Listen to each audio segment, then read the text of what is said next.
Chapter 1051 Waves 1. The matters of the Grand Assembly spread more rapidly than a wildfire, reaching every corner of the universe within a few days. It was truly an action-packed summit filled with twists and turns.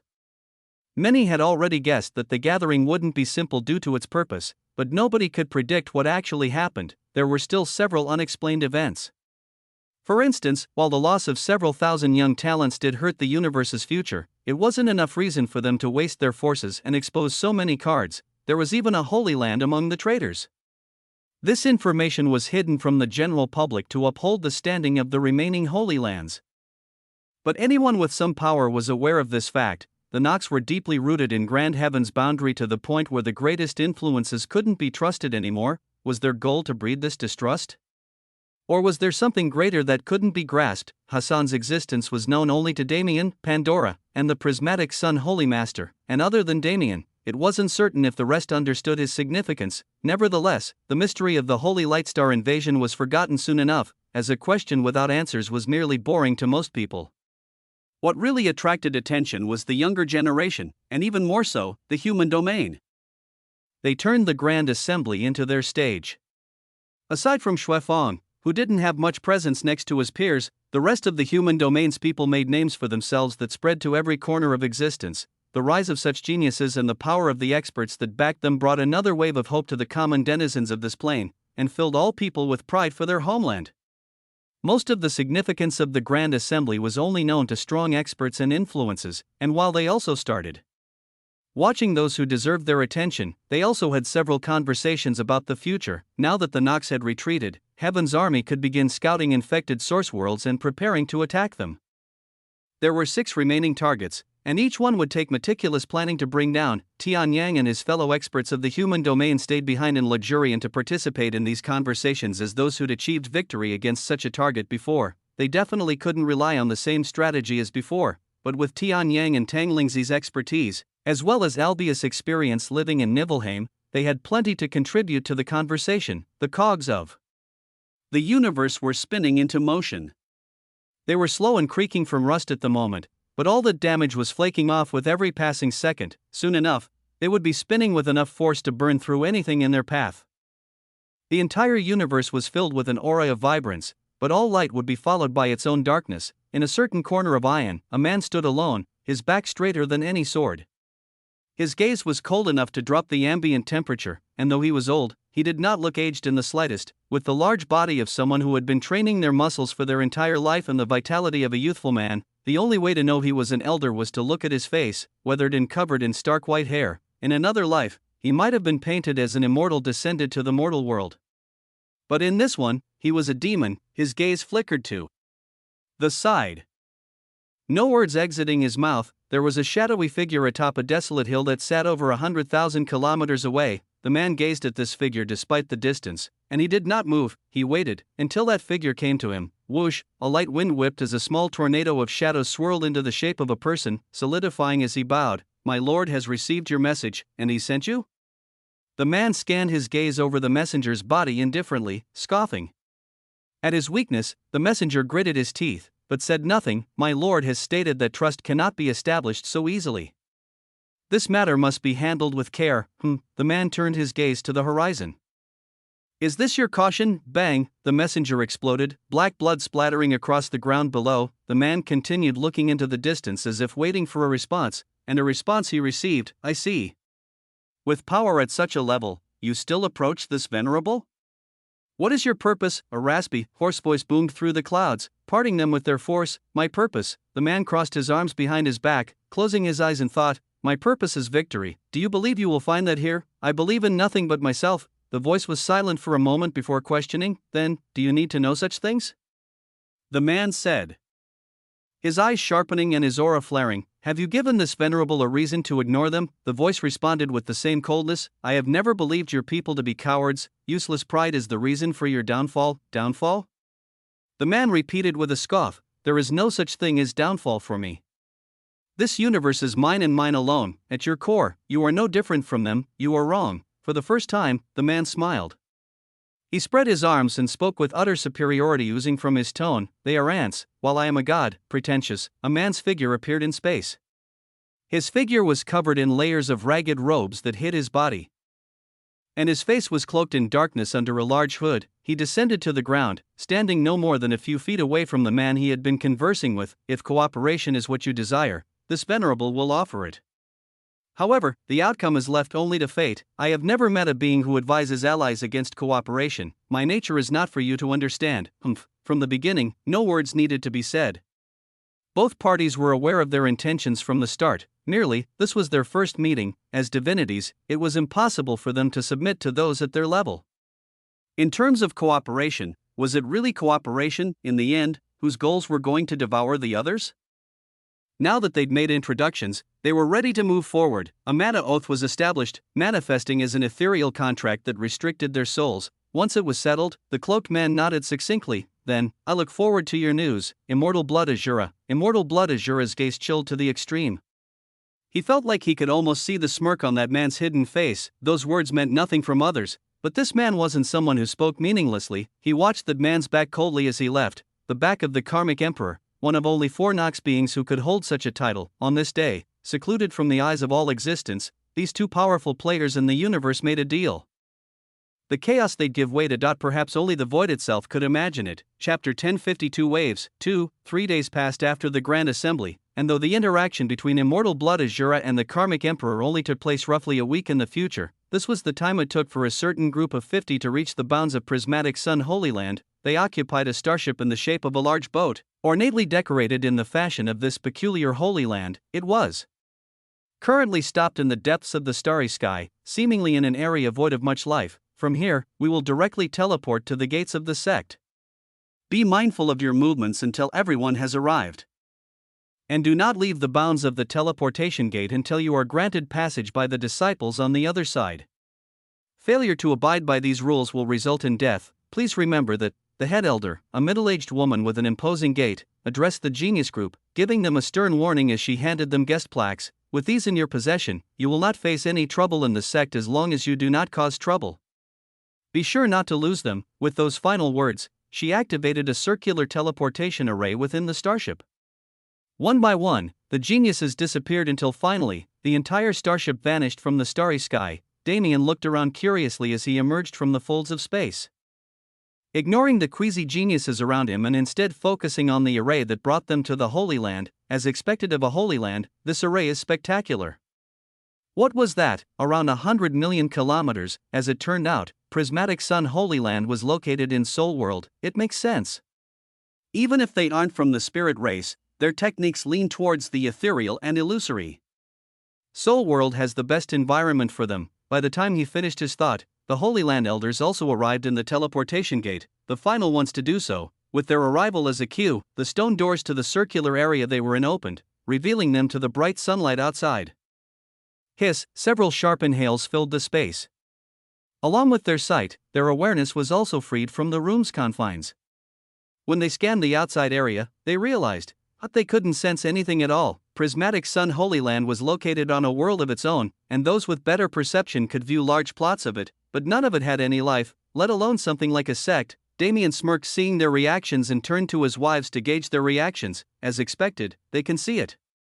The entire world quite literally was the sect. There was no unoccupied space. Every corner had disciples wandering about utilizing various facilities, and even the natural forests and beast-ruled areas were regulated by the sect for training purposes. It was beautiful, not just the harmonious atmosphere that enveloped the place, but also the scenery itself, rivers of crystal clear water that flowed through the lands and skies, mystical mountain ranges that stretched into the heavens with their height, exotic rainforests, and natural ecosystems that were rare to find on such mana-laden worlds. It was wondrous how all these different things could coexist within the bounds of a single world. Pandora smiled at the crowd of geniuses and snapped her fingers, pulling them out of their dazes. Welcome, she started excitedly, to our Prismatic Sun Holy Land. She threw a firework of mana into the air, causing the guest plaques to light up in splendor. Streams of mana surrounded the geniuses' bodies, and suddenly, they were also revealed to the beauty of the Holy Land that was lost to them before. Yet, unlike Damien and some others, they didn't have the time to digest every sight they wanted to behold. This Holy Land, despite allowing their entrance now, was still an extremely private entity. What they showed was only what they wanted people to see. There was no doubt that the genuine secrets of the sect were still deeply hidden from them. After all, The scenery was beautiful, but it was only what was expected of an influence at their level. The head elder and Pandora ushered the group forward into the sex grounds after a bit, leading them along a dainty paved path that led to a hall with a relatively average appearance. The group took the places assigned to them and began enjoying the provided refreshments and chatting amongst each other about both the recent past and their guesses for the purpose of the current visit. Some even attempted to take out recording artifacts to show their peers the sights of this hidden sect, but each of these artifacts malfunctioned and broke without fail. Damien, on the other hand, was left alone with his women, Su Rin and Long Chen. The rest didn't approach them due to the newfound status of those at the table, and Xue Feng. In the end, Damien and his master were the ones who exterminated his family. He wasn't on bad terms with Damien due to his friendship with Long Chen, but that didn't mean he wanted to interact often. He instead took the role of ambassador and conversed with the remaining geniuses, setting up relationships for their human domain to utilize in the future. Nevertheless, the jovial atmosphere around their table was strong. Su Ren was new to the group, but as he had a personality similar to Long Chen, he didn't feel excluded around them. He could only watch with a smile as Damien goaded Long Chen, wondering if he would have also received that treatment if he was a bit weaker. This continued for roughly half an hour before some prismatic sun geniuses also joined in. Chatting amongst outsiders for the first time in some of their lives, Damien enjoyed this light-hearted moment to its fullest. I got to spend another few days with those three on the way over, and now we're getting to relax like this?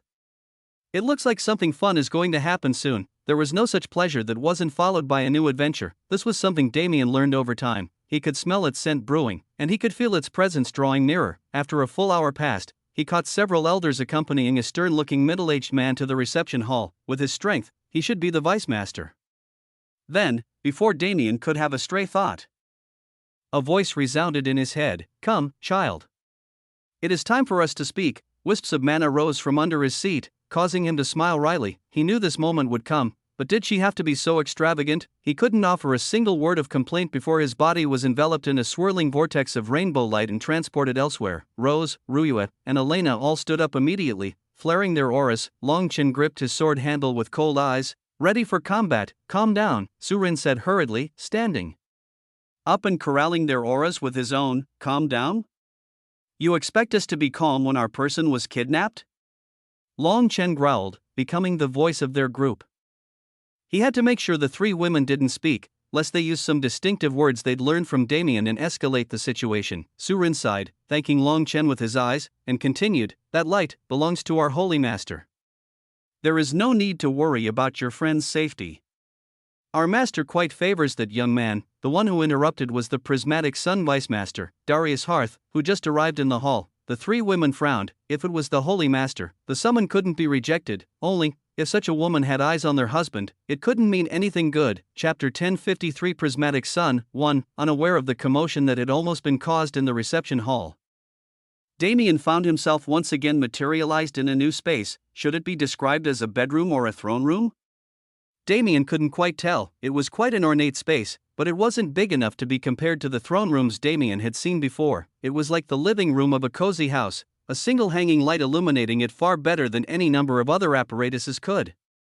The floor was made of a marble-like material and covered in a fine rug that one would only expect to find in the highest class of society. The walls had a few nondescript art pieces hanging from them, and other varied decorations like some gold accessories sat on shelves that followed the wall's curves, creating an organized scene that subtly directed one's attention towards a single place. Centered against the back wall was a beautiful bed lined with the finest silks and fabrics. The being who lay on that bed was hidden by a thin curtain, but the shadow of her figure shone through that fabric, painting her in an air of both mysticism and undeniable charm. "Nice to meet you again," Damien said with a smile, making his way to the seating prepared a few meters in front of the bed. Your attitude doesn't seem appropriate?" The being, the prismatic sun holy master, responded inquisitively. Damien shrugged. "According to your disciple, you've been watching my movements for a long time already. Shouldn't you know my character by now?" Indeed, I cannot argue against such logic." Damien took his seat and crossed his legs, leaning back to get comfortable. "I guess you have some questions for me." "I do." "The same goes for you, does it not?" "True, but before we start the exchange, don't you think you should show some more sincerity?" "My apologies, but that will not be possible.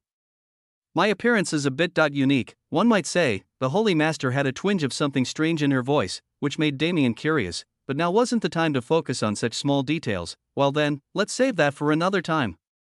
Are you going first or am I? Damien spoke casually and treated their meeting as a deal rather than a meeting between a demigod senior and her junior. After all, the two of them had already met when she was in Pandora's body. At that time, they'd exchanged greetings and made acquaintance, and Damien also gave her a reason to be curious about him. He didn't mention it explicitly, but she could sense the aura of something that definitely shouldn't belong to him on his body. It was more than enough to draw her attention. The two established the rules of their exchange and decided to throw questions back and forth. If one couldn't or wouldn't answer, they were required to give a piece of useful information in its place. The prismatic sun Holy Master went first. As the current greater of the two, what happened to him? She asked. Are you asking for yourself? I'm sure you are aware of the truth. I killed him. Damien smiled as he waved his finger and summoned some mana, creating a projection in the air. Since this was what the Holy Master wanted, he didn't mind giving it to her. Only, would she be satisfied once she saw it? The projection played out, showing the battle against the fifth primal sovereign from Damien's perspective. The Holy Master watched silently, taking in the human domain's god. Slaying arrays and the extent of Damien's power back then. She didn't make a single sound or show a hint of emotion as the battle played out, making Damien doubt some previous assumptions he'd made. This continued until, gasp, a small gasp escaped her lips. The scene was the final one, the scene of Damien being sucked into the void corridor, its brutal swirling, the utter blackness within that made even the void of the dead zone look bright. The terror of its form was represented in full. This was not an event from Damien's own memory, but something he managed to obtain through other means. To the prismatic sun Holy Master, this final moment of the projection connected many puzzle pieces. She had found Damien's existence when he first made his name known on the dimensional leaderboards, and unlike most other influences who were blocked from finding him by Fallen Star Holy Land and later hidden Death Valley, the eternally secret prismatic sun Holy Land was an exception. The Holy Master felt like she knew Damien personally after watching him for so long, and the one thing that always puzzled her most was a simple question: just where did he come from? His mysterious power was something even primal sovereigns were attracted to, and his talent far surpassed any pre-established norms. A genius like this couldn't be unknown. Even after finding out the truth of his origin, his advent in the divine realm remained a mystery, and even after finding the answer to this question, the Holy Master was only left with more curiosity. A character like Damien Void, he is what we need, the thought flashed through her mind, cementing a decision she'd been hesitating on for a long time. And while she wanted to immediately interrogate Damien about a variety of things, their meeting was a two-way street. She'd have to hold back for a bit. Such an interesting boy. It's a shame. Unaware of her thoughts and unable to see her expression, Damien put away the mana projection and leaned forward. It's my turn, right? He had just as many questions as she did, but the crux of it was a single question: what is your relationship with the primal sovereigns? This was the connection that brought the two of them together. Before they could move on, the nature of their relationship needed to be understood. The primal sovereigns, the Holy Master muttered, seemingly deciding how much she wanted to share. The best way to describe them is as the benefactors of our sect. Words were only able to do so much. Regardless of what one said, the true essence of things was best represented by the actual experiences had with them. The Holy Master sent a stream of mana out of the curtain, showing Damien a projection just as he did her. Through it, he was able to understand how the relationship between the primal sovereigns and prismatic sun Holy Land began, and how it evolved over time. It was more interesting than Damien thought. The best he could guess was some sort of ancestral connection. And he was partially right, however, not in the way he was thinking. The primal sovereigns truly were old existences. They'd lived so many billions of years that numbers became irrelevant. One would expect the rivers of time to weather their thoughts and emotions. It was impossible to hold on to such mortal connections when one's existence surpassed mortality. But who could have guessed that the second primal sovereign, a being who stood above the peak of the universe, actually had an intimate relationship with the founding ancestor of prismatic sun Holy Land? Chapter 1054 Prismatic Sun 2. It began with the two of them. The second primal sovereign was someone who never interacted with others unless necessary. But the founding ancestor was different. It wasn't just her beauty. Something about her aura and atmosphere drew him in and gave him a sense of comfort he'd long lost. Their relationship was one for the ages, and their story was one of many beautiful love stories the universe had told, and its end was exactly as one would expect. It was a long relationship, but the founding ancestor eventually met her end, like all beings who couldn't achieve true godhood. After almost 1,000,000 years of happiness, she left the second primal sovereign alone in the world, a small sect she founded near the end of her life, the only memento of her existence left, to someone who couldn't experience emotion. Such feelings were like a drug. When its effects wore off, the primal sovereign experienced the withdrawals, the desperate wish to see her again, but he knew more than anyone else that it was impossible. She was the only person he'd ever taken human form for, and the only one who'd seen him vulnerable. To make sure he never forgot his feelings for her, he took care of that sect on his own, becoming its sect master and raising it into an influence that couldn't be forgotten. He gave up his rule once the sect was able to stand on its own, making sure the founding ancestor was always remembered and her morals never faded, and afterwards, he disappeared? Damien muttered in surprise. Even I have no way of contacting him.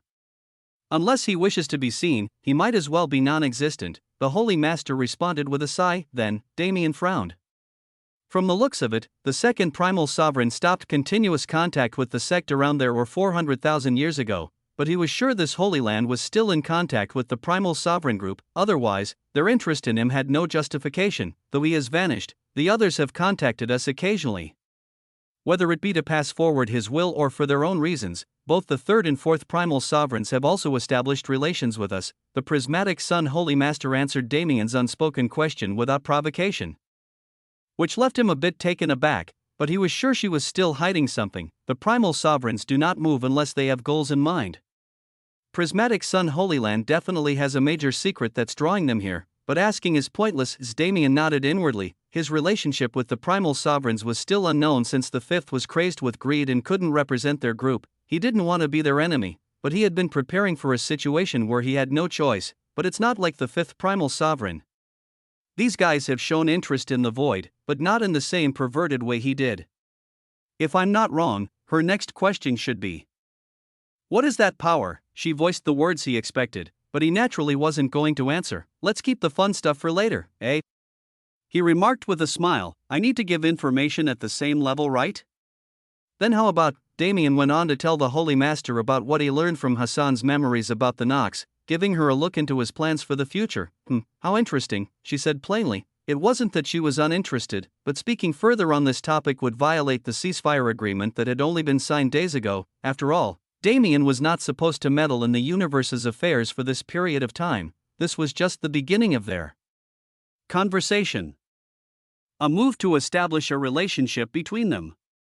From there, both Damien and the Holy Master asked each other many questions, both large and small. Damien learned much about the universe's history from her, including the events erased about the Forgotten War and the eras before it. The Holy Master, on the other hand, received from Damien more information on the Nox than she thought possible to know, as well as a revelation about the universe's true size that had been alluded to by the primal sovereigns in the past. It was more than just a productive conversation. Both of them gained an understanding of the things vague to them that cleared many of their doubts and gave them strings to form theories with. Knowledge was power, and the knowledge they possessed trumped most of the universe's population. Nevertheless, they couldn't be completely forthright with each other, and while Damien could tell that the Holy Master was revealing as much as she could without telling him every secret she held, he could also feel her guiding him towards a topic she wished to speak about. Women. Can't you just be direct? Damien thought wryly. The conversation circled back to the second primal sovereign so many times even a baby could understand her intent. Begrudgingly, Damien decided to entertain her. What do you want from me? He asked with a sigh. You're supposed to show enthusiasm at this juncture. Oh. Dear Holy Master, please grant this unworthy genius a quest of the ages. Please tell me what must be done. From his tone of voice, one might really expect he was a young and hot-blooded man, but the expression on his face betrayed his disinterest. I cannot say I am satisfied, but I will settle for this. You really are no fun, the Holy Master quipped hatefully. Her tone changed immediately after as she finally spoke into existence the very thing Damien so unenthusiastically begged for. There is a place you must go, she began, letting her words become vague mysteriously before continuing. Damien's eyes widened as her words flowed out. If what she was saying was true, then it was impossible for him to resist. If he didn't go on this trip, he truly could never say he'd experienced an adventure before. Damien and the Prismatic Sun Holy Master's conversation was reaching its peak, and at the same time, the remaining 49 geniuses were finally told the reason they were summoned to this hidden land. It was because, out of every young talent alive right now, they were the ones worth nurturing. prismatic sun Holy Land was one of the top contributors to the universe's victory in not just the previous war, but also the forgotten war before it and several wars that took place even before then. The source of their determination was unknown, but it wasn't possible to deny their contributions in spirit. For them to do something like this meant the universe was genuinely in need of its younger generation. It wasn't just a mere saying. Reality often showed that the younger generation rarely had time to blossom into their potential before they were needed, but this time, there was no falsity in those words. Those who could see through the strings that formed the web of reality had already prophesied it. Not the end of all things, that is, chapter 1055 Prismatic Sun, 3. Most of those who came to Prismatic Sun Holy Land were given their accommodations and told to wait a day. To nurture these talents, Prismatic Sun Holy Land had chosen a specific course of mystic realms, challenge gates, and amazing training locations for them to visit and utilize to their greatest extent. In the next 2 years, this program would turn them into peak experts who could make great contributions to the coming war. In fact, this program had been organized by the Holy Land in conjunction with a few other forces, like Hidden Death Valley, who shared their purpose and had facilities that could aid their cause. Death Emperor Star would soon become a location these geniuses could abuse to the fullest. And under protection that'd assure they wouldn't die. It was truly a spectacular benefit that these young men and women buzzed about deep into the night. Their anticipation and feelings of duty heightened to the maximum as they waited for the day to come. But unlike them, Damien was summoned for something entirely different. How sure are you of your words? His words sunk into the walls of the strange room. He currently rested his head on his fists, solemnly contemplating the words he'd heard. There is no mistake.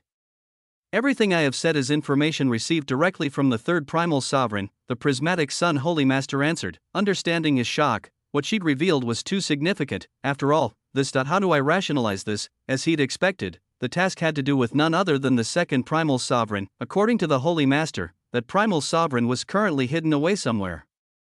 But she had no idea where it was. She only knew the method to get there, and the fact that it was incredibly dangerous. However, from what she described as the third primal sovereign's words, the place he slumbered was essentially a sub-universe, a separate reality from Grand Heaven's boundary. When Damien heard this, how could he sit still? The sanctuary was the only such existence he'd ever seen before. Whether the realms were secret or mystic, whether the world laws were altered or broken, none of the hidden locations Damien had been to could be regarded as true sub-universes. Such a structure was something Damien desperately wanted to see. He could upgrade the sanctuary by observing its laws. And even his new law controller trait would see immense growth if he could see through its truths. Needless to say, he was already tempted, only, he couldn't dive into something like this without thought. Now that he was an active player in the universe, he had to be more careful with his movements. Prismatic Sun Holy Land had a superb reputation, but they were still too mysterious. He couldn't trust in influence he had no information on, but that trust came with time. First, there were obvious questions that needed to be asked. Why did the second primal sovereign need to be found? And did he need to be brought back? For what reason? It was quite a loaded question, but the Holy Master seemed to understand the gist. The overall reason is simple: the continuance of our universe's existence. I cannot reveal exactly how he will contribute to this yet, but I will assure you that it will only be positive. The Holy Master responded evasively, that's not an answer I can accept. Damien immediately said back, the rest of their exchange could progress with some secrecy, but if he was going to risk his life, he wouldn't do it for an unknown cause. He could feel the Holy Master's gaze on him through the curtain, peering into his soul with evident intrigue. The air she gave off was strange, and the more of her being that he could perceive, the stranger she felt. Unfortunately, she didn't give Damien the time to think over the reason why. Very well, she said with a small sigh, 2 Nox Emperors have been proactive in the attacks against Grand Heaven's boundary thus far, while the other 2 have taken a more secretive approach. Unlike the Saint Emperor and Inhuman Emperor, who make their presence known through various means, those 2 have never shown themselves, whether it be in this war or the last. They are called the Karmic Emperor and the Soul Emperor. As the Holy Master began, the atmosphere itself seemed to change. The room became gloomier, and a subtle temperature decrease put Damien's hairs on edge. The Karmic Emperor is a being with the power to control karma to the extreme. From what we know, he can easily alter the emotions of those he sets his sights on, manipulating them into his tools while they remain fully conscious. There are even rumors that he can cut the threads of karma, instantly killing his enemies. However, the Soul Emperor is even more terrifying. Considering his title, it can only be imagined what his power represents. You don't have his information? Damien interjected in surprise. We do not, the Holy Master replied powerlessly, the Soul Emperor hides deep. There are countless evils in the universe that have been attributed to him, but his means are unknown and his involvement cannot be proven. This is the terror he commands, and I'm guessing the second primal sovereign has something to do with him? Exactly. The ancestral record shows that the two have been sworn enemies for millions of years. If he can be brought back, we will have a chance at eliminating this unknown problem before it makes itself known. Damien frowned in thought. It was a good plan, but why didn't you try it earlier? Leaving such a threat alive for millions of years at this point was idiocy of the highest degree. Even the Holy Master knew this, but there was simply no possibility of finding the sovereign before. Your mysterious power is what attracted the primal sovereigns back to our universe after so many years. In past wars, we also made attempts to reach him, but even finding his perch was impossible. And you think I can do it? Is there any other hope? Damien suddenly felt a twinge of pity for this Holy Master. Her tone could have been faked, but he didn't think anyone could hide their emotions from him in an intimate setting like this. The only person who'd evaded him was the Saint Emperor, and if the prismatic Sun Holy Master was at his level, wouldn't he have been killed already? Her helplessness when facing this problem was as clear as day, despite how subtle the hint of emotion in her voice was. She was carrying a burden so big it had been passed down from generation to generation until it landed on her shoulders. She'd been observing him for so long, could it have been for this very reason? If that's the case, wasn't she keeping track of every somewhat promising unique genius? If the purpose of her observation was to find the void, a mysterious power as she knew it, was it possible for her to only be watching him? The amount of stress it took to reach this point as an individual who had to maintain secrecy while fighting for the universe in the shadows harder than those who fought on the front lines, clinging to every possible thread of possibility she could find. Understood.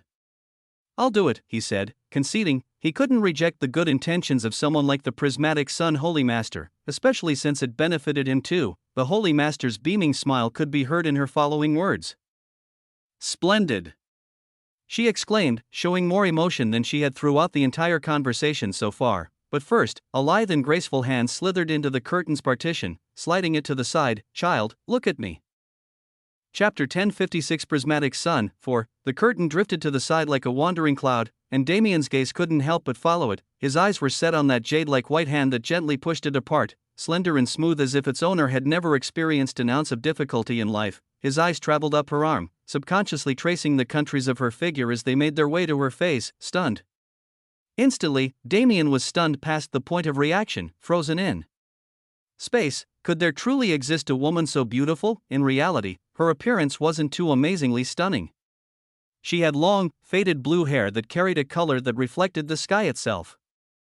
Her face held a mature charm, but rather than calling her beautiful, it would be better to say she was merely pretty. Her body was the same. She was positioned in quite the suggestive posture, her long legs and perfect hips instantly attracting any onlooker's attention. She was toned, but not muscular. Her chest wasn't small, but it wasn't overly large either. This woman, if Damien saw her passing on the street, he'd definitely turn to take a second look, but he wouldn't show enough interest to actively approach her. However, what was that? Around that figure was another, a goddess with hair that constantly shifted color and an appearance too beautiful and ethereal to be described in words. The one thing these two figures shared was their multicolor eyes, each color shifting and fading into the next so frequently that one would become lost in them upon a single look. If the latter was an actress Damien fawned over on the internet, the former was the girl he had a crush on in real life. Which one was the true her? Or were they both versions of her with different purposes? He held these questions in his heart, but it was neither the heavenly goddess nor the mortal beauty that held Damien's gaze with such absolute fixation. It was the atmosphere around this person, the air of mystery that absolutely intoxicated him, filling him with the desire to unravel every inch of its truth. Made him unable to pull his gaze away or even have a stray thought that didn't relate to her. Minutes passed, but he didn't exit his trance. The Holy Master's expression fell slightly, a hint of loss in her eyes. Take him away. Feed him the 9 illusions tonic and let him rest for a few days. Also, remember to leave him in the remembrance zone. This must not be allowed to affect his future practice. Yes, Holy Master. 2 disciples walked in, approaching Damien to carry out her orders. If there was one thing that stood out about them, it was that neither had eyes. Their empty sockets were covered by black blindfolds enchanted with magic that essentially removed emotion from their minds. Since she reached 18, there had never been an individual who could look directly at her appearance and keep their mind. For a long time, anyone who was graced by her true face would become brain-dead, losing all function. This only stopped after roughly 5,000 years, when she finally developed the 9 illusion tonic that could dispel the negative effects on their minds. In combination with the sex remembrance zone, which could steal and store memories, this tonic was able to save a good number of lives, but because of it, she had spent tens of thousands of years as someone who could never be seen by others. Nevertheless, she grew accustomed to this after such a long period. The reason she showed Damien her appearance was nothing more than a test, with a slight bit of hope. Perhaps the man whom the universe trusted so deeply would be the first to break free of her influence. But such thoughts were meaningless, clearly. Huh? Why are you touching me? Can't you see I'm busy? The Holy Master's eyes widened. Miraculously, Damien angrily turned his head to the 2 disciples who'd grabbed his shoulders, pushing them away with his mana. Damn, if I had another half an hour, I could have gotten to the bottom of it, he muttered to himself in discontent, sending another hateful glare at the disciples, though. He realized they were unable to see him soon enough and stopped embarrassing himself. While Damien was stuck in his own world, a myriad of thoughts and emotions flashed through the Holy Master's mind, finally culminating in the awkward smile that formed on her face. Damien looked up just in time to see it, raising his brow curiously. Why were you looking at me like that?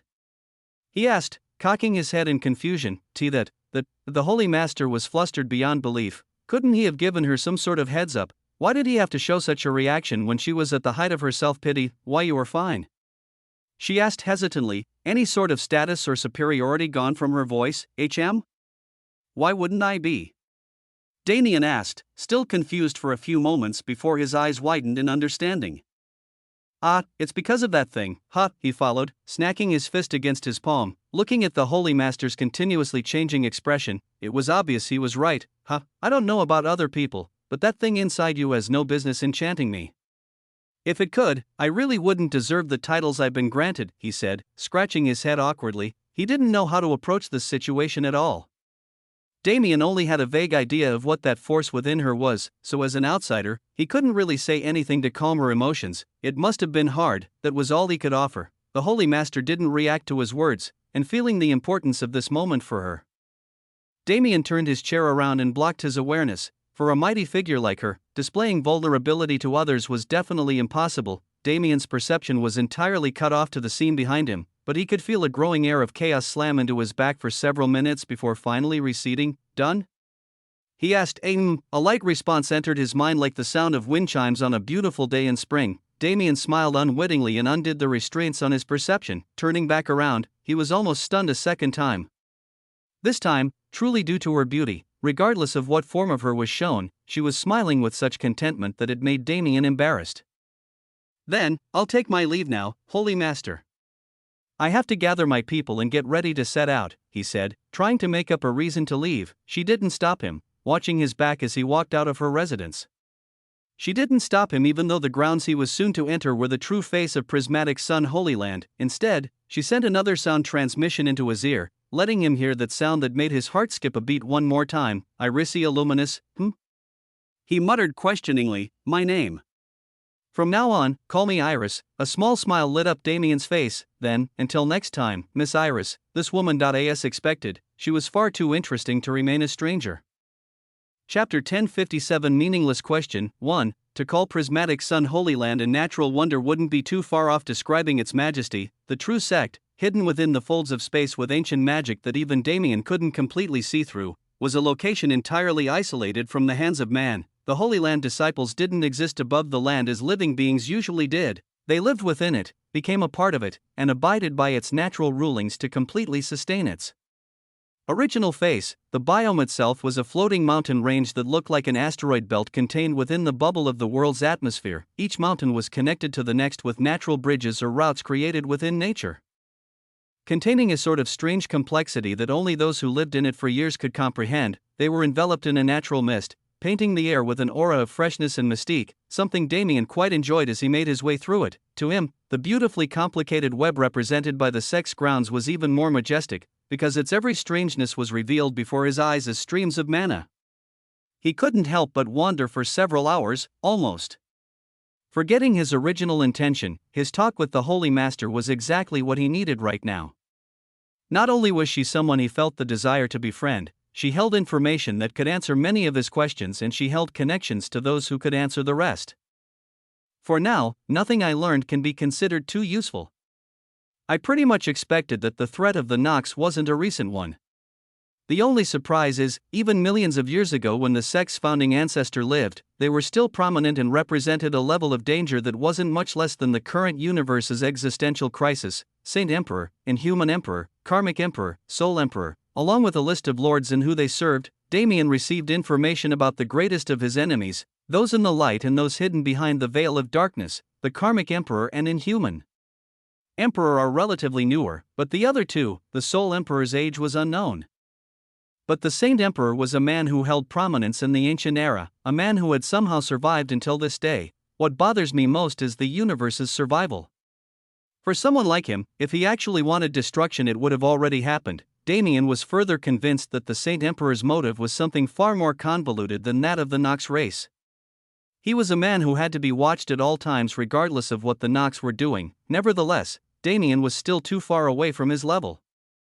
Once he stepped into his second revolution, he realized just how far away divinity was. I'm supposed to be using this time to complete myself and build a basis for my divinity.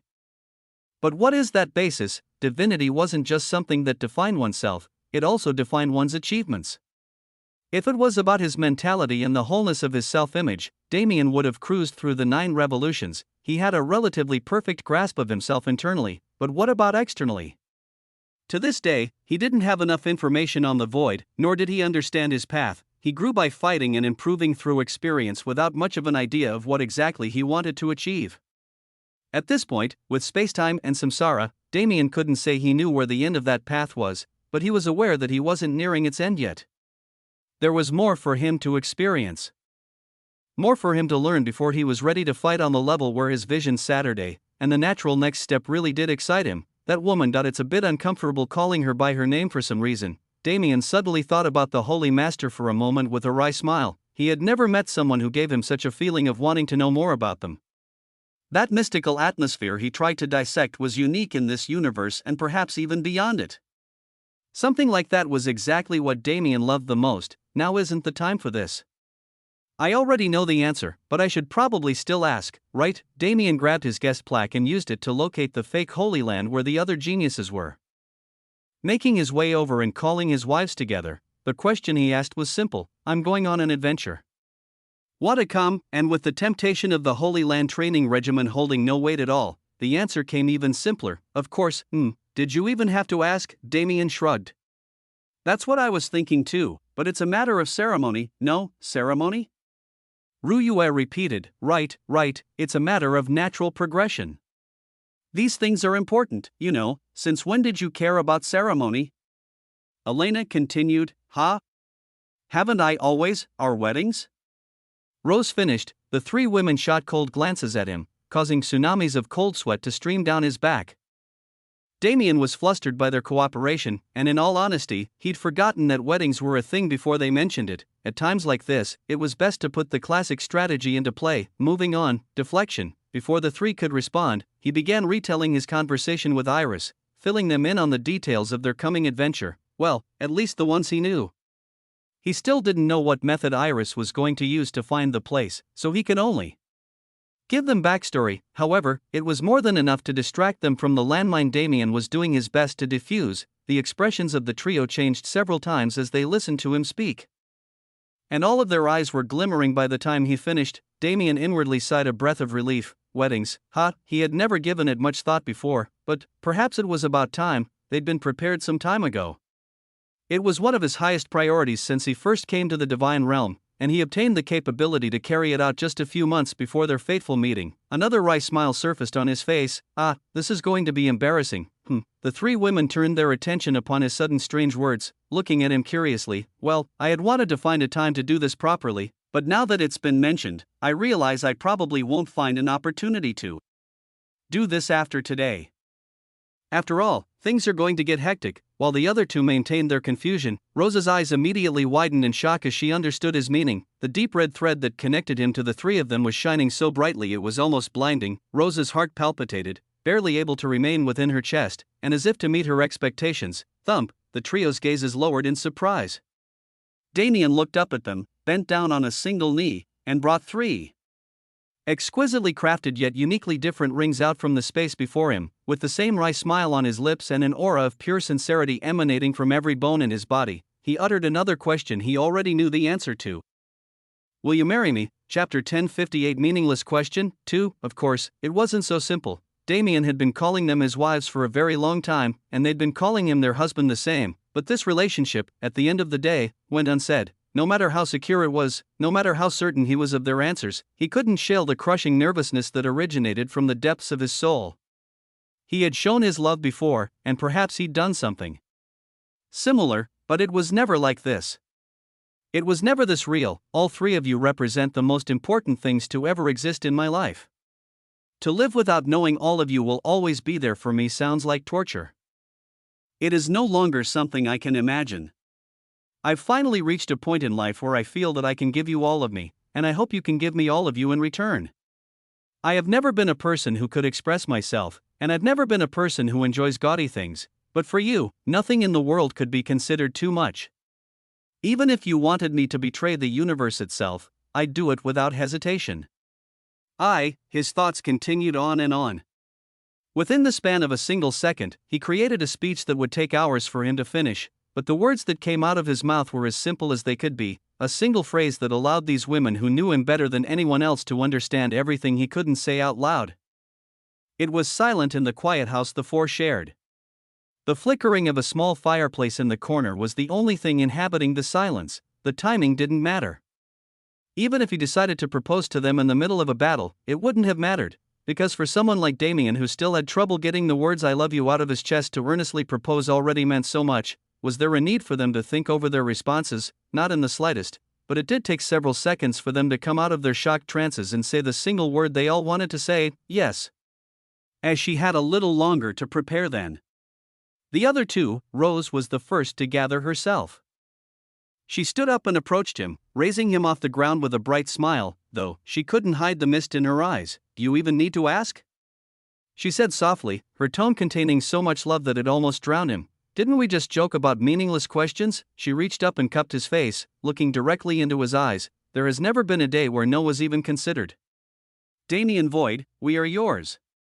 Forever and always, yes, I will absolutely marry you. She leaned forward and deeply kissed him, jolting the other two out of their shock. Ruyua's troubled past made this moment very obviously monumental for her, but it was a matter of reflection and happiness. A fulfilling feeling that washed away any stains that remained in her mind. She stood up soon after Rose let go of Damien, walking up and looking into his eyes. She didn't say much, nor did her expression change, but none of these physical reactions were necessary for Damien to wholly understand her feelings. Their souls were already forever connected. Was there a need for anything else? A simple yes exited her mouth quietly, and though she was too embarrassed to kiss him so publicly, she hugged him so tightly he couldn't breathe, sinking into him with untold affection. The most affected of the three was Elena. The story of Damien and Elena began before Mana was anything more than fiction. The Damien she fell in love with was just an innocent kid who had to carry the weight of the world on his back. Time passed and their relationship went through many twists and turns, almost breaking at one point. Even though they matured and properly established their love, in the depths of her heart, Elena had given up on a proposal. It had been 20 years since Elena first fell for him, and now, 20 years later, that childish Elena who knew nothing of love but its purest form, finally saw her dream come true. Even after a minute passed, she didn't recover from her stupor. Damien watched in worry, turning his head when he felt a nudge on his side. It was Rose, pushing him forward to confront it himself. Right, at this stage, I can't be a coward. Damien walked up to Elena, her gaze meeting his as his shadow pulled her back to reality. So, what do you say? He said warmly, smiling at her with eyes full of fondness. His expression changed, a taunting smile spreading on his lips. At times like this, why hesitate? We both know what you're actually thinking, fool. I've always told you to stop being so iffy. Elena's eyes widened. Those words, filled with an air of youth and teasing, She thought back to that fateful day, the day before Damien fell out of her life for the first time, the day he was thrown into the first dungeon to rot. That day, the two of them visited an amusement park. It was obviously a date, but Elena presented it under the guise of hanging out to the dense and unavailable Damien of that time. Back then, didn't she say those words to him? She remembered it vividly. That day, she was trying to do everything she could to squeeze a confession out of him. These were the words she said when she finally gave up. Even after so long, after everything that happened, he still remembered them. Maybe he understood what she wanted even all those years ago. It was a little hateful to realize, but the smile that lit up her face cast rays of sunshine down on the universe itself, filling it with light and happiness. Things really did come full circle. Yes. Elena muttered, her eyes became cloudy. She stood up, gripped his shirt, pulled him closer, and, yes. Yes. Absolutely yes. Yes, I will marry you, you damn bastard. What took you so long? She poured out everything that had been kept in her heart for these past 20 years. This moment, shared between the four of them, marked a point in their lives when not only their relationships became complete, they were finally given something material to represent their connection, something that couldn't be questioned by any being in existence, whether past, present, or future. And though they didn't know it, this seemingly symbolic action representing their union had a far more profound effect. The void held two sides. The breath of all things and the breath of nothingness together could barely embody this duality. In this case, if the breath of all things was translated to their physical union, the act that planted the seeds of the void in their bodies and made them void daughter candidates, then this step they finally took emotionally after reuniting was the breath of nothingness. The statuses that weren't able to totally cement beforehand found grounds to do exactly that, and as a result, Rose and Ruyue immediately stepped into the first revolution, the understanding they required to do so arriving in their minds like heavenly blessings. And while Elena didn't see an increase in rank, her comprehension of life laws saw a steep incline. Was there any better way to celebrate this moment? It seemed even the universe itself supported their backs, and if such was the case, there was no need to worry about anything. The only things left in their hearts were affection, love, security, and of course, anticipation for the adventure to come. Chapter 1059 Severed World 1. Day arrived in prismatic sun Holy Land. The beautiful sun, which held the same fairy-like properties as the rest of the realm, shone through the clouds, meeting several layers of obstruction by various formations and structures and becoming a web of shining rays that cascaded through the sky. The heavens were unbiased, but even they celebrated at times. It was like this sunshine was reflecting the joyousness that filled the Holy Land's atmosphere the previous night, and in that sense, it wasn't nearly beautiful enough. Damien and his three wives, now that they were officially engaged, spent the night sinking into their happiness without reservation. There were no provocative implications to their activities. Even at this time, none of the women were ready to partake in those things together. However, the connection between the four heightened again, and despite the ways they changed in the time they were apart, they reshaped and rebranded those indestructible bonds they had in the past, in the daylight that now enveloped the realm. The four of them walked together, appreciating the natural beauty. Damien was currently leading his women through prismatic sun Holy Land's true face, headed towards the Holy Master's residence hidden in a cozy forest somewhere on the floating mountain range. The other 46 geniuses, including Long Chen, Su Ren, and Xue Fang, were also departing, their destination set for Hidden Death Valley. Damien naturally stopped to wish them well before leaving. He almost wanted to invite Su Ren and Long Chen to come with him, since they were far more talented and useful than the other geniuses, but he refrained. It had been too long since he'd spent time alone with his women, and he wasn't planning to sacrifice this chance. Nevertheless, that interaction took place over an hour ago. Now, as Damien smilingly watched the trio behind him admiring prismatic sun Holy Land, he brought them into that cozy forest, facing that same nondescript yet incredibly profound cabin. Knock. Knock. Knock, anyone home? Damien asked, knocking lightly on the door. No need for formalities. Enter. Iris' voice came from the other side, prompting Damien to push open the door and make his way into the residence with his group. Iris wasn't behind the curtain this time, but her body was covered heavily in artifacts that could hide her appearance. However, even these artifacts were shaped like a beautiful dress, veil, and jewelry that painted her like an ethereal desert princess. Rose, Ruyue, and Elena cupped their fists and bowed in greeting, while Damien smiled at her and nodded. Are you prepared? She asked, her eyes flickering over the group. Do we have any reason to not be? Damien responded with a grin. As expected of you, Iris said, a small smile forming on her lips. she guided the group to a large table that didn't exist in the room the last time Damien was here. On it, a large map was drawn, denoting various locations in the universe with a great variety of crosses, and now that it had been a day, there was no need to waste time on pleasantries or repetition. These are the locations we have checked for the entrance before. There are a few that had potential. But every lead has come up for naught as we continued searching. Iris spoke, motioning towards the map. We are sure this place is not unknown.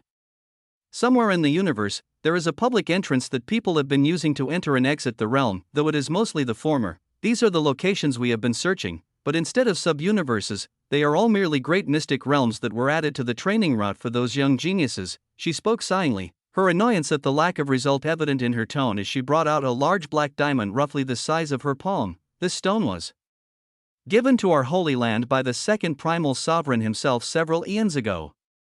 It is the only clue we've had these past years, and while it has not proven useful, I am certain it can lead us to him. Damien sent his awareness into the stone, feeling for its properties curiously. He instantly gasped as his perception sunk into its surface. Wow! He couldn't help but exclaim, all the eyes around him pressed for an explanation that he was happy to give. I can only say you were right about this gem being important. Its interior is a complex maze of space cracks and isolated dimensions that can't even be sensed unless one has extreme proficiency in space laws. I don't think it will directly lead us to him, but reaching its center would definitely help us negotiate. He said, shaking his head in wonder. The position of second primal sovereign truly is well deserved. He looked back at the map, furrowing his brows as he noted down everything marked on it. We'll still have to find the location on our own, but it shouldn't be too hard. Since this gem was directly granted by the primal sovereign, I should be able to use it to gauge a position. Iris' expression shifted in slight surprise. You are certain you can find a location? She asked. Guaranteed, Damien responded.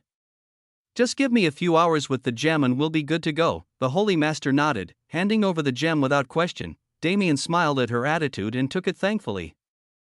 While he didn't mention it out loud, this gem also had some slight void fluctuations coming from its surface. It wasn't to the level of making it important for his comprehension, but if he used the breath of nothingness here to connect to that fluctuation, that's it. Damien sunk his awareness into the stone again, this time avoiding the spatial maze and forming that link in the void. Usually, he was someone who could do things incredibly fast and efficiently, but even he was forced to spend over 2 hours solidifying this connection to get anything out of it. The trace of void fluctuation he sensed was too old and withered. Whatever it contained in the past was only present in fragments now. Gradually, Damien's spiritual world flashed with several still images depicting a place, a huge mountain so steep it looked like a sort of heaven, a sprawling jungle, a rocky plain, and finally, a shimmering area of space surrounded by people. It almost felt like drone footage zooming out to show various parts of the location, and though most of these frames, a number greater than 100, were useless for now, it didn't matter. Because that shimmering area of space was definitely the entrance. Damien summoned his mana, recreating that image in the real world for the rest to see. Do you recognize this place? He asked, looking at Iris. She deeply investigated the image, her brows furrowing in confusion before. Ah! She exclaimed, bringing her hands together in excitement. These people they are disciples of Stone Giant Holy Land, Stone Giant Holy Land? Damien repeated. Iris answered with a bright smile of fulfillment. Say, have any of you ever visited the Giant Domain, Chapter 1060 Severed World, 2? With the revelation of the location, Aricia Luminous was finally able to show the talking power of a Holy Land master. She didn't have much of a connection with Stone Giant Holy Land, but compared to Prismatic Sun Holy Land, it was just a small cat. When Iris spoke, they didn't have the ability to disobey. Besides, the Giants had a positive relationship with the Prismatic Sun Holy Lands several previous generations. So with a few promised benefits, it wasn't hard to make them spit out the truth behind the image Damien had shown. Within around half a day, Iris was able to get everything sorted out and called Damien and the girls, who were left to their own devices in this time, back to her residence. According to their Holy Master, that place isn't theirs, but a shared realm that the entire Giant Domain utilizes. It's considered the most opportune location for experts, but also their grave. She began, giving each of the four a jade slip containing all the information she'd received. The best part is that you don't need to go through any tedious procedures to gain the ability to enter the realm. Since you know the location of the entrance, you can go as you please. The only advice the Giants had was to absolutely have no regrets before entering, as most who try to venture deep into that realm die without corpses. Damien, and the girls nodded in acknowledgement, sinking their senses into the jade slips and following Iris' explanation. The quest was simple: enter that realm, brave its dangers, and bring back the second primal sovereign. Everything after that would be left to Iris and her compatriots. The more Damien read about the sub-universe and its strange laws, the more excited he got. It was divided into 4 parts, each more dangerous than the last, and had an ecosystem completely unique from Grand Heaven's boundary. The small glimpses that were provided in the jade slips were filled with an air of wonder, but also an extremely clear aura of death. But Damien was someone who'd seen too many heavenly sceneries to put too much thought into it. What really held his attention was a specific law of this sub-universe, one that would infinitely increase the danger and excitement level of this excursion. This kind of thing, is it even possible? It was the first time he'd seen something like it. He couldn't say anything about it until he'd experienced it for himself, but he was sure of one thing: this experience really was going to be a unique one. Damien and the girls finished their conversation with Iris soon enough. As after all the information was gathered, her job was over. She granted their group a starship for travel and sent them off to the giant domain. Watching them leave, it was strange to see geniuses like them, people who took just a few decades to do what others could barely accomplish in centuries, but they were a shining beacon that lit up the starry sky. That much was for certain. For those of the older generation, it felt like their era was ending, like a new one was going to start with. This new wave of supreme geniuses, how did that make them feel? Some of them clung to their power and status for dear life. Some sat back and silently watched the change, while some others even actively helped the change take place. Where did she, the prismatic sun holy master, land in these categories? It wasn't like she could answer the question.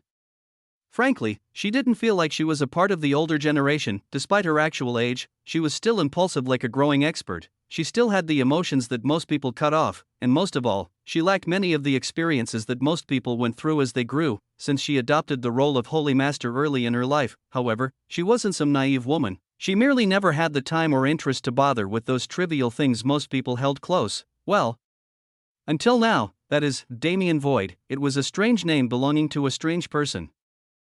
A person who could gaze directly into her eyes without being enslaved by her charm, and for some reason, it didn't seem like he was just looking at the form she'd cultivated over all these years. It felt like he was looking at her. She didn't know how to describe her emotion, but extreme curiosity overtook her.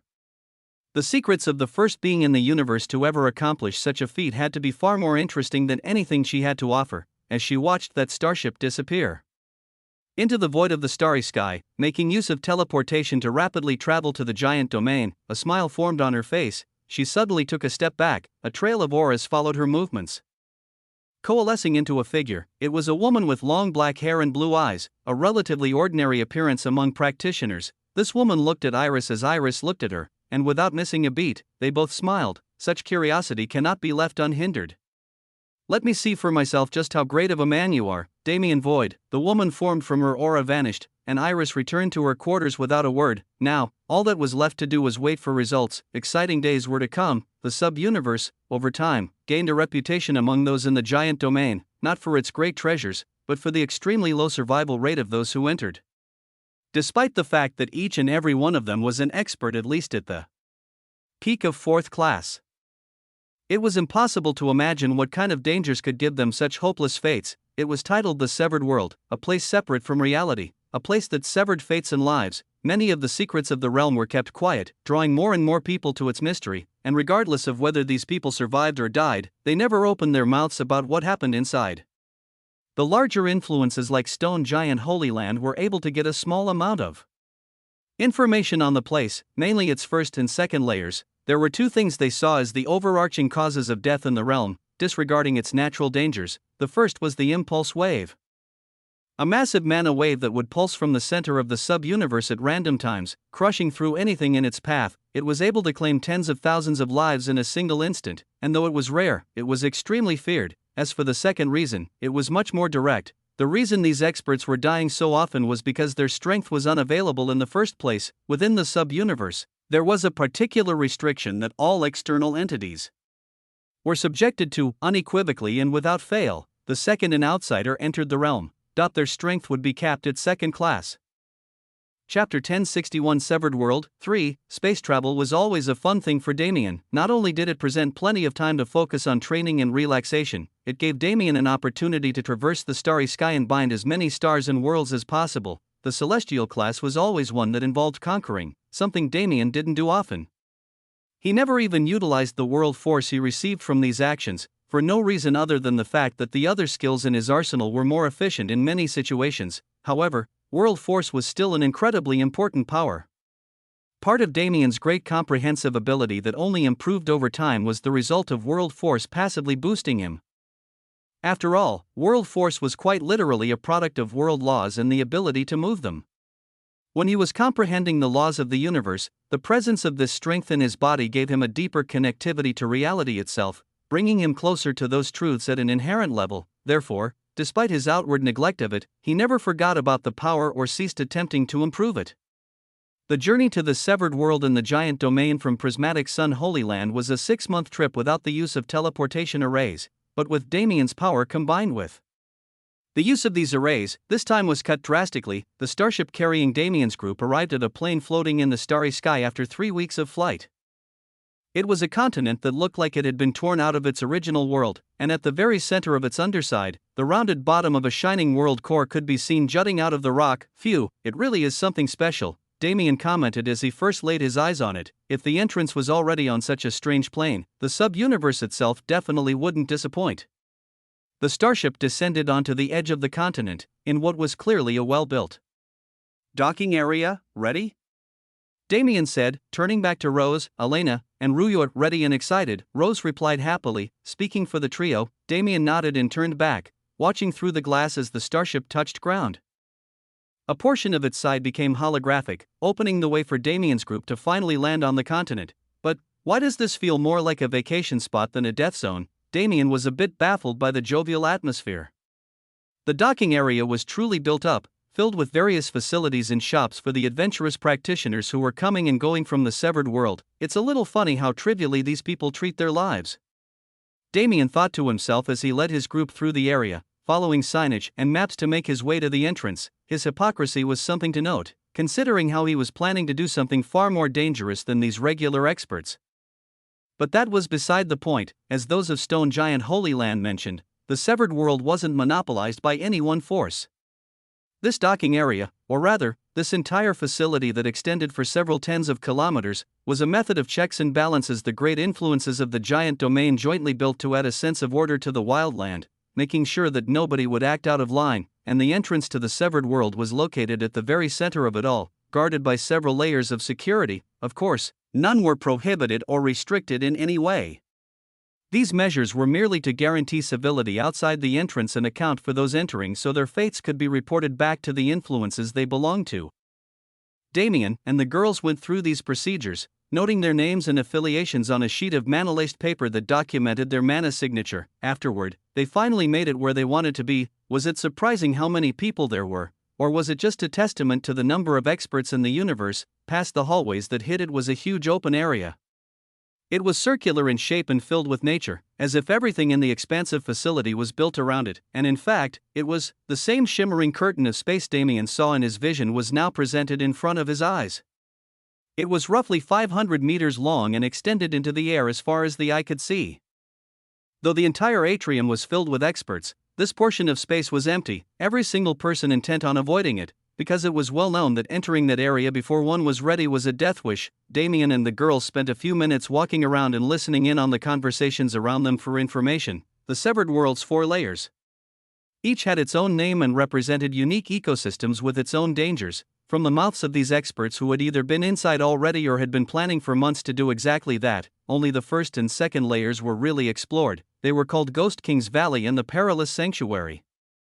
The 2 remaining layers also had names, but other than these names, they were largely unknown. Nobody dared to explore them thoroughly. After all, nevertheless, before they could even focus on these, they had to get through the easy part. Damien already knew most of what was being said from Iris information, but he wanted to hear it from people who had seen it as well. They were far more trustworthy than some words of unknown origin, but after listening to them, he had no choice but to be impressed with Iris' abilities once again. Whoever she got information from knew far more than most of these practitioners. There was no point dragging it any longer. Let's try to be done with this before the ceasefire ends. I want to visit Mom and ask her some things. He shook his head and threw away the thought.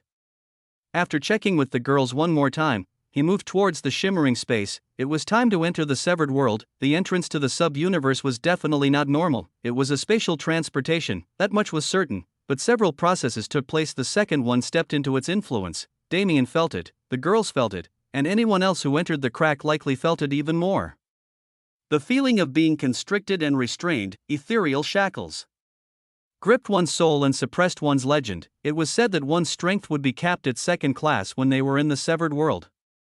But that wasn't the entire truth. No, rather than being capped, it was better to say their strength was reverted. Damien gritted his teeth in pain as his legend left him. World force, void breathing, and any other skills he gained through the influence of his classes were locked behind countless walls of restriction. Now, Damien was no more than a small vector controller, nearly the same state he was in when he entered a Pyron for the first time. Chapter 1062 Severed World. 4. Whoosh, a calm wind blew through the air, unobstructed, for pairs of feet touched ground on this rocky plain, their eyes darting around to assess the situation. There was nothing behind them. A cliff that dropped into a void of blackness marked the edge of the world.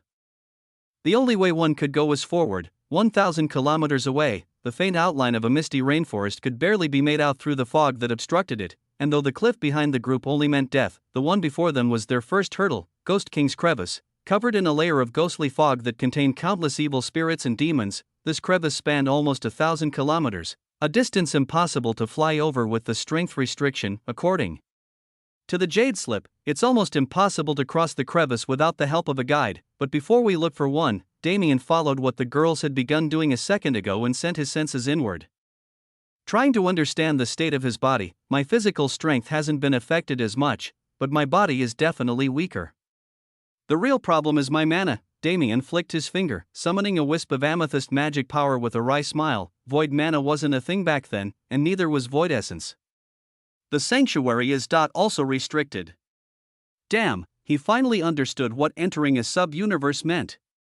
Its laws had suppressed his own to the extent that he no longer had the power to utilize his connection with the sanctuary. If there's one thing I can always rely on, though, it's the void. Naturally, this force that surpassed the true universe also couldn't be hindered by a less complete one. Void breathing might have been blocked, but if Damien spent some time acclimating, he was sure he could accomplish something similar. At the end of the day, the core of my power is now vector control. I need to be careful from now on, since I wasn't able to uncover the full potential of this class at all back then. Damien concluded his thoughts and raised his head. How's it look? Not great, but also a little interesting, Elena replied. The other two also nodded. They were definitely thrown off by this development, but it wasn't entirely a bad thing. After all, was this not a way for them to fix some of their past mistakes and perfect their strength? The most important thing now is to find a guide. The Ghost King's Crevice is an illusory maze that I don't think I'll be able to see through with my current perception. If we make a mistake and end up encountering the Ghost King, Rose let her words trail off. The Ghost King's Crevice's namesake was a terrifying existence that represented unavoidable death. Wariness was utterly important when traversing his domain. For once, Damien also agreed that an expert's help was necessary. His all-seeing eyes were also far less powerful than they used to be. He led the group through the rocky plain and towards the crevice's edge. There were several stalls set up here, filled with guides waiting for new customers to approach. Damien scanned them with a frown. None of them looked particularly extraordinary, but perhaps it was their lack of presence that set them apart. As he pondered on which of these guides to choose, he felt something tapping on his leg. He muttered, his eyes widening alertly. When he looked down, however, what he saw was a little old man, roughly 3 feet tall, with an old wooden cane in his hand. My perception. Damien realized as he looked at the man inquisitively. Can I help you? He asked. Oh no, but I can surely help you, old boy, the old man replied smugly. You're new here, no? This old man is the best guide in the area. Forget those amateurs and hire me. Damien and the girls looked between each other in confusion. Were the guides supposed to be so proactive? You're thinking I'm untrustworthy, no? But there ain't a single trustworthy soul in this place, so do it matter, the old man said again, a sticky expression on his face. Rose opened her mouth to reply, when suddenly, a large brown-skinned man approached behind the old man. Oi, Bertram, you fart. Stop scamming newbies and come over here. We have work to do. He yelled, grabbing the old man by the back of his cloak and lifting him up. The old man exclaimed angrily. Who do you think you are, bastard? This is honest work. Put me down, honest work, my ass. What kind of newbie do you think can handle your stupid-ass paths? The man spat back. Humph, just because your bald-ass couldn't handle it don't mean no one else can. Let me go. The old man, Bertram, swung his tiny fists at his captor, who also didn't let him go. As the two men squabbled and the bigger man dragged Bertram away, Damien suddenly stepped forward. Wait, he said, stepping in front of the large man, do you mind letting him go? I want to hire him, he said. Hup, both men exclaimed in unison. Hey, did you not hear what I just said? If you go with him, you're just gonna get yourself killed, the big man said incredulously. And? Damien replied with a shrug, it's my own decision. What's your problem with it, you? Ha, never mind. Everyone who comes here is fucked in the head. The big man let go of the old man's cloak and dropped him to the floor, scratching his head as he gave Damien one last look as if he were looking at a dead person. You said it yourself. You can't blame anyone else when you get torn to shreds out there. Damien smiled and nodded, sending the grumpy man off. He looked back at Bertram with the same smile. So what's your rate? 1 black card and I'll get you to the best part of the perilous sanctuary. Black card. You're quite expensive, Keck, old boy. Don't you know that experience is priceless? I guess that's true. Damien fumbled around in his spatial storage for a bit until he found some of the currency he obtained back when he first came to the Divine Realm. Forking over a black card without a fuss, I hope you can deliver on your word, he said as he handed it over. Kiki, you don't have to worry about nothing when you're with me. Bertram responded confidently. Damien smiled without a word. According to the brown-skinned man, this Bertram was someone who scammed newbies and led them to their deaths. But Damien wasn't sure this was true, because with the disappearance of many of his skills, many others returned, one of which being his danger sense, the instinct that pointed him towards lucky chances and opportunities, the same one that saved him countless times in the first dungeon, and this sense was blaring right now. It was telling Damien that this little old man was the absolute best person to be their guide.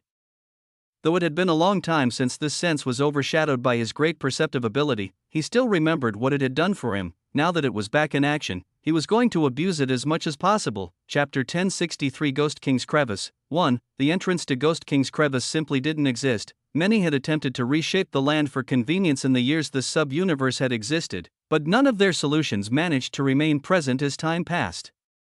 Because the impulse wave was a truly destructive event.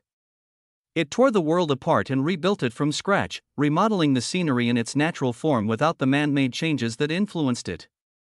The strangest thing was the impulse wave killed everything in the realm until the very edge of Ghost King's Crevice.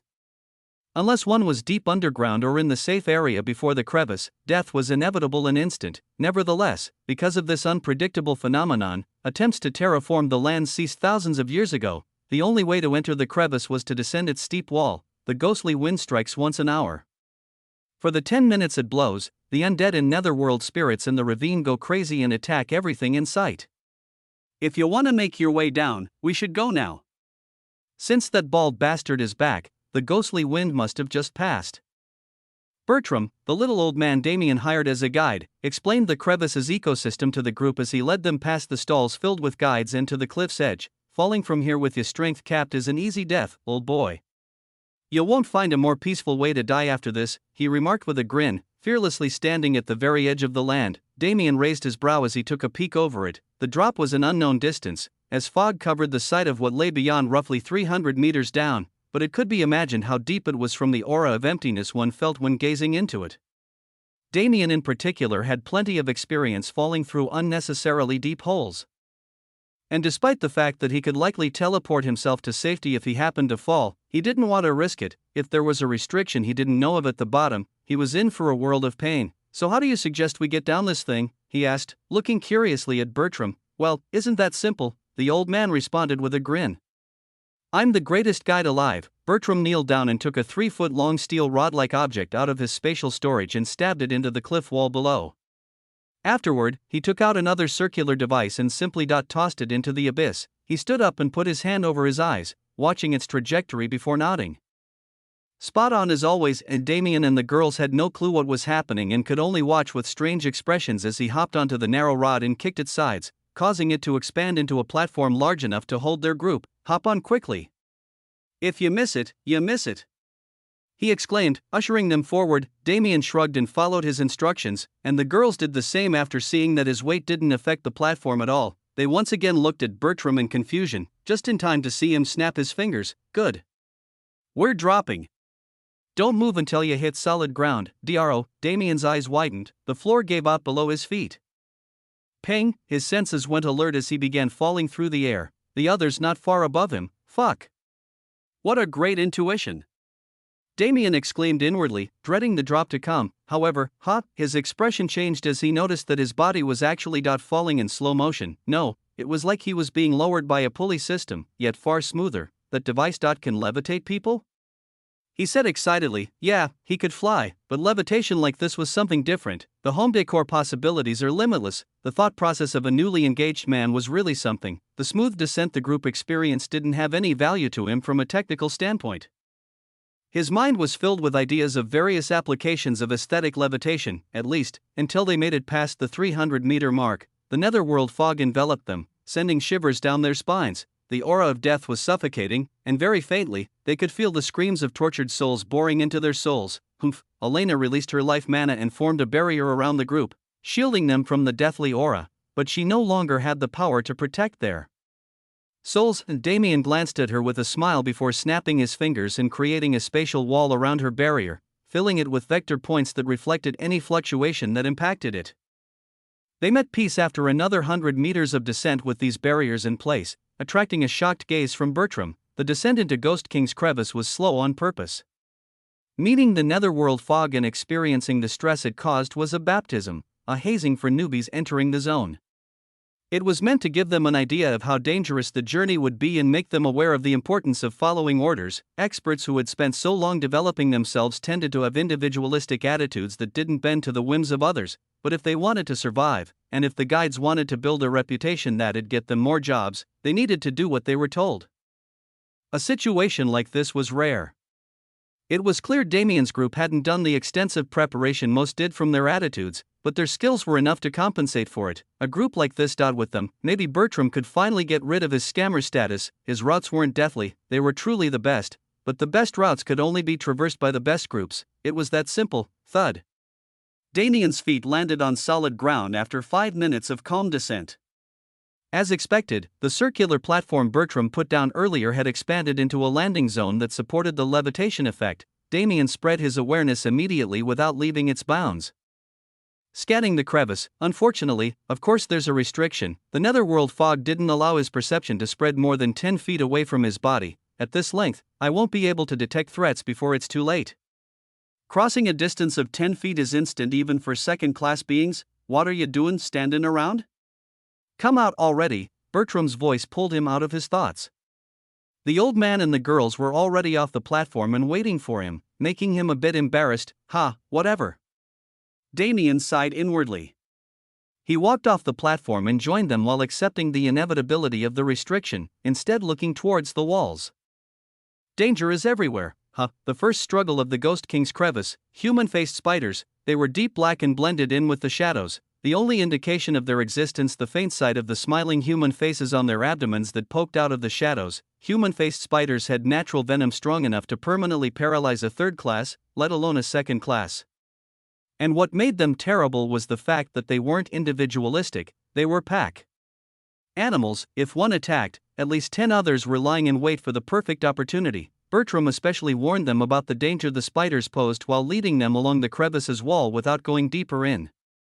We're gonna trek a few kilometers to reach the entrance point into the fog.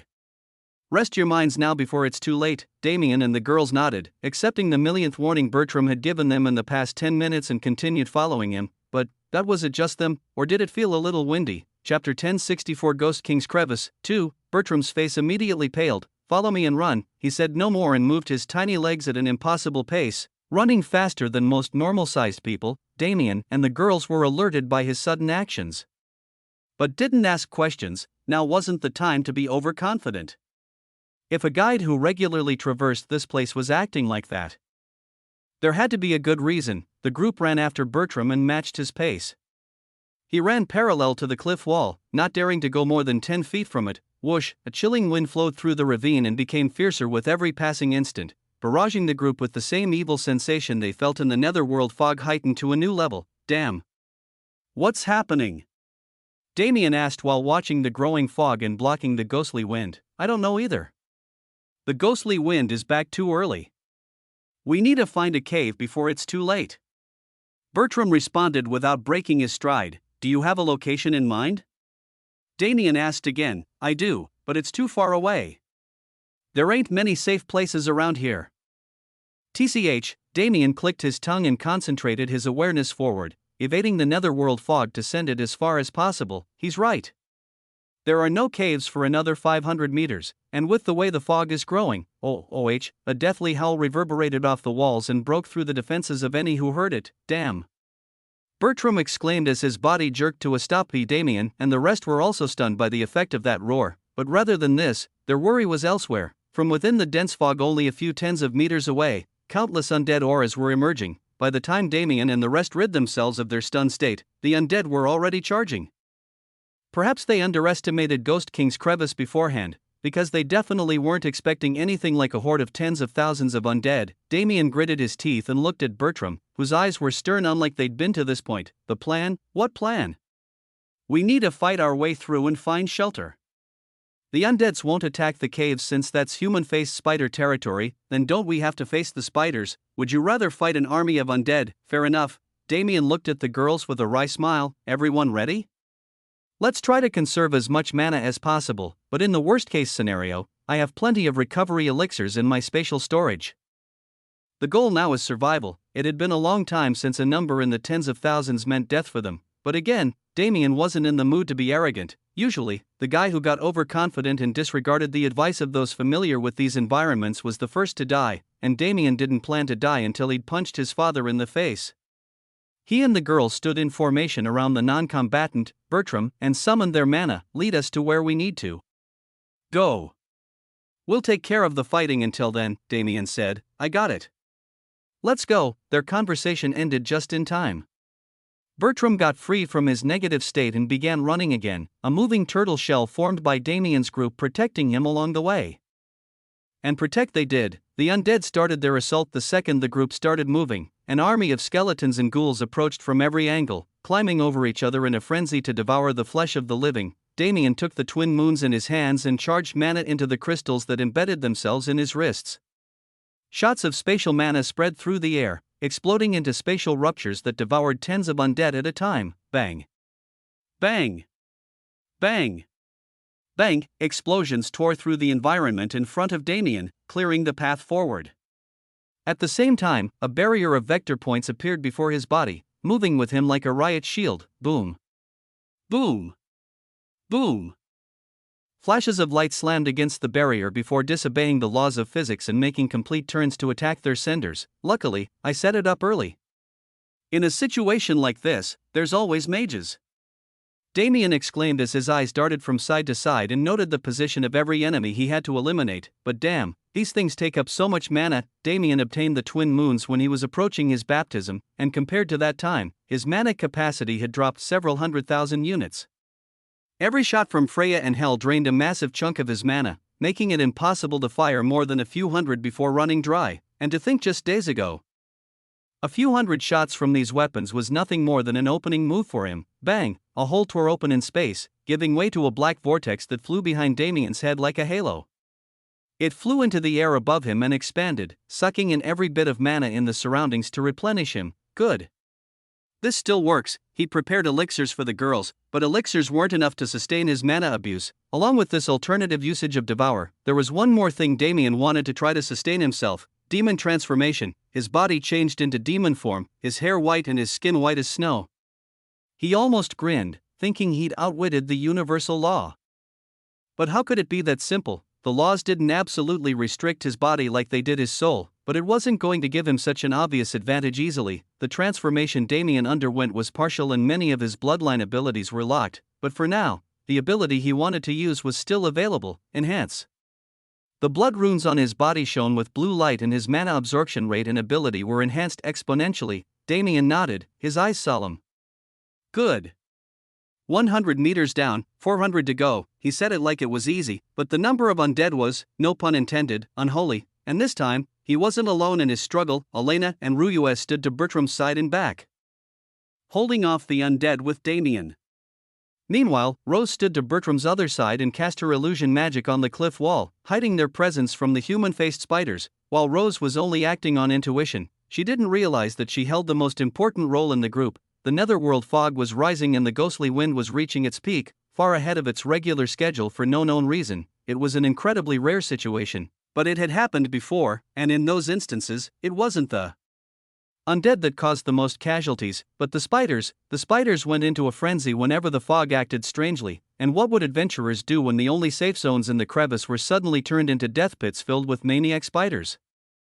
The answer was nothing. They could only die. With luck and skill aiding their charge forward, the group continued moving against the undead tide, bent on overcoming the hurdles they faced. In the back of their minds, they knew it. This trouble was severe, but it was only the start of their grand adventure. Chapter 1065 Ghost King's Crevice 3. Waves of mana burst through the side of the ravine as Damien's group fought their way through the undead horde. The netherworld fog had grown to the point where it was impossible to see anything even a few feet ahead of them, and from this abyss of smoke, a never-ending stream of undead harassed them without pause. It was a horrifying sight to see. The massive number these undead represented could only be approximated by gazing into the deep tsunami-like shadow approaching through the fog. Damien's side was still going strong. While their numbers were large, it was lucky that these creatures were all in the second class as well, otherwise, a siege like this would have immediately ended them. He still had the twin moons out, not changing his strategy to deal with enemies and only focusing on keeping the path clear and waiting for Bertram's instruction. The real spectacle was on Ryue and Elena's sides. Ryue was also a force of Een, or rather, she was a controller of Een with far greater status than small undead like these. She didn't use ice or her own abilities, instead choosing a far more brutal approach that conserved her mana. Rara, a ghoulish howl filled the air as countless mutilated corpses rose from the ground in a flurry of grey mana. They meshed together strangely, forming an army of new beings out of those who died. However, this new group of undead wasn't an enemy, but a product of Ryue's machinations. She controlled the death aspect of Een, spreading her influence into the surroundings.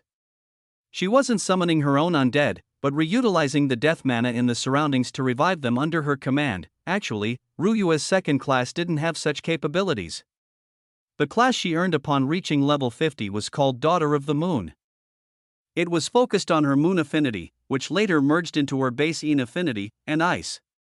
It was also the origin of her spear art. However, Ryue's affinity with Een had always been extreme. The reason she was so limited in the past was because she wasn't able to realize it. Her new understanding, combined with her long-existing talent, allowed her to connect with death mana, albeit at a very subtle level. She abused this to create a horde to fight against the horde, taking a new replenishing supplement almost every minute. While Ryue and Damien had to get creative with their power sets to find ways to counter the army, Elena didn't share their worries. When she hit third class, her fighting style experienced a huge change. However, before that, the path she pursued was the limitless warrior, the path of a Valkyrie who never lost steam in the midst of battle. The life and light laws that had transformed into more ethereal concepts were reverted back to their foundation, where their only purpose was to sustain Elena infinitely, and she was making sure they did exactly that. Huge pulses of pure golden white and greenish white mana surrounded her body in a furious vortex as she slashed out with Yggdrasil's branch and swept away wave after wave of undead. Those who attacked Elena were mainly netherworld spirits, a ghostly race that absolutely abhorred life. Elena's powerful life aura made her an immediate target, but at the same time, netherworld spirits were the undead species most susceptible to her blade. Bang! Bang! Bang! 3 explosions rang out as one, coming from all 3 open sides around Bertram. Damien, Ryue, and Elena all let out a massive flux of power, blowing away another wave of undead. The cave Bertram was leading them to was only a few tens of meters away, just a little bit more and they'd reach it. They pushed. Boom! Damien gritted his teeth and poured out most of his mana in a single compressed blast from Hell's Barrel, a true implosion of space that tore even the netherworld fog out of their path. At the same time, Ryue slammed her foot into the ground and sent out a ripple of mana, molding her undead army into a huge chimera golem that tore into the undead horde and broke their waves. And Elena, she covered their backs so perfectly that her effort almost went unnoticed.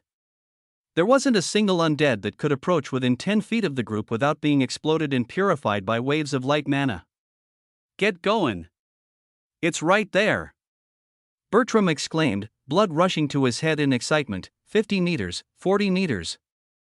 30 meters. At a certain point, the netherworld fog started to fade out naturally, and even the undead stopped approaching with such ferocity. Before they knew it, a shadow covered their bodies. It was only then they realized they were finally safe. Phew, Damien exhaled a sigh of relief. He stretched his body and spread his awareness again, still not losing his wariness. He realized almost immediately that they weren't alone in this cave. There were roughly 50 other adventurous practitioners present. Half of them were huddled together in their own small groups, while the rest stayed in each other's vicinity like a huge expedition group. Their conversations revolved around the strange timing of this undead wave and the hair's width they all survived by, but they all ceased the second Damien and the rest entered the cave. The adventurers all watched the group in scrutiny, assessing the new survivors who'd shown up in this place. Damien and the girls, however, paid them no mind. Let's just get what we need to do done. Conflict with others is just wasting time, Damien thought to himself, finding an open space and sitting down. The girls followed his actions, while Bertram carefully scanned the cave walls and jotted a few things down on a small notepad. This place is usually the best since the spider bastards in this cave aren't as hostile as the rest, but who knows what's happening now? He exclaimed sighingly as he took a seat near Damien. Old boy, human-faced spiders only have one weakness: their eyes. Don't forget that, Damien nodded, glancing at the ceiling with a frown. He can't be speaking for no reason, but if he thinks something will happen, why enter the cave in the first place? He shook his head, throwing away the thought. No, a moment of respite is better than nothing. We've burned through over 100 mana elixirs in the past 15 minutes. This strategy lets us tear through obstacles, but it's too inefficient to last the whole expedition. Damien furrowed his brows in thought, pondering over different ways for them to save mana but still move with the same speed. Meanwhile, the attention of the groups around them seemed to fade. At least, for the most part, two groups in particular had their eyes on Damien and the girls for different reasons. The first sat in a dark corner of the cave, outside the perception of most. Unlike the rest, they were hidden by a thick veil of mana. Of course, this wasn't a strange thing to do in a place like the Severed World, but in their case, it was definitely malicious, because behind that barrier, 4 people sat in a meditative posture, unmoving like stone Buddhas. Their bodies were covered in human-faced spiders, the venom from these beasts flowing freely through their systems, but they didn't reject it. No, they accepted it wholeheartedly to further their training. However, their lack of reaction seemed to anger the spiders around them, an anger that spread from spider to spider and alerted every creature living in the cave. Their perceptions were joined together in a single web that translated their thoughts and allowed them to share vision, and through it, they reached a consensus. The new arrivals, Damien's group, that were exactly the people they'd been looking for. Chapter 1066 Ghost King's Crevice. 4. The second group was far less ominous. They were in the light both metaphorically and physically, sitting near the middle of the cave and only around 10 feet away from Damien and the rest. They were also a group of 2 men and 3 women. However, the main group was only 2 men and 2 women, with the last being their guide. They chatted and laughed together more closely than most other groups, and the one who clearly led them was a man with bright blonde hair and blue eyes, wearing a crown-like head garment made of silver and sapphire colors. He glanced not at the girls or Damien, but at Bertram with interest. His eyes glimmered with interest, causing his party members to gain interest as well. Virgil, did you find something good again? One of the women asked. The man, Virgil, smiled in response. You could say so. Sheesh, you always have to act mysterious, the other man said with a snort. Huh, what can you do? There's no such thing as certainty in these things. Humph. Their conversation continued. The topic dropped not long after it was brought up, but Virgil's attention never left Bertram for too long. In the end, he couldn't bear it anymore. He stood up, intent on walking over and getting an answer to the question in his mind, but at that moment, rumble, a tremor spread through the cave.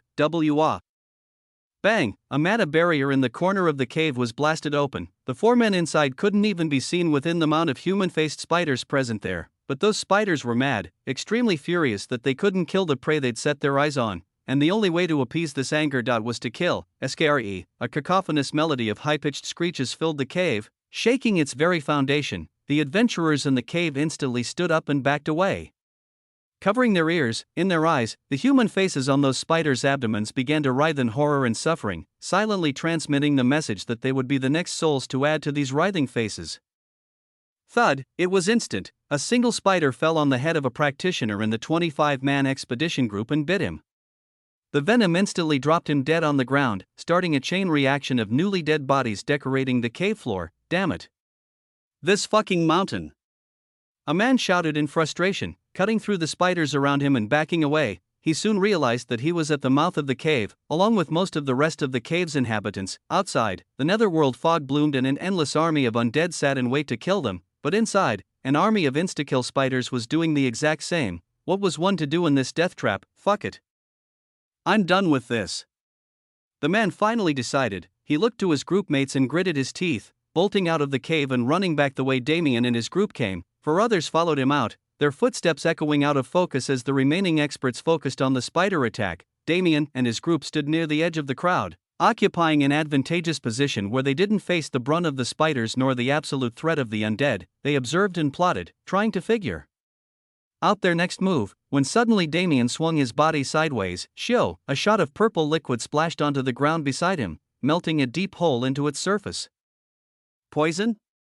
Damien thought as he traced its source. There are people back there. Damien once again dodged, this time taking a container out of storage and swiping up the poison that was shot at him. The girls and Bertram were also alerted to the attack at this time. Together, they watched as the poison melted through the container made to hold far more powerful materials. We can't face that right now. Damien realized with a frown, it was a physical poison, so the void physique couldn't handle it, and he didn't trust transcendent regeneration in its current state. Heal was also unavailable, so he couldn't be sure of the girls' safety if they were hit. Damn. What now? Either they stayed in the cave and attempted to fight the unknown enemy and the spiders, or they risked it and challenged the undead horde. Bertram, how sure are you of your skills? He asked hurriedly. 100%. The old man responded without missing a beat. Good, then we'll go. Could the timing have been more perfect? At the exact moment Damien spoke, 5 new undead made their way out of the netherworld fog and waited outside the cave for helpless fleeing adventurers. They were none other than the 5 who escaped a few seconds ago. Damien gritted his teeth. Their fates seemed obviously doomed in that horde, but he didn't change his decision. He would take unending enemies over deadly poison any day. Damien's eyes were extremely solemn. His pupils swirled as the all-seeing eyes activated. He waited for the perfect moment, setting up vector walls to deflect any incoming poison. 2 things happened to prompt his next word. The first, the unknown poison began to melt through the vector walls like they were material objects, and the second, well, the timing was perfect. Go, an opening appeared and he capitalized on it without wasting a second. He ran out of the cave and back into the undead wave. Bertram and the girls not far from him. Hey! Let's not die! He yelled. Don't worry about it. Bertram yelled back. The little old man increased his pace, taking the lead and running through the undead without a care for his life. Or rather, he trusted Damien's group to have his back so they could all live. The path. The truth was, Bertram never had a path, he had an instinct. He knew where the best route to survive was, but this route was usually also the most dangerous if there was even a single misstep. Bertram focused on this instinct right now in his moment of life and death and found that path, finally running into Ghost King's Valley, the name given to the flat ground at the bottom of Ghost King's crevice. Follow them. As Damien left, another group also followed his footsteps, Virgil and his companions. They even left their guide behind, as she didn't believe leaving the cave was the right option. But Virgil's choice was to follow Bertram, because he knew that there was no better option than him. These 2 groups soon disappeared into the opacity of the netherworld fog. They were assaulted by the fog's properties at an exponential level compared to what they experienced at the edge, but they pushed forward. Explosions filled the air around Bertram, clearing the undead away from him. Those who couldn't see him could only follow the explosions and hope they were going in the right direction, but Ghost King's crevice was that type of place. The second one left the protection of the edge, one's perception could no longer be trusted. Because of this, these 2 groups didn't know at all the path to survival Bertram had found. That directly came in contact with the Ghost King. Chapter 1067 Ghost King's Crevice. 5. Twisting, winding pathways. No, was there even anything like that? Didn't twisting, winding pathways at least have some semblance of direction? It became clear that Bertram didn't have anything like a set path he trusted once they began moving. His steps had no order, and the groups he led found themselves running so randomly they could have sworn they were just going in circles, but Bertram's expression didn't relax in the slightest as he pushed forward. The undead horde faded into a blurry fog. The roars of battle became nothing more than a whisper. And every single pit of his attention honed in on the ethereal path that was forming itself in his eyes. There was a question he always asked himself: why did he consider himself the perfect guide when he hadn't established a trusty route? In his mind, anyone who trusted routes without question was an idiot, mediocre at best. Routes could be followed by anyone, so what was the point of a guide? If an adventurer was able to memorize the route for themselves, wouldn't the guide become irrelevant? The severed world was a place that was constantly changing, and it didn't receive too many recurring powerful guests who'd be able to do these things, but it had plenty of opportunists looking for their entrance into the guide scene so they could make quick money. Which routes would they use? Of course, they were the same routes trusted by the rest. Bertram wanted to be different, and he had the ability to act on this desire. His instinct allowed him to see not only the safest path, but also the most beneficial one. His reputation had been sullied over time not because the paths he took were bad, but because the adventurers who hired him never chose the safe path. They wanted to chase benefits, and when he led them to those benefits, they died without fail. That was just the kind of place the severed world was. Bertram could have solved his problem by removing the option to take the beneficial path, but what was the point of doing that when his goal from the start was to be different? Adventurous spirits would be adventurous regardless of what he did. Therefore the choice remained in their hands. For the first time in a long time, Bertram made his own decision, not to seek benefits, but to find the best path for survival. The undead army grew larger with every second, and the battle that raged on became hopeless. Even for Damien and his group, the usage of so many elixirs would definitely leave them endangered in the later layers, but Bertram couldn't pay attention to it. He needed to find the way out of the netherworld fog as fast as possible. He followed his instinctual path, and Damien and the rest followed him without question. They went deeper and deeper into the valley, their minds exhausted from the constant slaughter yet completely alert from the threat of death. And that's when he realized it. Even if they got to the other side, wouldn't they still be in the domain of human-faced spiders? Was there a real way to survive? He doubted it internally, but his instinct never lied, so he threw away his negativity. If it was death either way, he'd rather try until the very last second than give up and accept it peacefully. This was the mentality that all of them adopted in this seemingly hopeless situation. Damien and the other practitioners were forced to accept the true greatness of the restriction placed on them. For Damien at his original level, something like this undead horde could be dealt with in a single attack. Second class meant absolutely nothing in front of the second revolution. But now that he was back at this level, he lost almost everything that made him what he was today. The adventures he had during third class were his defining moments.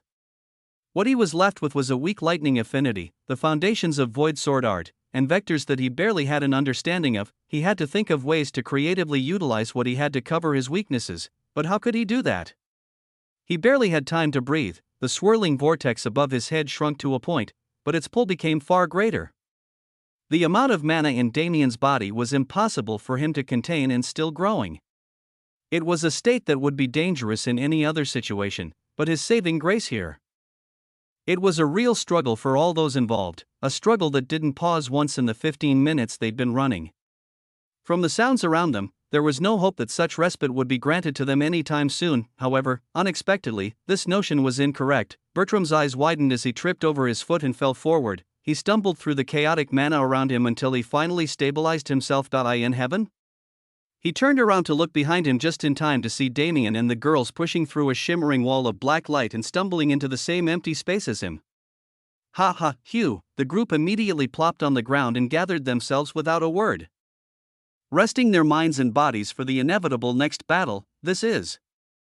Bertram exclaimed in realization. Nothing needed to be said. This black light barrier spanned roughly 500 meters of space and sat like an isolated world within Ghost King's Valley. This kind of structure could only mean one thing: a small respite accompanied by an even greater danger. Damien and the girls silently agreed on this conclusion and thus wasted no time preparing. Meanwhile, Bertram collapsed on his bed, sweating profusely. I'm dead. My time has come, he murmured inwardly, accepting his fate. Maybe I wasn't cut out for this guide shit. I should've just listened to my ma and stayed on the farm. What else could he do but wait for death? The current location was Pua. Hey, don't push, let me in, damn it. They're coming. A group of 4 pushed their way through the barrier and fell to the ground, sandwiching each other in the process. Damn. Didn't you say we were going somewhere safe? A bald white man among them sneered, wincing as the massive gash on his leg acted up. Aren't we? This place looks pretty safe to me, the other man said, getting out of the pile their group had formed and standing up. The 2 women in their group sat to the side and didn't speak, but they looked at their party leader, Virgil, as if he were an idiot. This place looks safe to you? This place is the furthest thing from safe.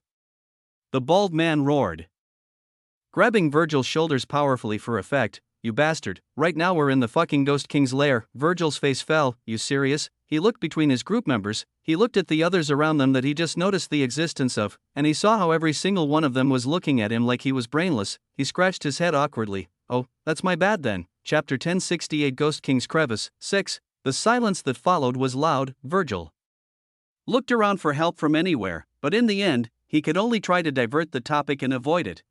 Anyway, who are you guys? It's our first time meeting, right? He said, looking at Damien and the girls.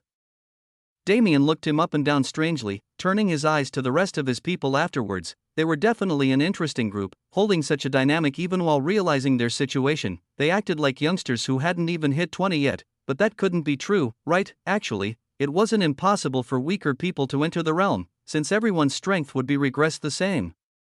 There were several advantages and disadvantages of both being weaker and stronger. You can call me Damien, Damien finally said, nodding at the group with a smile. Rose and the girls introduced themselves as well, using the same succinct method as him. Nice to meet you all, Virgil said energetically, bowing his head slightly. Since we've all ended up in this situation, shouldn't we work together to find a way out? He suggested. Damien raised his brow. Work together, yup. I'm sure our strength combined can deal some damage to that Ghost King, right? Damien scoffed and rolled his eyes. Did this kid enter the sub-universe without doing a single ounce of research? The Ghost King wasn't an existence they could fight. From what had been gathered, he was at least at the peak of 3rd class, a level where he could squash them like ants. I'll pass on that offer for now. We'll let you know if we reconsider, Damien finally said, shaking his head. The first strategy wasn't fighting.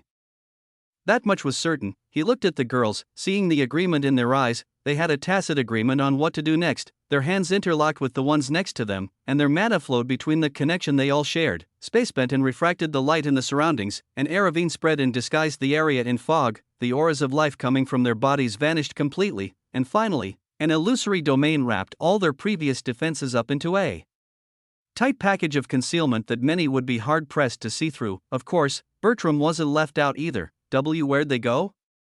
Virgil exclaimed. You can't actually be this stupid. It has to be a bit. Don't tell me it's not, the bald man sighed in frustration. Calm down, Marcus. It was just a joke. Virgil hurriedly replied. Yeah, well now isn't the time for that.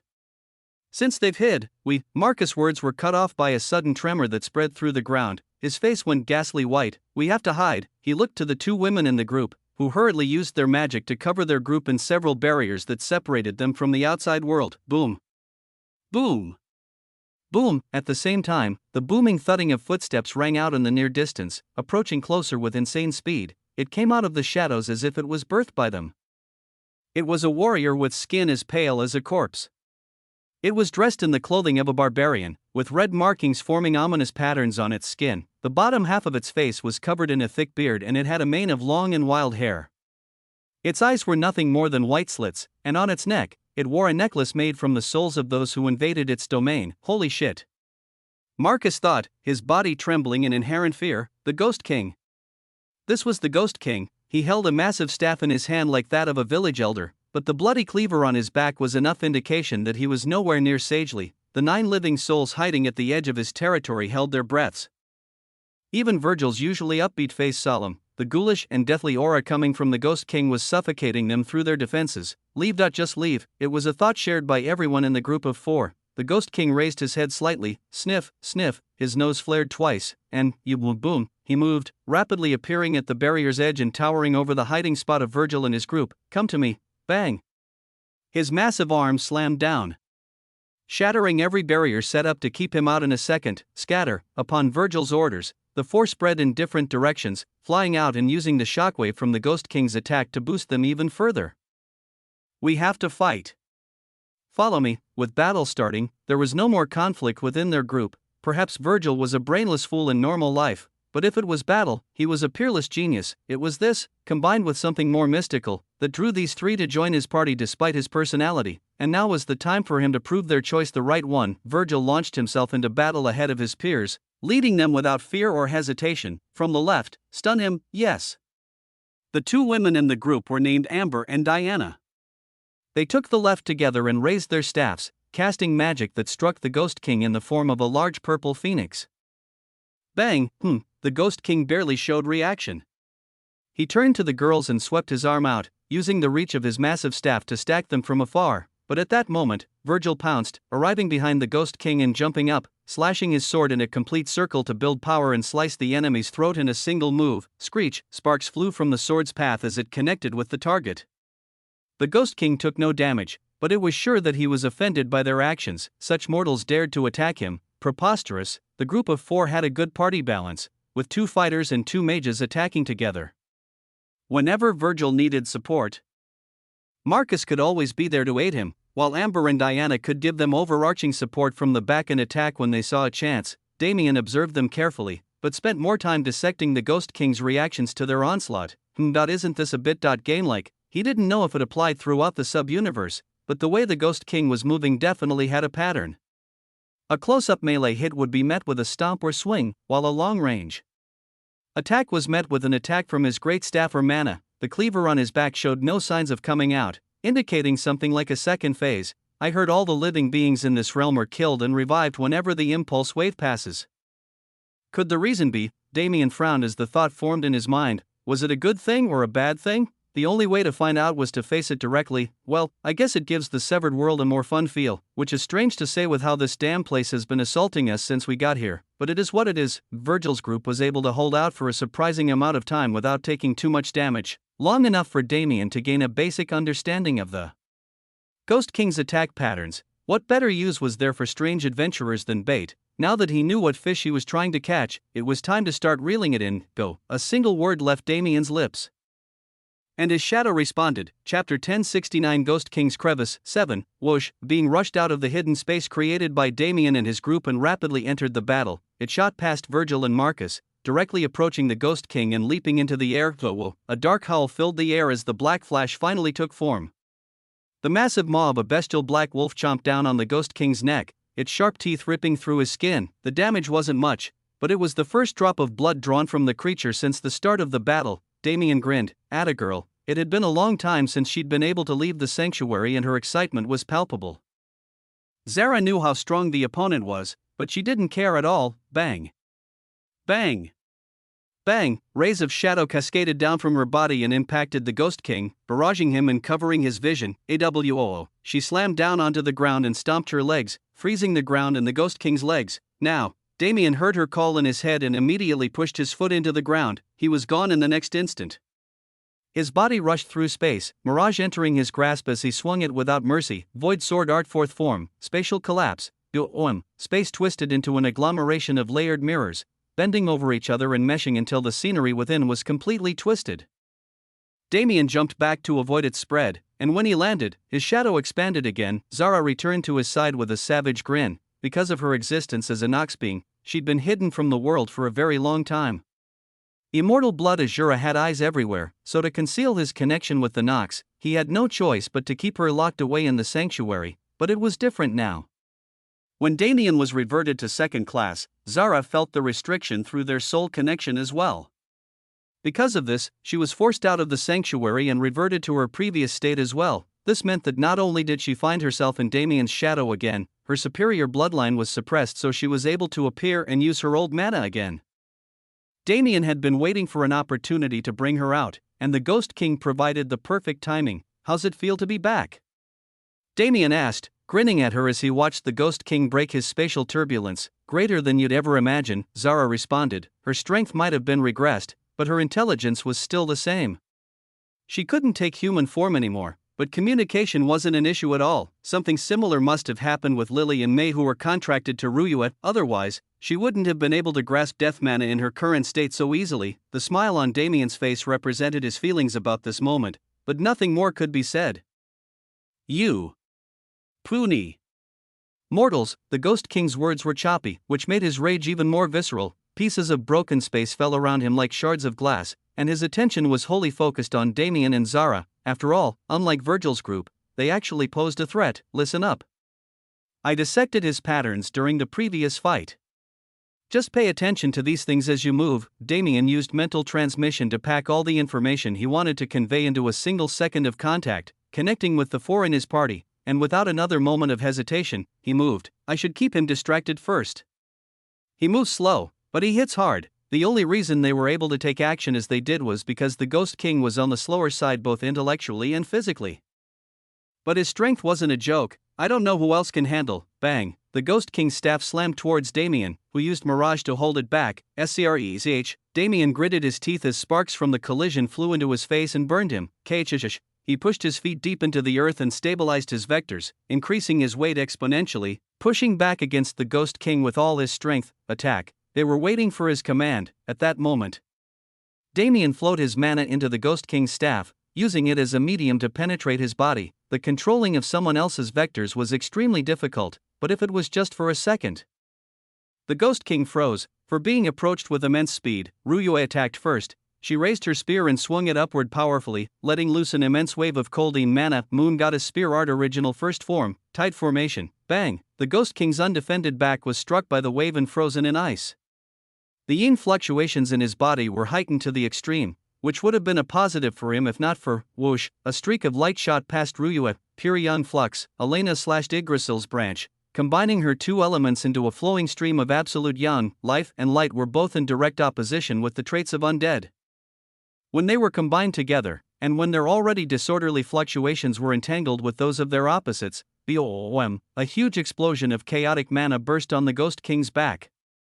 The mana waves spread through Ryue's ice and shattered it, emitting even greater pressure. Despite the extreme physical defense the King of the Undead possessed, the force of the explosion tore his skin open and burrowed into his muscles, putting a number of holes in his body. It all happened in a second. The Ghost King let out an ear-shattering roar as Damien's restraints wore off. He slammed his foot into the ground, spreading a terrifying wave of destructive mana. Damien took the brunt of the force. He was thrown back, blood flying out of his mouth. The others were pushed away as well, suffering varying degrees of injuries. Rose stood up, ignoring the blood pooling in her mouth as she summoned her mana and surrounded the Ghost King's head with it. Conceal. A shimmering curtain formed from the mana. The Ghost King's vision was impaired, the sight around him changing completely from Ghost King's Valley to a barren plain somewhere in the universe. After the roar would come a powerful swing of his staff loaded with mana. This was already present in the information Damien gave them. With his vision clouded, the Ghost King's swing became nonsense. A random attack with no particular target, Zara took hold of the opening to cage the Ghost King in countless shadow chains, while Rose, Ryue, and Elena began to approach again, a new course of attack already plotted in their minds. A bit further away, Damien clutched his chest with a frown. I am not a fan of this slow healing. Transcendent regeneration still existed, but taking the brunt of the force of a peak third-class being's attack did more than just sting. Damien's internals were a mess, and they definitely weren't healing fast enough for him to keep taking hits like that. He couldn't be counted out of the battle yet, but he definitely realized something important. I was damn lucky I didn't offend anyone powerful back then.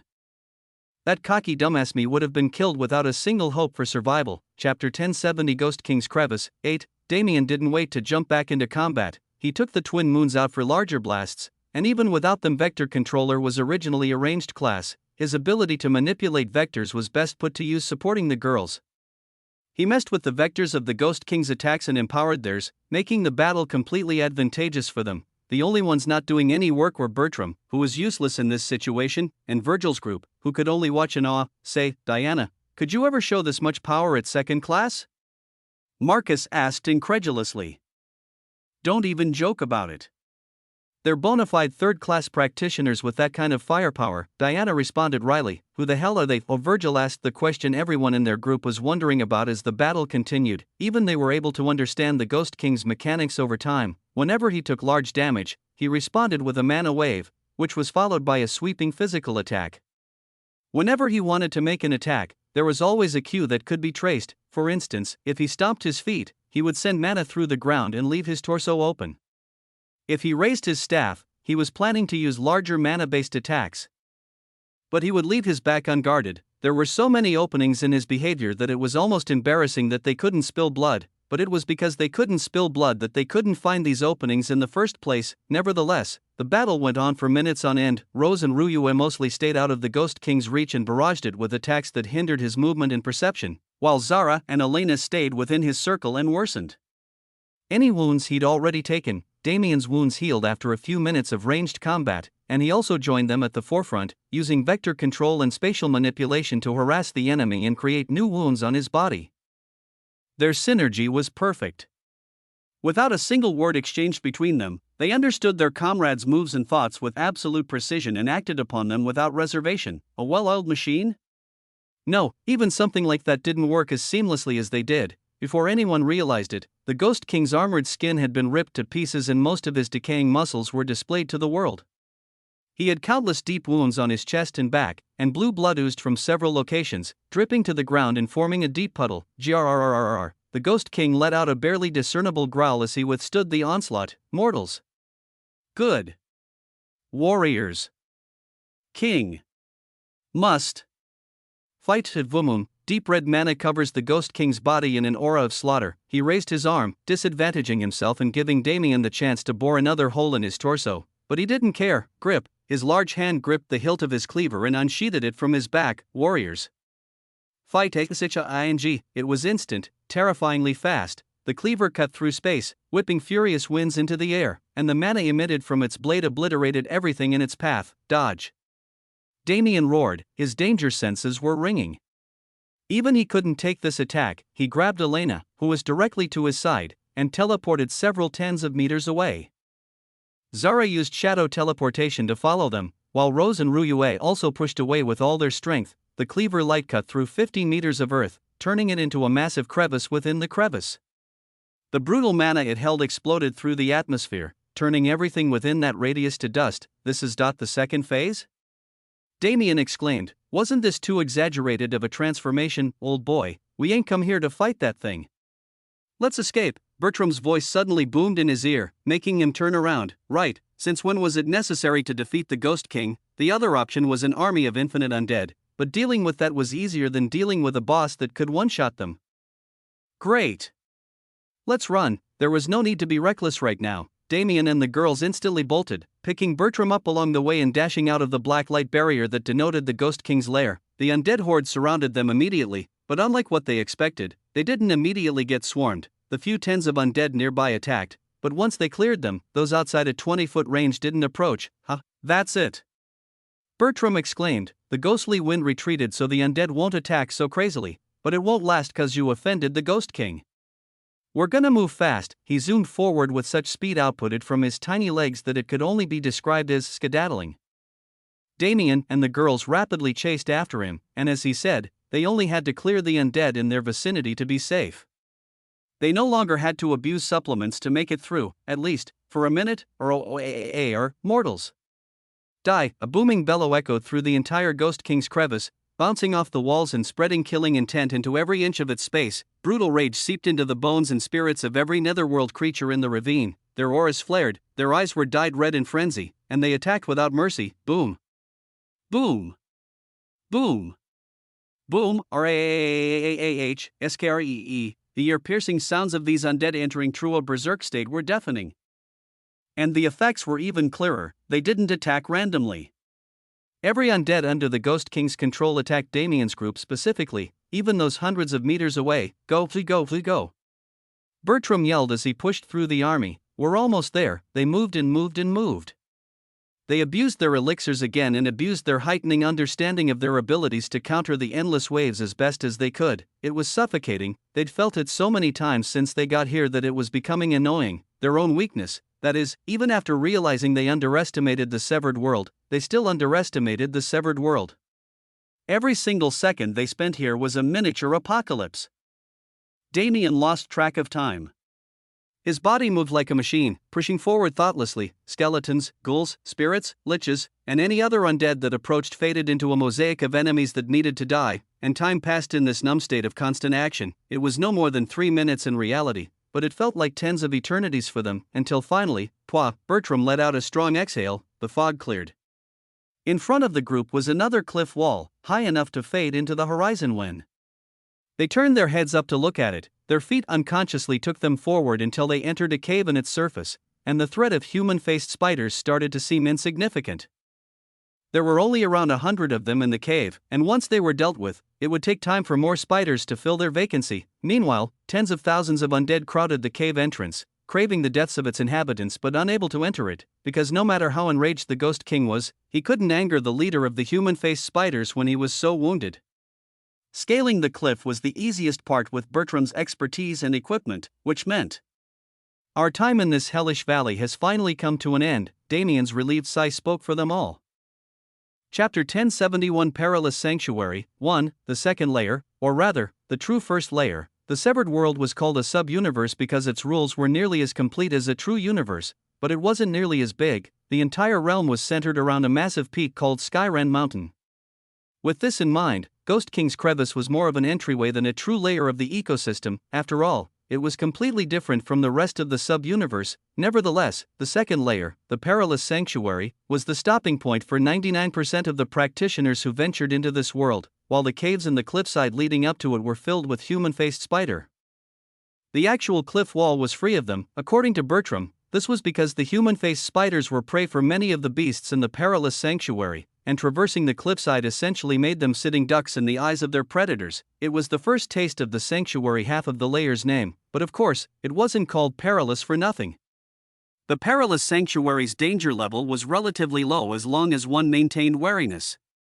Most of the beasts weren't hostile unless provoked, while the rest weren't strong enough to pose a threat like the Ghost King. More than this, the entire layer was filled with treasure. Heavenly resources grew like common grasses, and every beast possessed some quality that would be beneficial when consumed. Some miners even dug into the ground, learning that there were precious minerals present in spades. This was the reason why the severed world was so popular. However, with every gain came a loss. The dangers of the Perilous Sanctuary were hidden, lying in wait for helpless practitioners who dropped their guard. For every treasure present, there was a fake. These fakes were sometimes beasts in hiding, sometimes deadly traps, and other times horrifying plants or materials disguised as beneficial resources. The more greed one possessed, the more likely one was to die in this area. Was it mere coincidence, or was it a mechanic specifically designed for this purpose? Regardless of the answer, the truth didn't affect Damien. "Let's not spend too much time here," he said. At this time, the group had already made their way up the cliff and received an extensive breakdown of the Perilous Sanctuary from Bertram. "If the treasures are really so great, we can come back for them once we've finished our original mission." Elena looked around curiously. The scenery was a lush tropical rainforest that stretched as far as the eye could see. Several hundred kilometers away, one could see the trees darkening and far more beasts in the sky, but this area, for the most part, was just a beautiful rainforest. "Are we on a time crunch?" she asked. "Not really, but I do want to finish as fast as possible." "It's been a long time since we've been home," Damien responded. "Home, huh?" Elena frowned slightly. Could it be considered a home when she had no one waiting for her there? "How about we stay for the day and see what we can find? There's no harm in taking a little rest, right?" Rose jumped in, breaking the sullen mood before it could form. "I also agree. We may not have time to return on the way back, and while the treasures might not be too useful, it would be nice if we could find replenishment for some of our supplies." Ryua chipped in. Damien nodded, realizing the truth of their words. Almost half of their recovery pills and elixirs had been used up in Ghost King's Crevice. It was impossible to get out of that swarm unharmed. "I keep forgetting I don't have heal anymore. It really would be dangerous if we ran out of methods to quickly heal." "Alright then, let's split up and see what we can find.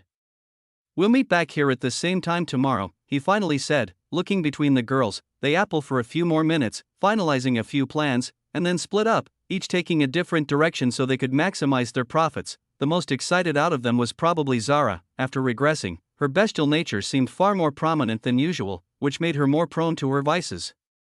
Damien overcame his own bestial instinct easily with the mental growth he'd gone through in more recent years. But Zara had been trying to conquer her Nox side, which amplified her desires, for a very long time, and still hadn't quite won yet. Damien made a mental note to look out for her before turning around and facing the man behind him. "So this is where our cooperation ends, huh?" "It was an adventure, to say the least," he said with a grin. "Huh, that's it.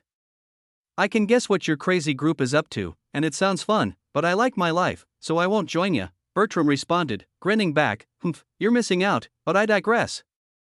You have money to make." After all, the original agreement was for Bertram to navigate them through Ghost King's Crevice, a task he accomplished with flying colors. During a time when no other guide was willing to take the risk for survival, he led them across the crevice and got them to their destination as efficiently as possible. it was a doubt whether the others were even still alive. Damien was interested in Bertram's eyes and held a little hope that the man would continue accompanying them so he could study their function and use them, but it was natural that such a thing wouldn't happen. Wasn't Ghost King's crevice enough of a warning? Hell! Even now Damien could hear intermittent screams echoing through the forest. Bertram was right. He and the girls were definitely the crazy ones in this situation. Well, it was a pleasure working with you. I'll catch you another time when I have another job ready, Damien said, putting his hand out. Bertram reached up and grabbed it with the same grin. Good on you, old boy.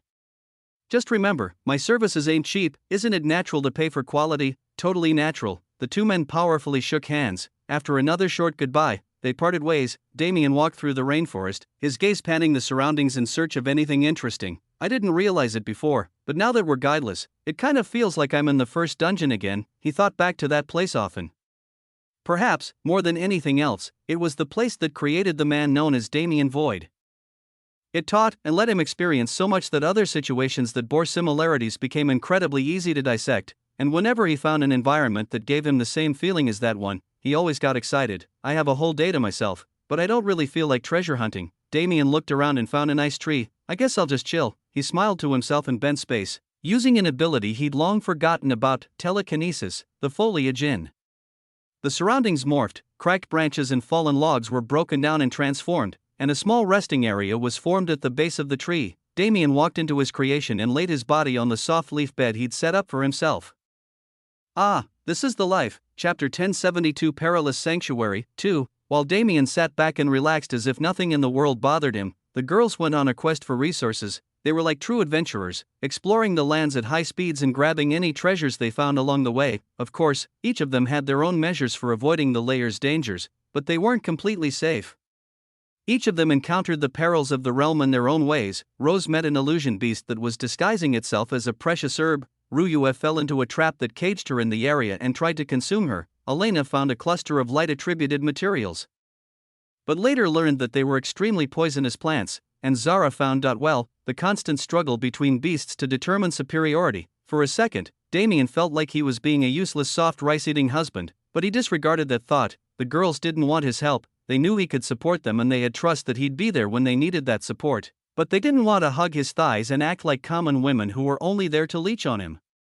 They hadn't really gone on an adventure all together before, and now that they were doing exactly that, none of them were willing to be baggage. Therefore, Damien's help would only be counterintuitive. Either way, I have a constant source of elixirs at my disposal, so there's no need to worry. Damien's spatial storage was connected to the sanctuary, which gave him essentially unlimited storage space, but as he found while he was fighting, he was still able to access it, bypassing the severed world's restrictions. In reality, his spatial storage was a separate dimension that used the sanctuary as a base, and in a certain sense, could be considered a middle ground between it and the real plane. If Damien allowed others to access this space, Elvira is really the greatest helper a man could wish for. I should give her an appreciation gift or 10 when we get out of here. Elvira deposited medicines in the spatial storage, which Damien could then retrieve.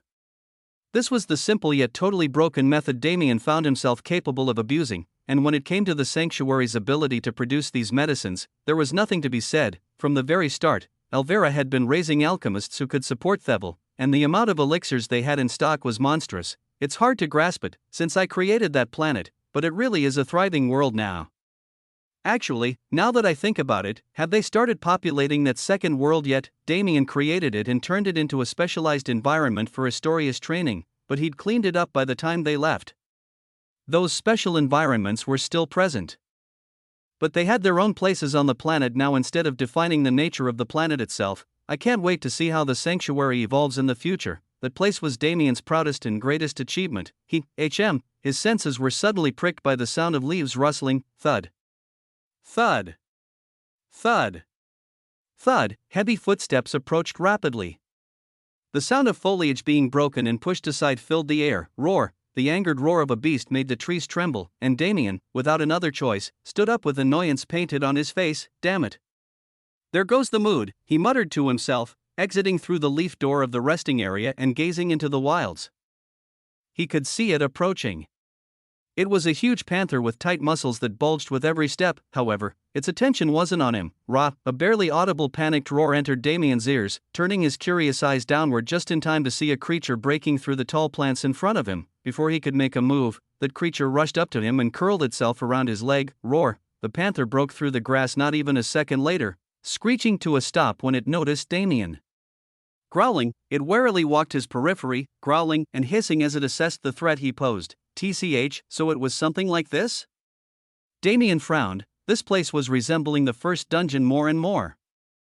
Wasn't it? This scene reminded him of his meeting with Zara, which, frankly, annoyed him more. Damn it, I'm too weak to kids. He opened his mouth and took a deep breath. He looked the panther directly in his eyes and flared his killing intent, creating an illusory storm of blood, and, de breath, he let out the roar of a dragon, shooting a beam of terrifying mana light into the air, empowered by the pure dragon bloodline present in Damien's current body. The roar had far more power than anything he could unleash in the past.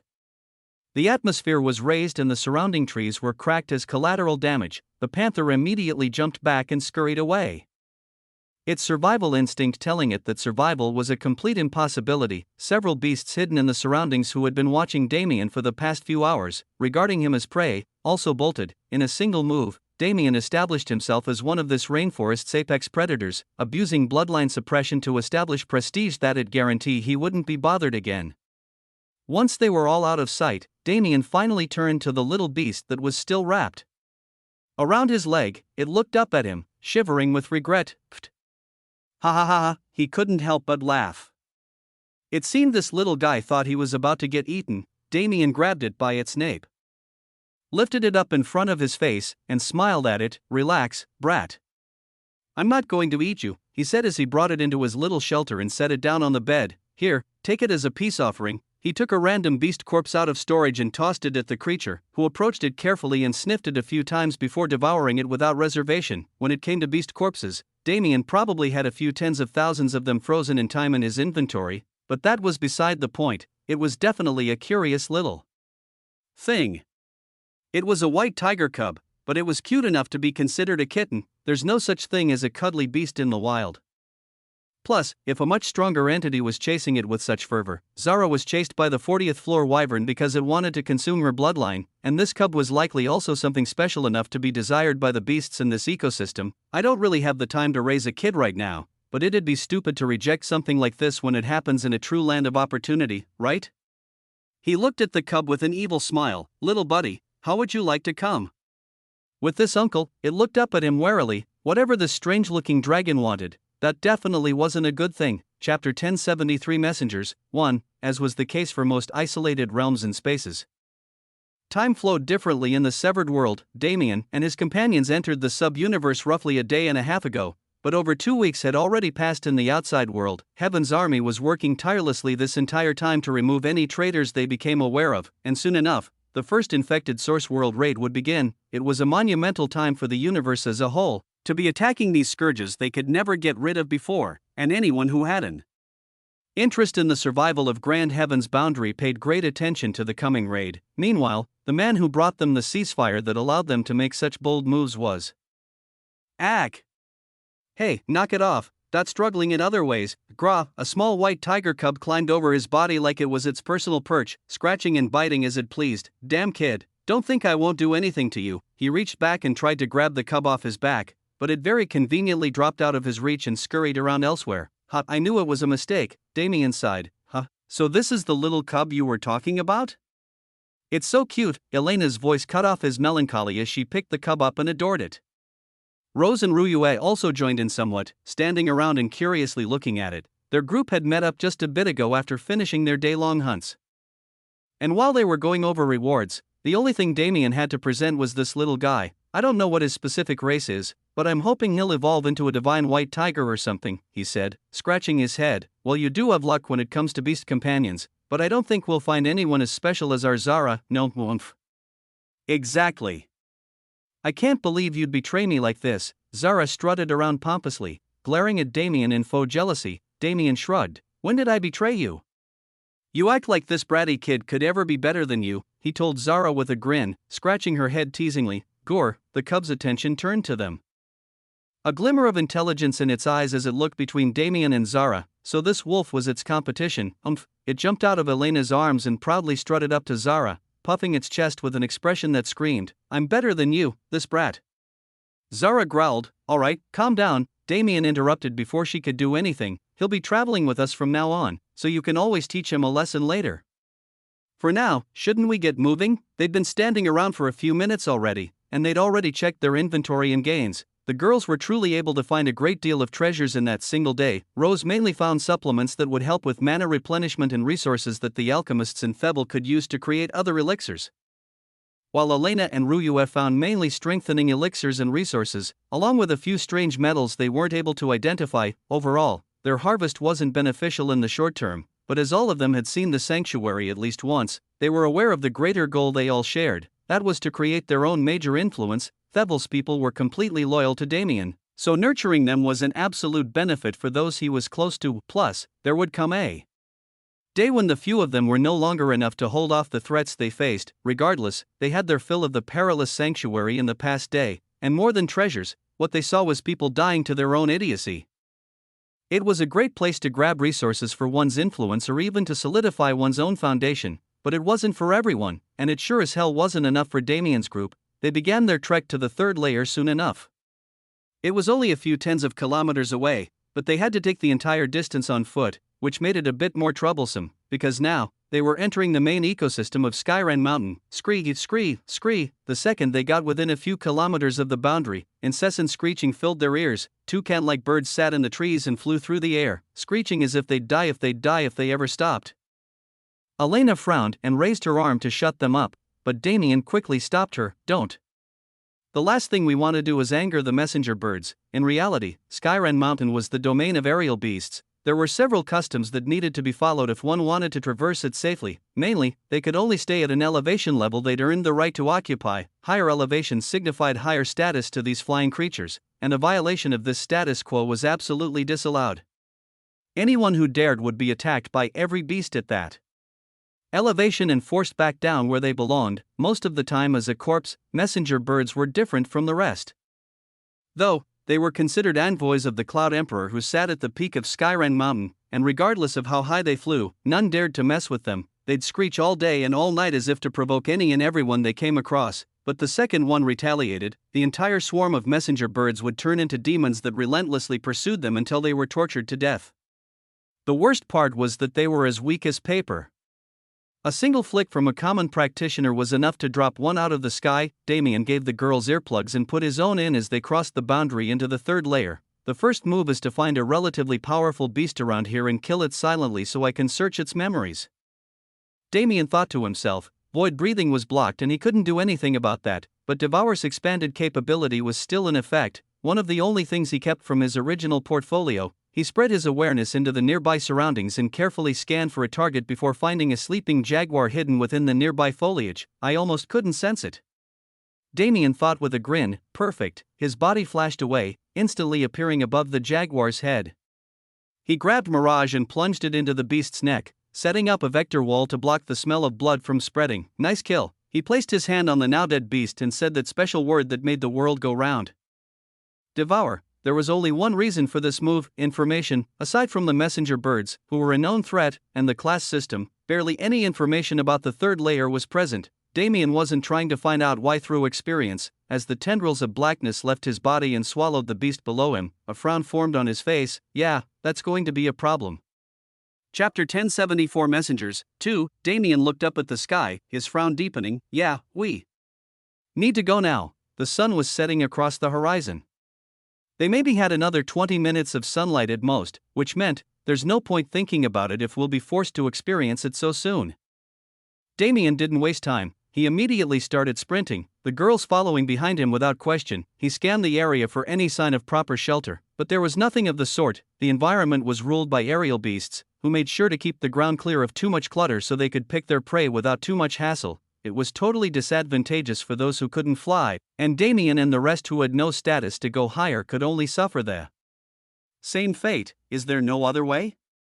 Damien wondered. There was still one solution, but it was a risky one. What do you think we should do? He said, sending a sound transmission to the girls to fill them in. Let's take the risk, Ryue responded. From what you've said, it is far worse for us to find no shelter than to take shelter there. Damien glanced at the other two before nodding. Fine.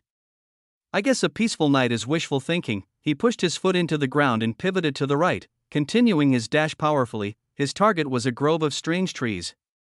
Their leaves were like banana trees in the way they were long and floppy, but unlike those common trees, these were like bubbles of isolated space. The leaves extended bulbously all the way to the ground, forming a spherical shield around the tree trunk, and it wasn't an exaggeration to describe it as such.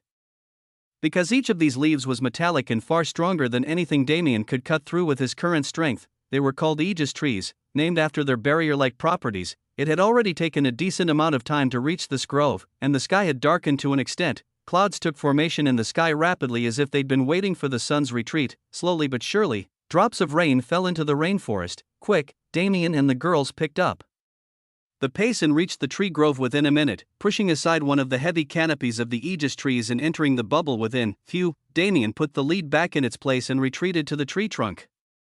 And, the sound of rain hitting the metallic leaves filled the air. Scree, escaree. The screeching messenger birds turned maniacal. Their voices cut through the rain as if it didn't exist. Damien and the rest were shielded from them, unable to see as their eyes burned red and their gazes focused on every aegis tree in the surroundings. Bang! Something thudded against Damien's tree's defense. Bang! Bang! Bang! Bang! Bang! It was the beginning of an onslaught. Without a care for their lives, the messenger birds threw themselves into the metal leaves of the aegis trees, putting dents in their surfaces that were emancipated by their companions. Bang! Bang! Bang! Bang! Escaree, it was terrifying to hear. With no context. Aegis trees produce honeydew nectar, which acts like a drug for messenger birds. Whenever night falls, they'll attack relentlessly until they can get that dew, Damien explained. Why only at night? Rose questioned, warily watching the leaf walls. Because in the night, the frenzy rain comes. For normal beasts, it just makes them more aggressive and whatnot, but for messenger birds, that it's the most high-performance steroid imaginable. Damien finished his words with a wry smile. The boom that interrupted him came from another aegis tree that had been broken into. The second its defense was pierced, the tree was absolutely ravaged. The trunk was torn to pieces by thousands of messenger birds, who only became more crazed after getting a taste of the beautiful golden brown honeydew nectar. It won't be long until they come for this one. They'll definitely attack us when they see us, which means we'll have no choice but to run. Yet, running is probably even more dangerous. Messenger birds were demons in the night. Honeydew nectar was their primary goal, but what if those who couldn't find any? The inhabitants of the third layer would face slaughter from every messenger bird alive, a number that could only be described as disgusting. Bang, bang. Bang. Bang, bang. The thudding of messenger birds against every tree in the grove made a harmony almost like music to the ears. And Damien's tree wasn't free from the attack. He could clearly see the walls denting in every direction, without even a safe place to exit from. If there's no safe space, we'll just have to make one. The problem with the memories of a denizen is that they followed the laws of the jungle without question. Damien could only infer what would happen in many situations, like this one. If it came down to it, he could only hope that the honeydew nectar was enough to distract the messenger birds away from them. Come on, let's get ready to leave, he said solemnly. It had only been around 30 minutes, they had a whole night time to survive. Bang. It was far louder than before. Bang! Bang! Damien's eyes narrowed as he readied himself to sprint, signaling the girls to prepare as well. The canopy split apart, and a massive shadow filled every part of its interior. Go! Damien roared. He pushed his foot into the ground and dashed through the army of birds. We're good. We're not good. They only made it a few feet out of shelter before they were attacked by 10 messenger birds that broke away from the pack. Try to avoid if you can. Worst case scenario, just kill. We can't be worrying about the consequences right now. The greatest upgrade messenger birds got in the nighttime was the sharpness of their beaks. Beaks that could pierce through metal several times harder and denser than iron could absolutely tear them to shreds with no problem. Damien ducked and flashed around, abusing teleportation to get away from the crowd. Meanwhile, Rose used illusions to do the same, protecting herself and her sisters. They rushed forward, evading the birds to the best of their capabilities, but it wasn't enough. Damn it, Damien flashed back and held Rose's hand as she grabbed Elena and Ryue. Whap! The four of them teleported several tens of meters forward with Zara in Damien's shadow already, but it still wasn't enough. Anywhere they Could go, there were messenger birds. It was like they were back in Ghost King's Valley again. This time, our mobility is unlimited and we have more options than just blazing through mindlessly. Hopefully, we can evade the worst-case scenario. Damien gritted his teeth. There was no other choice. If they wanted to make a quick escape, they needed to take risks. Shing, Mirage slashed an arc through the air, dicing the attacking birds into pieces of mincemeat. Don't look back. With that warning in mind, the group pushed mana into their legs and propelled themselves forward at insane speeds, and behind them, Skree, the angered roars of the messenger birds spread as they found the corpses of their comrades. Will be a target as soon as we're spotted. Rose, use illusions to their maximum capability. Elena, try to use light refraction to support her. We need to conceal ourselves without hindering our movement. The girls followed his command, providing them with temporary safety, but how long would it last? If one thing was certain, it was this: after experiencing the severed world, Damien and his women had developed an extreme distaste for pack animals. Chapter 1075 Messengers 3 Running. The amount of physical exhaustion built up with this level of exertion was taxing even for Damien, let alone the girls who didn't have his physical capabilities. They had no choice but to run. Though, because the number of messenger birds chasing them only increased with every passing minute, Zara, Damien's shadow expanded and Zara jumped out into the world, rapidly expanding in size until she was half as tall as most of the surrounding trees. Hop on her back and follow. I'm going to start teleporting. Damien didn't have the convenience of teleporting multiple people anymore. At most, he could only take one along with him. It was easier for the girls to use Zara as a transportation method since her shadow teleportation didn't have the same limits, and since they didn't have to exert themselves running, they could focus on driving away the surrounding swarm. Skree. Relentless wasn't a strong enough word to describe the suicidal determination messenger birds held to get vengeance for their fallen. Damien underestimated them severely. He knew they'd chase, but he didn't think they'd all do it. Flash, his body jumped forward several hundred meters, followed by Zara and the girls who hopped between the shadows cast by the ambient moonlight. The same heavy defense we used to hide from the Ghost King should work in this situation too, but it takes time to set up. If we want to survive through the night, we need to shake them off. Damien wasn't running away without a plan. Unlike Ghost King's Valley, he now had complete use of his awareness and available abilities, as well as a large amount of space he could traverse without worry. Even now, he was moving with a destination in mind. His body barely existed in the real plane anymore, flashing in and out of the spatial layers so fast the messenger birds almost lost sight of him. But of course, that wasn't possible. A swarm of tens of thousands circled them in the air like vultures, and groups of a few hundred would swoop down at a time aiming to impale the group with their sharp beaks. Rose, Ruyuet, and Elena were doing most of the fighting at this time. They used their abilities in tandem to make sure those that dove couldn't reach them, and even more so to keep those circling above from attacking all at once. Minutes passed like this, with Zara using her connection with Damien to follow his untraceable steps, and finally, they arrived where they needed to be. Inside, Damien pushed aside a massive metallic aegis tree leaf and dove inside, slamming it shut the second Zara and the girls entered after him. Bang! Bang! Bang! Bang! The birds chasing them slammed into the heavy leaf and exploded into blood mist. Meanwhile, the rest screeched even louder and slammed into the leaves and waves, intent on breaking through the defense. We only have a few minutes before they break through, but the plan was never to stay here. We're going to use honeydew nectar to split the group and get rid of them, Damien hurriedly explained. How? Rose asked. We can't cut through the trees, it's impossible for us to get the nectar. Yeah, that can't be changed, but we don't need to cut through. At the moment, the birds have all their attention focused on us, so they aren't attacking the trees wantonly. I see.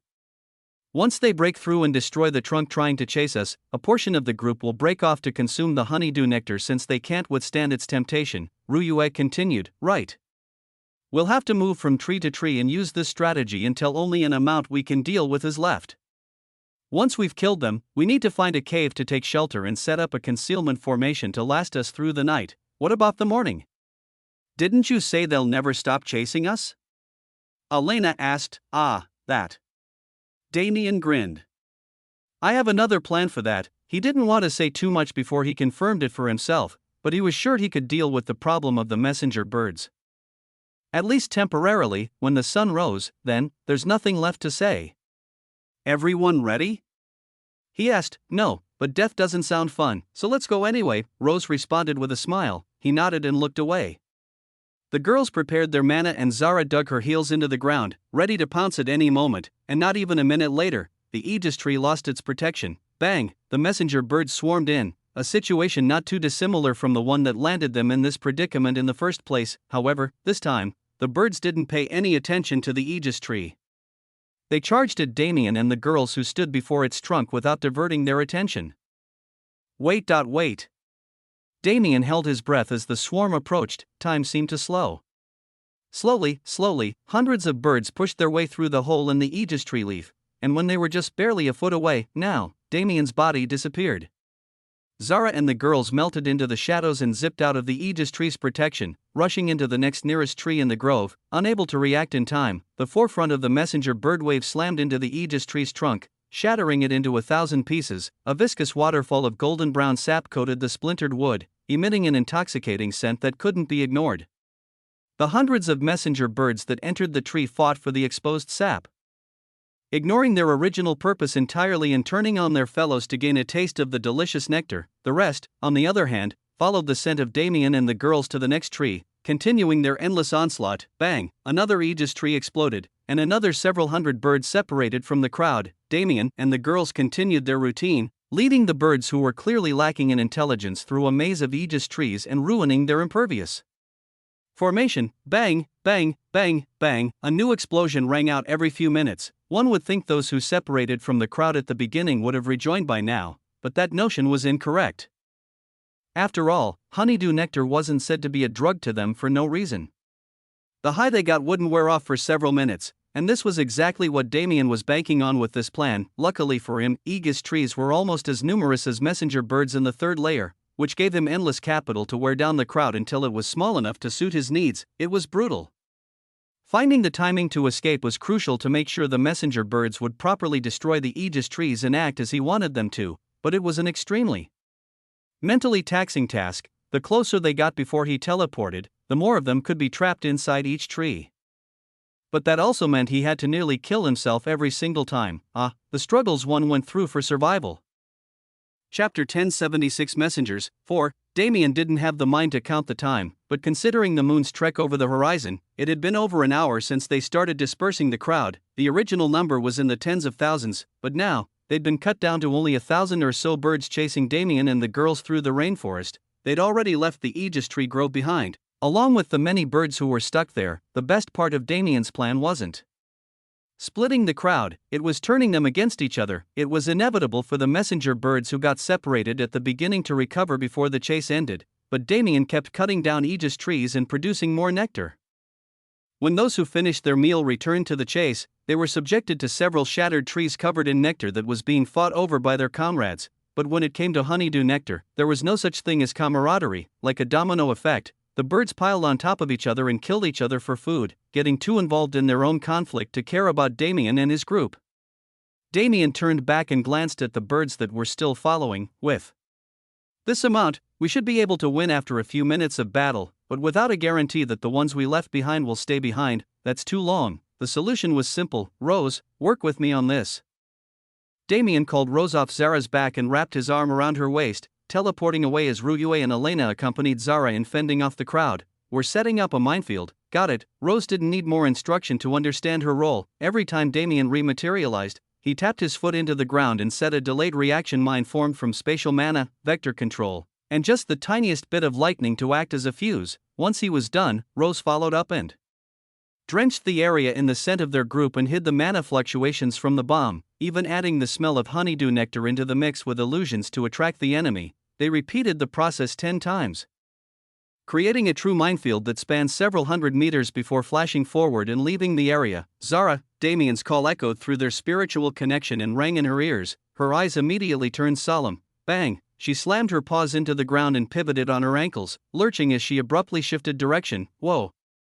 Elena exclaimed, hurriedly clutching her fur to avoid falling off. Meanwhile, Ruyue jumped in the air and put her hands together in a strange formation, marking of death. The spell she used essentially did the same thing as Rose's illusion in this situation. It amplified the smell of death coming from her body, driving the messenger birds mad with provocation and rage. Ryue flipped back and landed on Zara's back just in time to catch her acceleration. The birds lost all sense of reason in their tiny brains and rapidly pushed forward in chase. Zara danced through the environment gracefully, shifting from side to side and impossibly twisting her path, naturally throwing off the birds, and, boom, a massive explosion went off behind her, swallowing a good portion of the pursuers. Her steps led her through the minefield without stepping on a single trap. But the messenger birds weren't so lucky, because even though they didn't touch the ground themselves, time was up. The tiny strand of lightning mana Damien incorporated in the trap snapped, starting a chain of chaotic interactions that led to an even greater explosion of mana. Boom. Boom. Boom.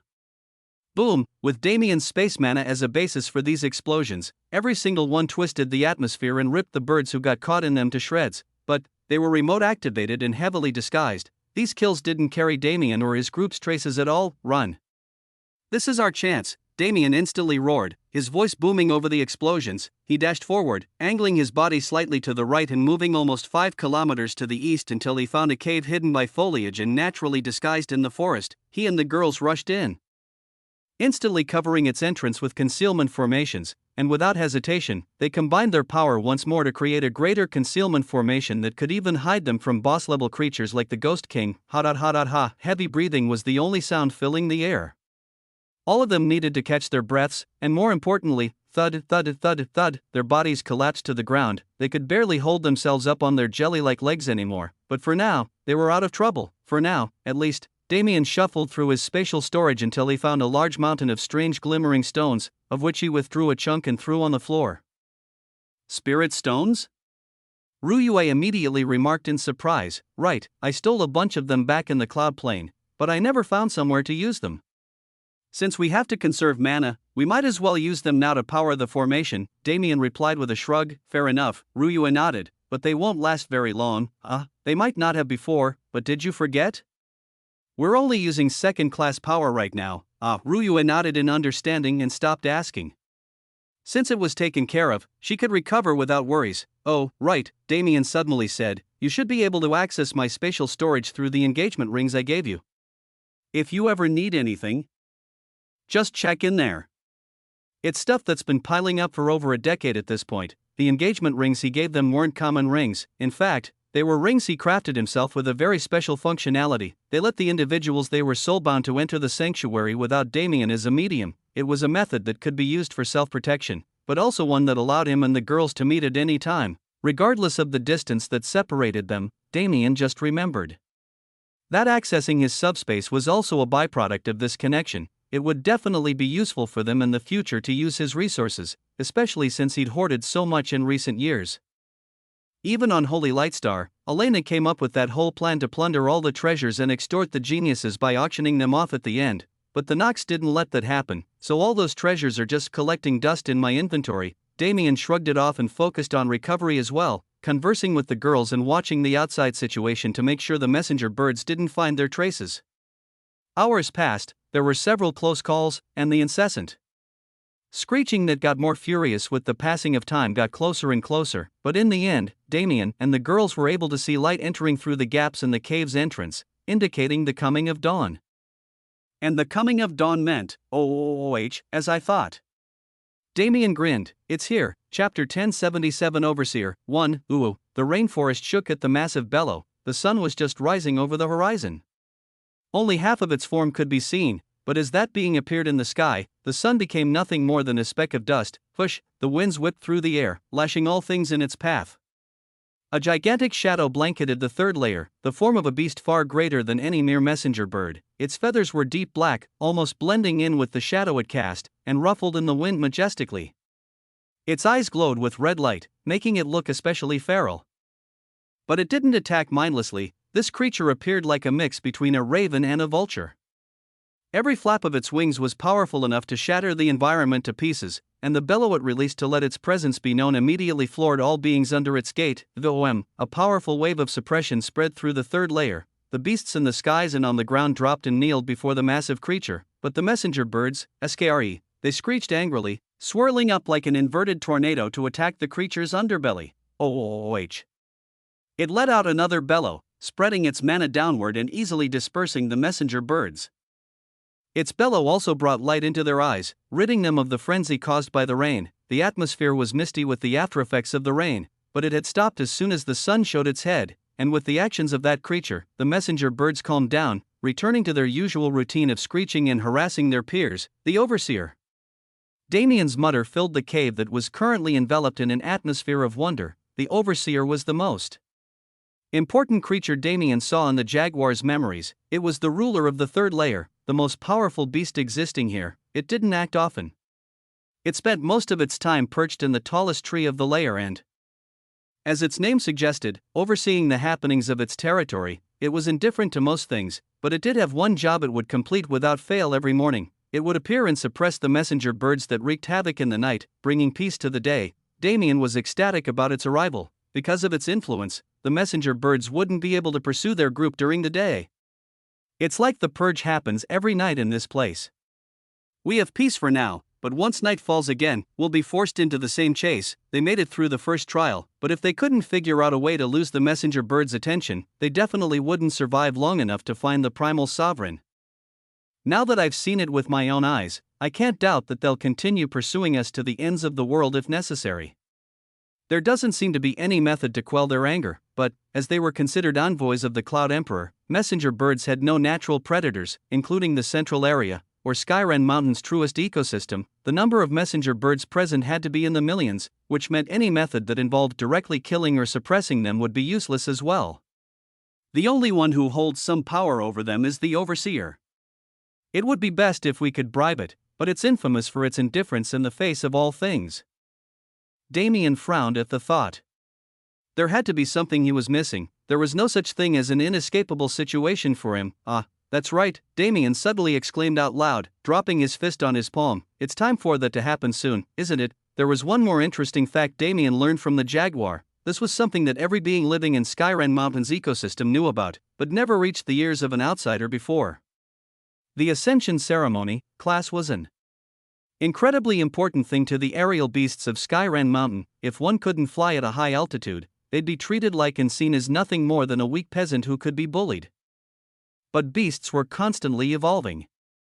Setting a class system that couldn't be changed was idiotic at the very least. The other option was endless slaughter to determine status, something the Cloud Emperor disdained. Therefore, he created the Ascension Ceremony. Every year, the aerial beasts of the mountain held this ritual to determine their positions. They gathered together in the fourth layer during a time of absolute non-aggression and took part in a ceremony where they flew up the side of Skyren Mountain and faced its growing pressure, racing and competing with each other to get as high as possible. However far they could reach was the highest elevation they could occupy for the year in their status in the hierarchy. It was a simple mechanism, but it was of absolute importance to the denizens of this realm, and this very ceremony, that was going to take place in less than a week's time. The Overseer might be the most powerful in the third layer, but it probably stays here because it is just a part of the crowd in the central area. Taking the nature of beasts in this environment into account, I shouldn't be wrong in assuming that it is desperate to climb the social hierarchy. Every being had ambitions. If Damien could abuse this fact, couldn't he solve his own problem as well? Alright, that's how we're doing it, he decided. He turned to the girls and began explaining his plan. So basically, Rose said after hearing him out, we have to bribe the Overseer with something that'll help it in that Ascension Ceremony in return for it suppressing the messenger birds for us. Yeah, that's the best solution we have right now. Although it's only temporary respite, it should be able to keep us safe until the day of non-aggression, and that's when we can deal with the problem once and for all, Damien said with a nod. Can we deal with it? Didn't you say there were millions of them? Elena asked. We can, Damien replied definitively. Even messenger birds have to abide by the laws of this place, as we saw when they were suppressed earlier. As long as we can reach a higher elevation than them in the ceremony, we'll be safe from their harassment. Are we able to participate? Damien smiled at Ryua's question. Of course, he said with a smile. Any flying beast has the right to participate in the ceremony.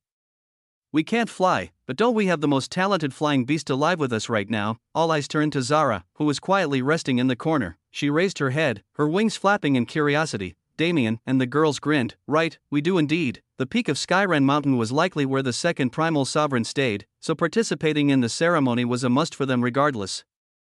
There was no better use for the phrase, killing two birds with one stone.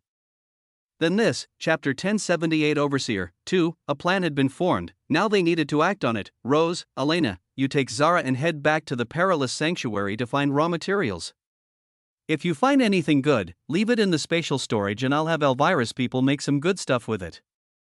Ryue and I will search the third layer to find any treasures that could help as well, Damien said, dividing their team to best accomplish their mission. Rose, Elena, and Zara had speed and concealment that surpassed Damien and Ryue, so sending them back would achieve better results. Meanwhile, he and Ryue could make themselves useful elsewhere. Understood. We'll meet back here? Rose said. Accepting her role, that's the best case scenario, but if it ends up too taxing, don't risk it. We can always contact each other through the sanctuary, so we can set up a better rendezvous point if necessary. Got it, Rose nodded. We'll set out right away. Ah, wait, Damien stopped her and said, the messenger birds never enter the perilous sanctuary. I don't know why, but it's safe there. Spend a few days looking if you can't find anything today. Don't rush back if you don't have to. Rose nodded, taking Elena and Zara with her as she left the cave shelter. There was no time for idle talk right now, only action. Once they were gone, Ryue turned to Damien questioningly. They will be fine in the perilous sanctuary, but how are we supposed to survive if they don't come back tonight? She asked. It was a real concern. The messenger birds weren't kind enough to give them the respite they desired so easily. If half of their group was missing, the other half would taste the beast's rage at an exponentially greater level. However, Damien shook his head, telling her not to worry. I have a plan. If it works, we'll be fine, but if it doesn't, we'll just have to run some more. No, Ryue let out a slight giggle. What kind of plan was that? It could barely be considered a plan in the first place, but if it worked, it worked. Right, dawn was still in the process of arriving, which left them around 15 hours until night fell again. Ryue shrugged, accepting that this was how traveling with Damien always went. It was fun and they always managed to survive until now, so it was fine, right? So what are we doing?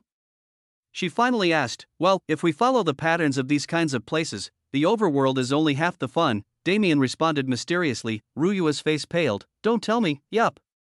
We're going underground, TCH. There was never a time when Ryue had good memories underground. Every time they ended up down there, something bad happened. It was basically fate at this point. Do we have to? We do, really, yeah, come on, it won't be that bad, I swear. I mean, the alternative is scouting the overworld, which I don't think will be very fun. The messenger birds might have been docile during the day, but their grudge was still as great as ever. There was no way they'd let Damien and Ryue have an easy time doing what they needed to. Ryue's side in defeat. There's no other choice. That's what I was telling you from the beginning. It's still hard to accept. Relax.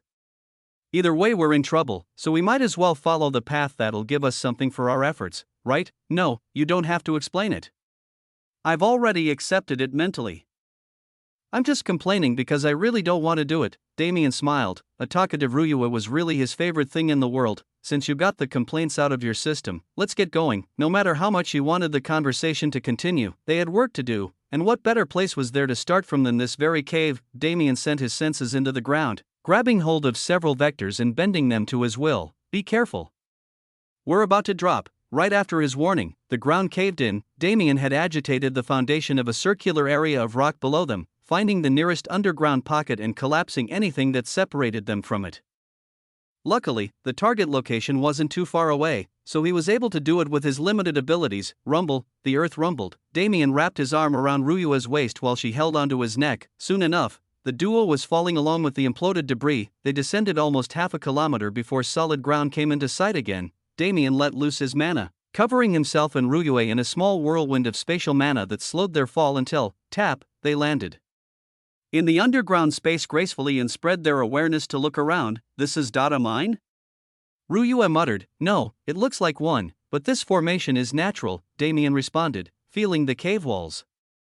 The cave was small, but it was connected to tunnels in two directions, like a mine in Ryue's words, but no mine would be so clean. This was more like, Damien's eyes narrowed, stick close to the walls. When you hear rumbling, immediately attack in that direction without hesitation, he said solemnly. Ryue nodded, and the duo made their way to the cave wall, following it closely as they entered one of the connecting tunnels and walked its length. It was dark and musty, an underground tunnel that didn't seem to have any beginning or end, but it definitely had both, because this tunnel was created by rumble. Damien and Ryue both looked behind them at the same time, pushing their arms. out and charging their mana. Shio! Shio! Shio! Shio! Ryuya attacked first, sending a rain of icy projectiles down the tunnel towards the rumbling. As it got closer, Damien also attacked, using vector control to form beams of plasma that followed the trajectory of Ryuya's attack to hit the approaching being. The sizzling of holes being pierced in a thick carapace resounded. Ryuya frowned when she heard it and flicked her wrist again, lining her ice swords with death mana and sending another barrage at the unknown being. Shik! Shik! Shik! Shik! Her attacks also made impact this time, digging into that being's body. They still couldn't see it yet. They could only hear the strange sounds it made, like the transformation of a car into a robot. And the rumbling of the earth as it moved, but it's surprisingly weak? Damien muttered. Its pace had already slowed severely, and by the time Damien finished his thought, it stopped moving entirely. Did overestimate the threat? It was a jinx greater than any other. Growling, a menacing growl resounded through the tunnel. Something began to approach. Fight or run? Ryuya asked. Damien's brow furrowed. Running was probably the right option, but I'm tired of running. Let's fight. I knew you would say that. The two smiled at each other and left the safety of the cave wall, standing tall as the unknown enemy approached. The first thing they saw when it came out of the shadows? A massive circular mouth lined with thousands of teeth, and a strange gem deep in its throat that radiated beautiful emerald green light. Chapter 1079 Overseer 3. The creature's body took up the entire tunnel space, leaving nowhere for Damien and Ryuya to go but backward as its massive mouth approached them. Wherever there's an underground, there will be worms. Damien thought to himself as he cautiously retreated. Bang! Bang! Bang! Ki-eek! Ryuya formed a swarm of projectiles and shot them into the creature's mouth, making it reel in pain. Green blood spurted over the cave floor. The worm shook and stopped its movements for a second, giving Damien the perfect opportunity to strike. Bang! One shot from Hell's Barrel was all it took. A bubble of spatial mana exploded on the worm's body and blew its mouth to pieces. It dropped limp, all signs of life leaving its body.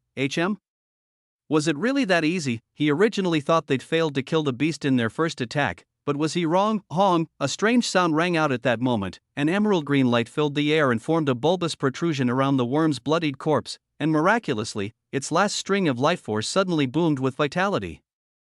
Within a second, it had healed back to peak condition. The worm once again let out an angered screech and charged forward again to consume its prey.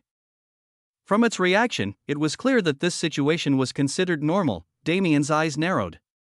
He retrieved Freya and fired a barrage of mana bullets into its body again, watching with furrowed brows as the process repeated itself. Immortal body?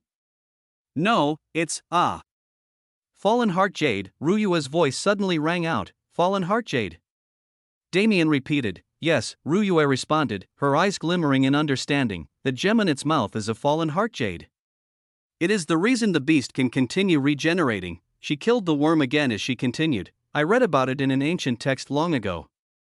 The Fallen Heart Jade is a natural material with extreme regenerative abilities. But the conditions for its formation are extremely rare. The piece in that worm's mouth isn't too big, but it's more than enough to support a weak monster like that. Damien's eyes widened slightly. Something like that exists? Then, he rushed forward as the worm finished regenerating and fearlessly shoved his arm into its mouth. Kiek! The worm roared in anger and rapidly shut its mouth around Damien's arm. It closed like the petals of a flower, giving him no choice but to withdraw from its most important treasure. But unfortunately, it wasn't nearly strong enough. Stop that! Damien's words were accompanied by a surge of mana, through which he forcefully solidified the space around his arm and made it impossible for the worm to continue moving.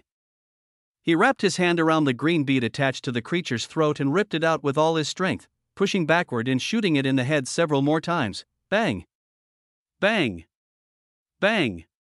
Bang! Another river of blood flew through the air, and the worm dropped dead for the fourth time, but this time, it wasn't coming back to life. Damien observed the bead in his hand with all-seeing eyes, his interest growing with every second. I didn't expect something like this to exist.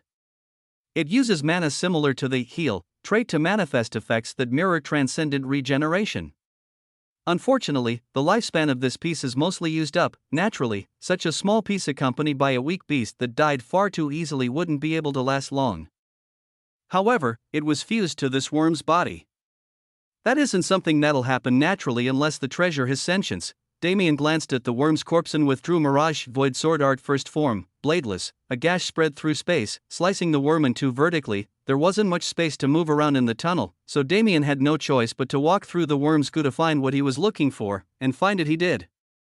A grin spread across his face as he cut open a glowing sac in the corpse, revealing 5 more pieces of fallen heart jade. Though they were dulled, they presented an interesting prospect. He turned to Ryue. If the rest of the species share this trait, we might have found what we were looking for, she said, voicing his thoughts. Fallen heart jade would be incredibly useful to possess during the Ascension ceremony. It was called a ceremony, but it was, in reality, a miniature war where all conflicts boiled over and bared their fangs. Every beast was willing to use any means necessary to climb higher, and if they couldn't keep going, they would make sure others couldn't get above them.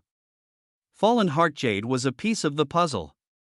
On its own, it wouldn't be enough to bribe the overseer, but it gave Damien an idea of what to do. Plus, with these kinds of effects, couldn't he restore his own regeneration to a certain extent? Damien quickly cleaned the worm fluids off his body with mana, but left a hint of its scent in his aura. With their target determined, it was time to start the hunt. The duo rushed through the tunnel, soon finding that it didn't intersect with other paths to form a system. They jointly spread their awareness and searched for a path anywhere nearby, and to their surprise, there wasn't just one, but many. These worms were clearly independent creatures.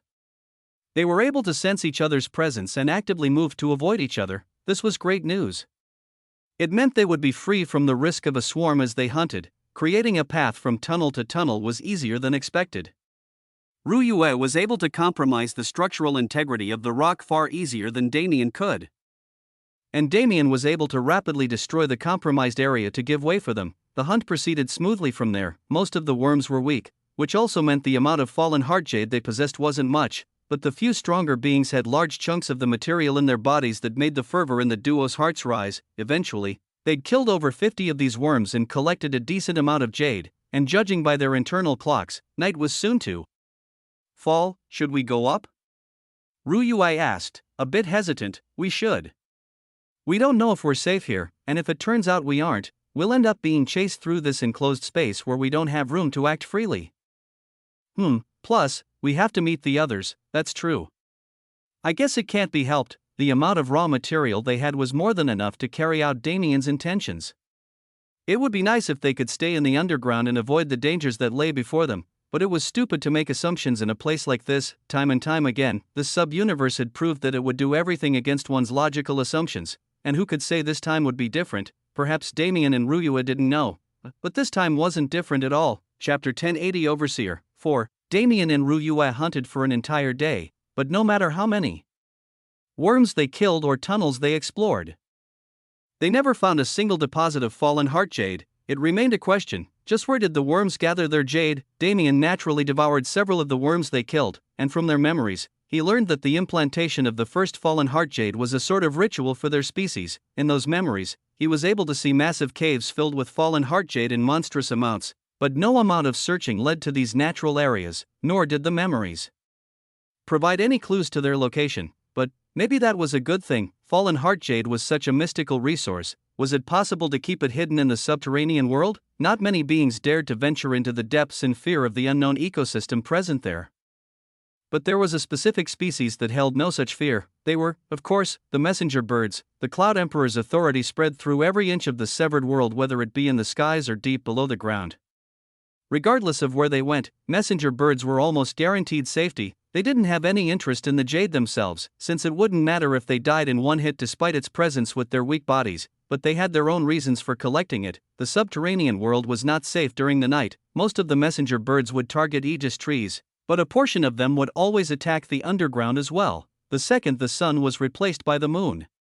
In the sky, they made their move. Their incessant screeching filled the air. The frenzy rain began to fall, and all hell broke loose in the third layer once again. At this moment, Damien and Ryue were rushing through the tunnel system they'd created, headed back to the hole they came through. From all around, they could hear thudding and thumping, sounds like a horde of rats approaching. However, there were no rats, nor were they approaching.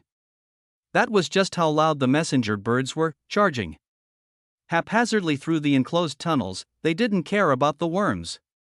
Anything they could provide was just scraps, so every worm that got in their way was instantly demolished by the force of the swarm. Their goal was the jade deposits hidden by complex natural formations and guarded by several tens of worms. If Damien and Ryue got caught up in the collision between the two forces, they were sure to have a torturous night. Luckily for them, the conflict was far away and didn't seem to be approaching them. They traveled through the tunnels and eventually made their way back to the original space they came through. Walking past the first worm corpse Damien dissected, it doesn't look like Rose and Elena are coming back tonight. Let's hope we can be safe inside the cave again. But if it looks bad, prepare to run, Damien said solemnly as they approached the circular spot of moonlight signifying the exit. An environment where everything was a danger. It definitely wasn't fun to be a part of. That thought was definitely a jinx, because right as the duo reached the exit, boom, the earth exploded to their right, forcing them to jump back and dodge. The screech of a jade heartworm, as Damien named them, a sound both he and Ryue were extremely accustomed to at this point. However, this creature was far bigger than anything they'd encountered before. Its massive body was already twice the width of the tunnel, and when it tore through, it directly punched a hole in the dense earth with its bodily strength alone. The duo watched warily as the worm's massive body slithered by them. Boom! Once again, the tunnel wall tore open and that creature's gargantuan mouth surfaced before Damien and Ryue. Its teeth rotated like a circular saw, giving it the ideal physique to mutilate its enemies in the cruelest way possible. It just passed by and it's already back? Is it able to make such sharp turns with its body shape? Damien wondered as he moved to dodge. I wanted to just run, but if it can target us without any delay in its attacks, it won't be possible. The current limit on teleportation means I have to concentrate if I want to do any complex movement, so it's still possible we'll phase into the earth if I act carelessly. Damien's eyes narrowed as he watched the creature's body slither. Now in two different directions, and clearly on its way to becoming more. Why is it targeting us specifically? Isn't this time for it to go help its comrades? There had to be a reason. The most probable would be that it's a clan leader, and we just massacred its family. In the end, it wasn't a strange event at all. If one killed enough subordinates, one was bound to eventually face their leader. I didn't know worms could be vengeful, but anything is possible in this world. I guess I should consider this a final gift from the subterranean world, but we still have to finish it fast. The massive jade heartworm had an equally huge chunk of jade supporting it, which would be a great treasure for Damien and the girl's personal use. We have to rip its jade out first. It'll take too long to wear down a piece that big, Damien said quickly, watching for the worm's return. No need to say more. Just move, I'll follow. Ryue responded. Damien nodded gratefully and did exactly that. He jumped forward, grabbing Mirage and grappling the worm's body. Boom, its head slammed back into the tunnel soon after, repeating its same motion in an attempt to swallow Ryue whole. Damien gritted his teeth as his body was flung around, but kept his hold as best as possible. He was dragged along with the worm's body as it moved through the curved tunnel it carved with its movements. His body crashed into the earth and forcefully tunneled through it. A move that tore his skin apart and formed countless gashes on his exposed muscles, but this was still in the plan. He hardened his will and forced himself to act through the pain, sending his mana into the tunnel's ceiling and setting a plethora of delayed space mines just as he'd done with the messenger birds previously. Meanwhile, Ryue occupied the worm's head. She attacked it with countless projectiles and formed spikes of ice lined with death mana that jutted out of the ground and impaled the worm from underneath. Her moves weren't necessarily meant to harm it, but to keep it moving forward, following her back the way she and Damien came from. Boom. Boom. Boom. Boom. Keek. The tunnel was expanded and exploded by the worm's movements. It moved roughly, trying to gain a vantage point from which it could directly swallow its prey. Damien was eventually freed from his torment when his section of the worm's body made it back to the main tunnel, and as he pushed transcendent regeneration to numb his pain, the time came to act. Boom, boom, boom. The furthest back portion of the worm's body entered the tunnel Damien just exited, and his traps instantly set off. Minor pockets of spatial mana imploded one by one, collapsing the surrounding rock and cracking the worm's hard carapace. It didn't do much damage, but that didn't mean it didn't hurt. The worm screeched in pain. Ryue saw her chance and pounced, reaching into its mouth to grab its jade, but a guttural sound came from deeper in the worm's body and something fizzled up its throat. Poison. Ryue instantly realized the problem and flipped her body, kicking her foot into the ceiling above and collapsing it so she could sit on the worm's head. The poison spilled out of the worm's mouth, burning a deep ditch in the tunnel. Ryue's eyes hardened. She pressed her hands into the worm's head and spread her icy mana to slow its movements and hopefully freeze it. Damien also made it back to her position at this time, coordinating with her to utterly halt the worm's movements and steal its jade.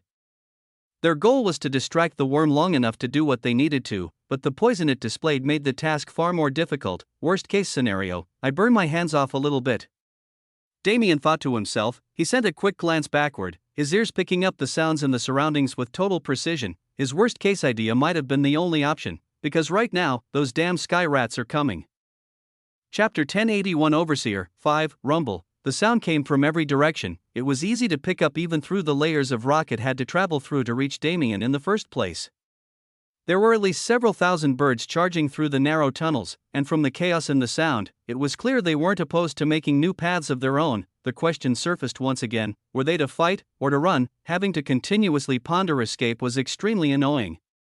The fact that it was impossible to be at least near the top of the food chain in this environment was not something Damien could accept. It had been a very long time since he felt this way. Even when he was weak, he was always above his peers, and his interactions with those who could step all over him were not prominent. Now, he was experiencing what it was like to be normal. He wasn't at the bottom of the pack, but there were too many restrictions he was forced to endure because of his lacking strength, and there were too many external factors that could lead him to inevitable death. Damien's long-standing wish was to be unrestrained. At his core, this was his main reason for getting stronger. This was the reason why. This was the life he'd always worked to avoid, a life of mediocrity, even if it was temporary. The feeling of weakness that Damien abhorred to the very depths of his soul was something he would never forget. It was the same feeling from back then, back when he gritted his teeth and threw away the thought. None of this mattered, because without killing the jade heartworm, they no longer had an escape route. Damien jumped back and slammed his hand forward, using vector control to halt the creature's movements. Ryua went on offense while he focused on control, a battle strategy that would produce the best results in the current situation. The only problem was getting the fallen heart jade out of the poison lake that had formed in the worm's mouth. Damien gritted his teeth. The rumbling underground was only getting louder. At this rate, the messenger birds would be upon them within the minute. There's no choice, he realized, clicking his tongue. Ryua, fall back and keep its mouth open. We're going to have to sacrifice a bit. He rushed past her and raised his foot in the air, slamming it down on the bottom of the worm's mouth and pinning it to the ground. Vroom, mana spread in every direction and formed a sphere of spatial influence around the front of the worm's head. Damien used this bubble to take away its ability to control its mouth and reached his arms out to grab onto the massive chunk of jade, only half visible within the poison lake. It screeched, sending air through its throat. The poison lake burst open, splashing on Damien's body. He hissed in pain as his skin began to melt. But he didn't lose his grip on the jade. From a few meters away, Ryua slashed her arm, using the pure mana of Een to attack. Contain. Her mana pushed through Damien's space bubble without resistance and attached to all parts of the worm's mouth. Freezing air filled the space, withering the worm's muscles. In the next moment, several tens of icicles spawned, impaling the worm's mouth to the walls and roof of the cave. Damien's eyes hardened. Now was the time. He pushed vector control and essentially fused himself with the jade, making his grip impervious. His muscles bulged and veins surfaced on his skin as he drew out every ounce of his physical strength. Poison splashed around. Unfrozen by Ryua's attempts, and wrapped around Damien's hands and arms, melting his skin and muscles and causing him to experience extreme pain. But compared to some of the torture he'd experienced, this was nothing. Hawa. He let out a fierce war cry and tore the stone free, closing his mouth rapidly as the worm's green blood spurted onto his body. Hell appeared in reality. Bang! A clean shot straight into the worm's throat. It was fired as Damien jumped back and made distance. The hard part was over now, because the defensive power of these worms, no matter how big or strong they were, was always weak. Such was the consequence of evolving while relying on the regeneration of fallen heart jade. Damien and Ryua didn't need to exchange a single word to understand each other's intentions. They worked in perfect tandem, restricting the worm's movements and swiftly killing it while it was defenseless. Damien split its corpse without hesitation, and without paying any mind to the treasures that could be within. They ran. They were only a few tens of meters away from their hole, and once they reached it, they jumped, flying up to the surface at their fastest speed. SKRE. Boom! The messenger birds broke through the tunnel, following the scent of their prey and slamming their way up the path in chase. This is good for us. They have no movement room while we can run whenever we need to. Prepare to kill as many as possible without attracting attention, but as soon as we hear anything from outside, we go. Ryua nodded in agreement. Rather than being attacked from both sides when they left, It was better to take care of the smaller threat. With the enclosed space of the sinkhole, the situation became less like the endless pursuit they faced on the first night and more like their journey through Ghost King's Valley. Damien used Freya and Hel in conjunction, wincing every time he pulled the trigger, but using as much mana as he could. In this case, using Devour to recharge was too flashy. He also had to resort to elixirs, which meant he had to be conscious of how much those elixirs could fill him.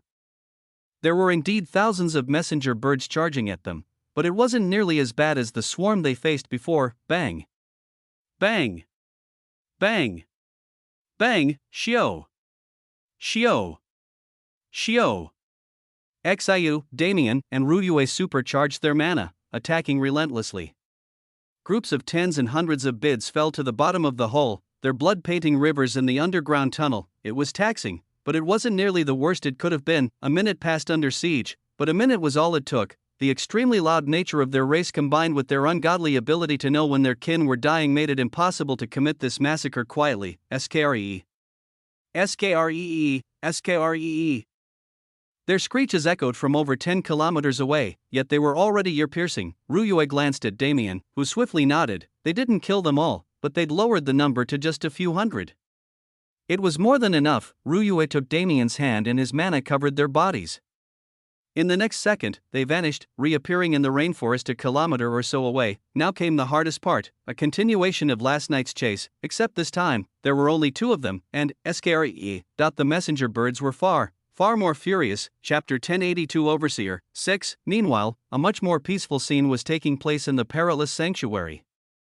Once one became accustomed to its dangers, it wasn't too hard to maneuver the area, which was the reason why so many miners were able to set up camp in this area and excavate for ores and minerals. The impulse wave always blew away their progress when the world was reshaped, but in the same event, the resources they mined would reappear in the same place like magic. No matter how many people the impulse wave and the severed world's ecosystem killed, more would always be willing to enter this kind of paradisiacal landscape, especially since the most dangerous beasts and environments lay further than this place. Rose and Elena rode Zara all the way back to the perilous sanctuary, fighting off a few beasts on their way. Their journey was mostly smooth, and upon arriving, they immediately went to work looking for the best materials to collect. With Damien's idea, metals would likely be the best investment.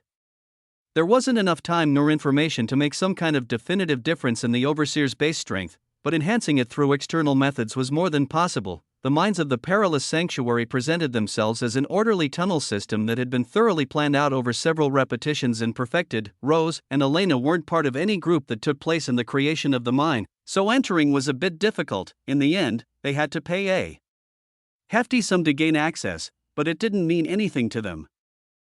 After all, with Rose's abilities, they were sure to make a harvest far outstripping the money they spent. With this mentality, they entered the mines and began exploring. It was relatively peaceful. There weren't any beasts in the area since it was maintained by several influences jointly, and the only real trouble was men who didn't know their place. Teaching them where they belonged, though, was great fun for these women. Nevertheless, their expedition proceeded smoothly.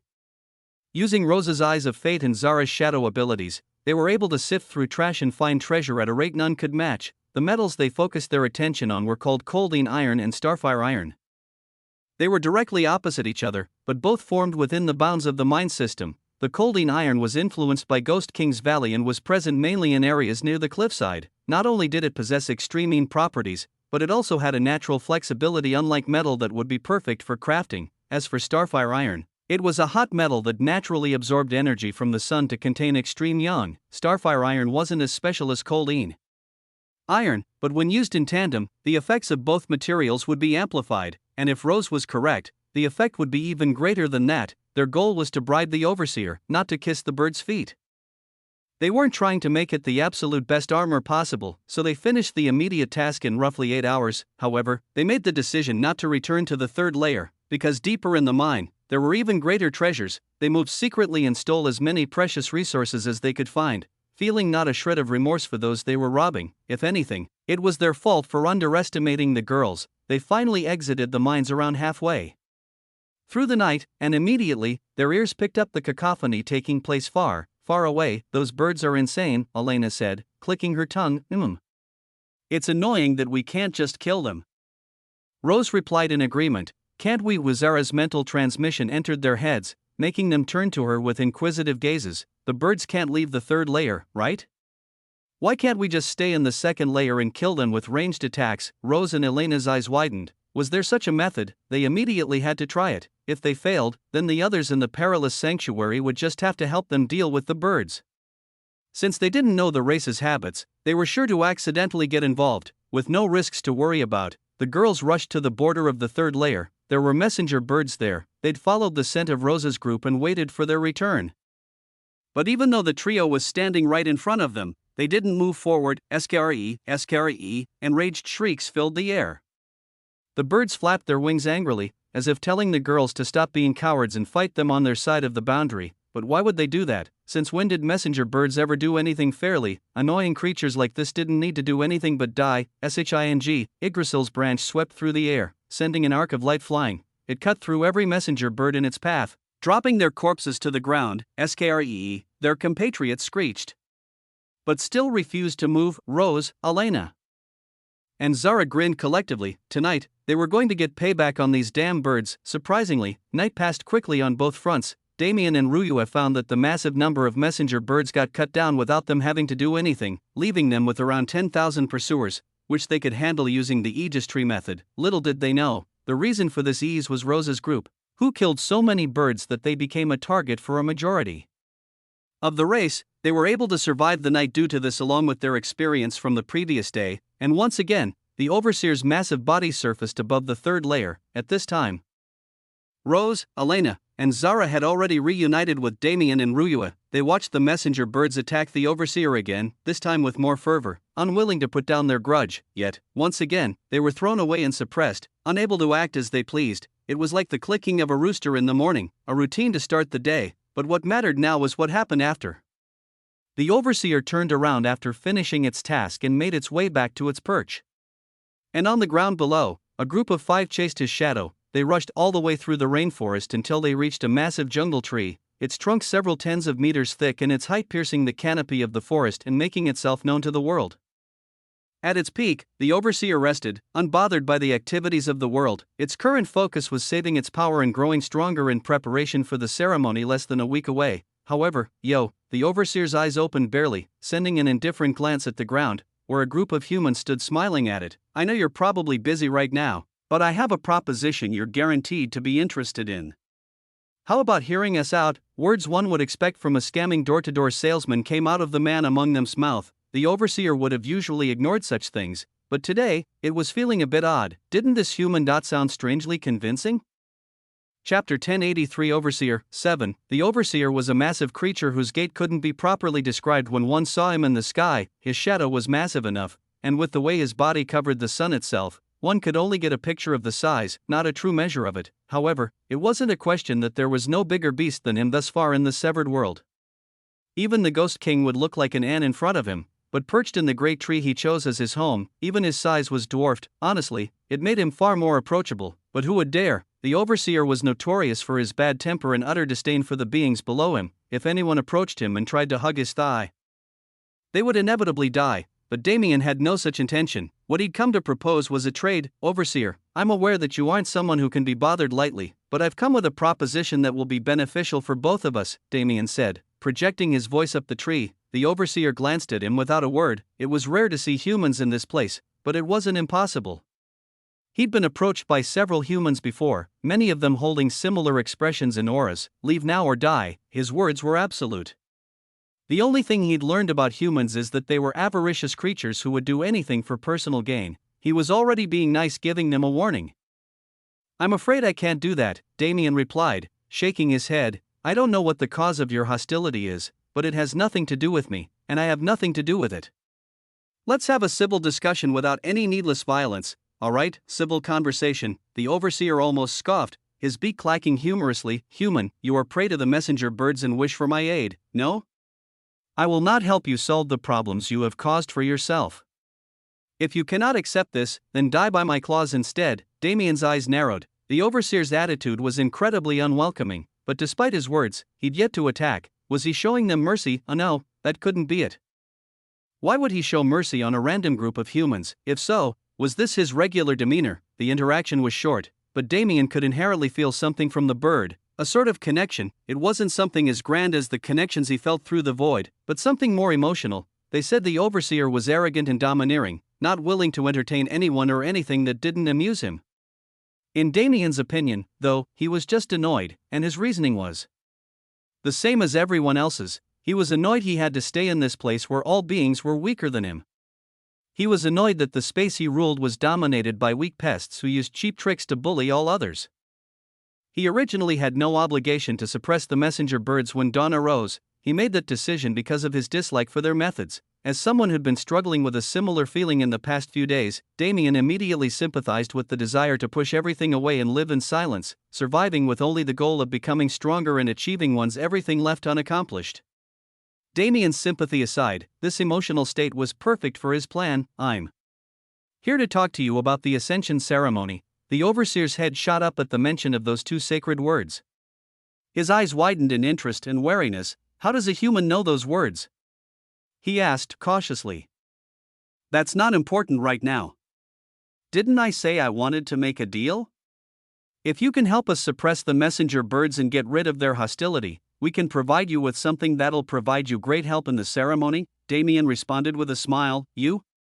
What can you possibly provide me? Damien's smile widened into a grin. With that, the overseer was hooked. I'm not sure how much you know about the races outside this world, but we have many specialties that can't be found here, mainly in terms of crafting and creation. Damien dug through his spatial storage and found a pristine platinum chestplate, an artifact he'd stolen from Holy Lightstar, and threw it up the tree for the overseer to observe.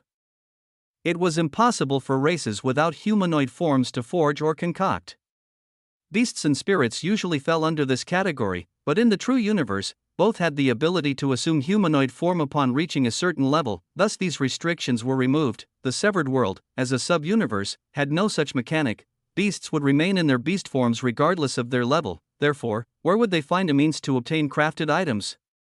The overseer curiously sent his perception into the armor, feeling the metal and understanding the complex workings of mana within. This treasure was chaos rank, so it was already powerful enough to draw extreme interest from a being who didn't know it was possible to form external defenses in this way. A few memories flashed through the overseer's mind. In the past, there were several humans he'd killed who left behind strange rings that he couldn't maneuver, while others offered him mixtures of plants that they claimed would aid his cultivation. Back then, killing them was enough to get what he wanted, but keep in mind, the item I am promising does not exist right now. After we have made an agreement, I will begin the crafting process. Please don't think that killing us will achieve anything. Damien beat him to it. The overseer furrowed his eyes and glanced down at the group. He would have liked to pass up the offer like he'd always done, but that didn't seem realistic. The group had come at a time when he couldn't refuse them, and their knowledge of that fact made them even more elusive in his eyes. I cannot remove their hostility for you, for they are hostile to me as well. Those insects serve under a king from the central region, my sworn enemy. As long as he lives, I can at most suppress his underlings. The overseer stated a fact to gauge the group's reactions. Damien's brow raised slightly. Didn't the messenger birds serve the Cloud Emperor? Rubbish. The creature suddenly roared, enraged. That damn beast dared to stain the holy name of Sir Cloud Emperor with his lies. Even he is not a lackey, even he is not known by the Cloud Emperor. The false claim that they operate under is an absolute travesty to the face of all beings under the glorious Emperor's reign. Eh? Damien uttered, so that they're not envoys, they're just scammers. Yes, boom, it was an explosion in their minds. These beings they were being so cautious of, they were nothing but dirty cheats. How strong is their ruler? Damien asked, his eyes cold. I do not know, however, he is only somewhat more powerful than me. Though I am not his opponent, my flying skills far surpass his. The overseer began bragging, but Damien was no longer listening. The overseer is strong, at least at the peak of third class like the Ghost King. If he's faster and more flexible, but can't match up in power, there's a possibility the messenger bird's ruler has already entered fourth class. What the overseer described seemed to be a racial advantage, while he lost in terms of true power. If it was a fourth class being, it might not be possible now, but entry-level fourth class isn't daunting to someone who far surpassed it already. If we plan well, we should be able to do something about it. It was a done deal. The matter of the Wind Spirit King, as the overseer referred to the messenger bird's ruler, didn't have any standing in their agreement. If you can suppress the messenger birds for us until the ceremony begins, I promise I will have a personalized artifact ready for you in 3 days. The overseer stopped ranting and scoffed. 3 days? Human, are you trying to pull the wool over my eyes? Damien shook his head with a smile. No. If you agree to these terms, we can declare a mana oath right away. This way, we can both be assured that the other side will deliver, right? The overseer's eyes narrowed. He looked over Damien and the group behind him. They were just humans and a beast, but they held an aura that other humans didn't possess. Inherently, the overseer believed their words. Closing his eyes for a second as he firmed his will, the overseer spoke. Then, I agree to this deal. Chapter 1084 Fight 1. Talks proceeded smoothly from there. Damien coordinated with the overseer to understand what kind of artifact he wanted, putting in a little more effort to form a positive relationship with the bird that'd come in handy later. And while this transaction took place, somewhere at the boundary between the perilous sanctuary and the third layer, hot damn. We finally made it, the voice of a large bald man resounded through the forest. Calm down, Marcus. We're still too far from the goal to be celebrating. Another man calmed his excitement soon after. This group was none other than Virgil's party that Damien met in Ghost King's Valley. They had much more trouble escaping than Damien and his group, and faced the brunt of the Ghost King's hatred, but they were somehow able to survive and make their way up the cliffside. After spending a few days in the perilous sanctuary, they were ready to continue on. Virgil, are you sure about this? We don't know anything about this place. Why would we? It's about being a good person, Diana.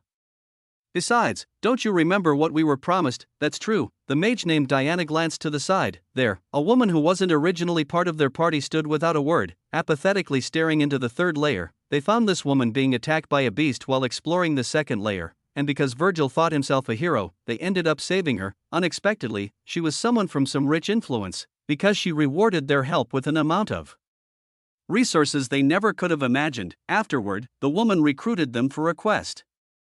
She said she wanted to go to the central region where Skyran Mountain was located, and if their group was able to take her there, she'd give them 10 times the reward for saving her. With that amount of resources, not just them, but everyone they knew would be set for a very long time. They'd be able to raise their families into practitioners with longer lifespans so they didn't have to part, and they'd be able to gain high status in their sects for the contributions they could bring. With such a tempting offer, how could they refuse? Only, Virgil's reasoning seemed astray. The way he looked at this woman was not like a contractor addressing their client, but a servant addressing their lord. He was utterly infatuated from the first glance. What does she have that I don't? Diana had this thought, but she couldn't really dispute that she didn't compare to this woman. She had unassuming black hair and eyes, an acute appearance, but more than anything, her aura that melded in with nature was extremely alluring for some reason, and those honkers at her chest was quite voluptuous as well. But that was beside the point. Diana was definitely nonplussed by this woman's presence. But she couldn't win over the temptation of rewards. By the way, we never got your name, Marcus said, turning to the woman. Unlike Virgil, he didn't seem subservient to her, but he was far more respectful than usual.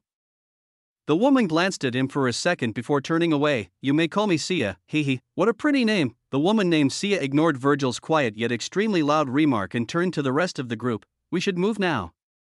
We must arrive in the central region in 3 days at most. They nodded in agreement and entered the third layer, moving similarly to Damien and the rest when they first entered the area. But Diana couldn't get her mind off that woman named Sia. She could have sworn she saw it. Whenever that woman looked at them, there was an almost indiscernible glint in her eyes, not from emotion, but from something else entirely.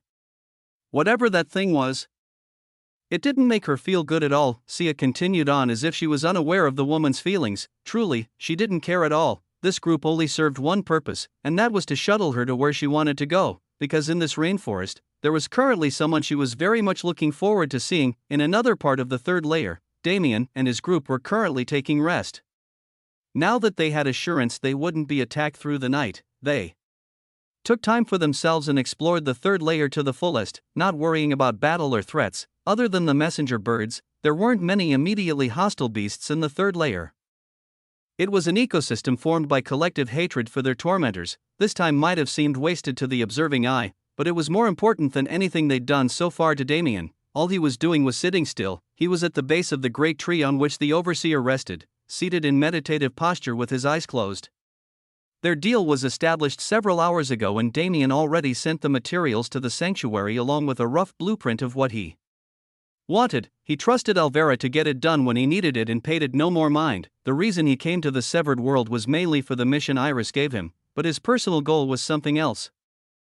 He wanted to understand the laws of this place so he could improve himself. his law controller trait was currently sealed, but its effects on his connection with nature hadn't faded. Now that he had the time to calmly perceive the environment, how could he waste it? His perception was no longer tethered to his body at this point. The void acted as a medium, connecting him to the world at a fundamental level and giving him the ability to spread his senses through the world's natural pathways. He saw the perilous sanctuary, he saw Ghost King's Valley, he saw Rose and the rest exploring the third layer, and he saw Virgil's group making their entrance. He noticed the odd woman traveling with them but didn't pay too much attention to her. Instead, Damien's vision was filled with the sight of a heaven-piercing mountain. It was an incredibly steep formation, almost comparable to a cliff if one was willing to exaggerate. It made sense why flying up the side was such a difficult task. Vertical flight was far more taxing than ascending gradually, and when this effect was combined with the area's natural suppression, reaching its peak felt nigh impossible. But the central region was more than just Skyren Mountain. It was beautiful and luscious, with great vibrant green trees everywhere one looked and a plethora of beasts far outstripping anything the third layer could produce. Damien smiled. Somewhat understanding the ecosystem before charging in was an advantage he was very happy to possess. And more than that, the longer his senses remained in the air, the more clearly he could feel the world itself. It was suffocating, these laws so complete yet so unfinished.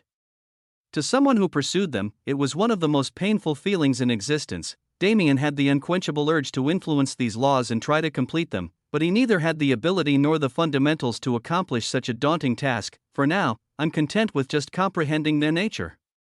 If I do that and create a foundation for Law Controller, I have confidence I can bring more out of the trait than Hassan ever could. It was a bold ambition, but he wasn't afraid to hold it. Nowadays, huge ambition was exactly what he needed. He couldn't keep being a passerby anymore. When the 2-year ceasefire ended, Damien was going to become the definition of purgatory to the Nox. This was his conviction. Chapter 1085 Fight 2. What was the universal law? Damien had been chasing it for so long, but had he ever truly dissected it? It was common knowledge that universal law was the foundation of all things. It governed the way the universe functioned. Every little mechanism that the universe held was governed by this mystical law. From the greatest cosmic rebirths to the smallest life cycle of an ant, Earth's science defined the function of the universe as the product of interactions between several forces, for in particular holding the most weight. With the introduction of mana, this science was skewed, but it wasn't entirely wrong. After all, humanity managed to get themselves in space with these laws as a foundation. Earth's human race achieved great feats using technology alone, something that wasn't mentioned often enough. What they'd done was observe a portion of universal law. They defined these concepts using equations and math, an approach lost with the esoteric nature of practice. They were correct about one thing. Universal law was indeed the result of interactions between countless forces. However, the process reached an ethereal level Earthlings couldn't perceive before the world awakening.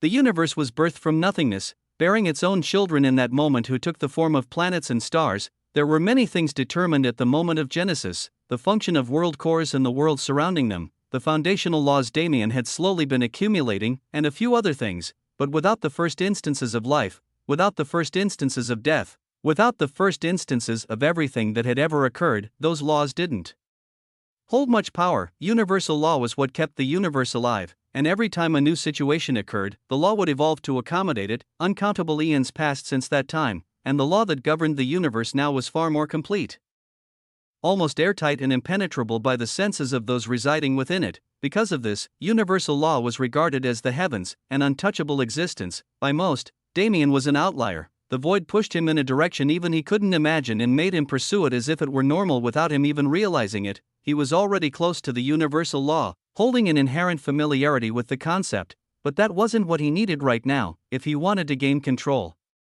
over such gargantuan concepts and utilize them for his own purposes. He needed to dissect them and thoroughly digest their parts. Inherent familiarity could only support this goal. So, what was universal law? Universal law is a manifestation of the interactions between all things.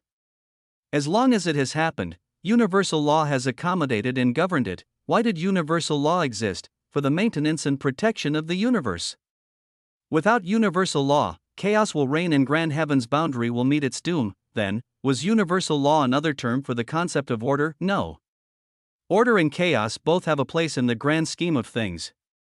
Universal law can be considered the force above these two concepts, maintaining the harmony between them. What would happen if the universal law shattered? Damien had to ponder for a moment about this question. If it completely broke down?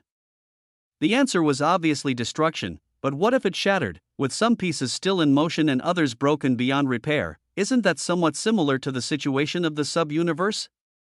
An incomplete universal law leaves room for anomalies and restricts the beings within in various ways. Overall, the world becomes less complete. The Ghost King was a prime example. His range of action was limited, therefore, he felt more like a game boss than an enemy to Damien. The impulse wave was the same. The world had a complete destruction and rebirth cycle that included the living beings within.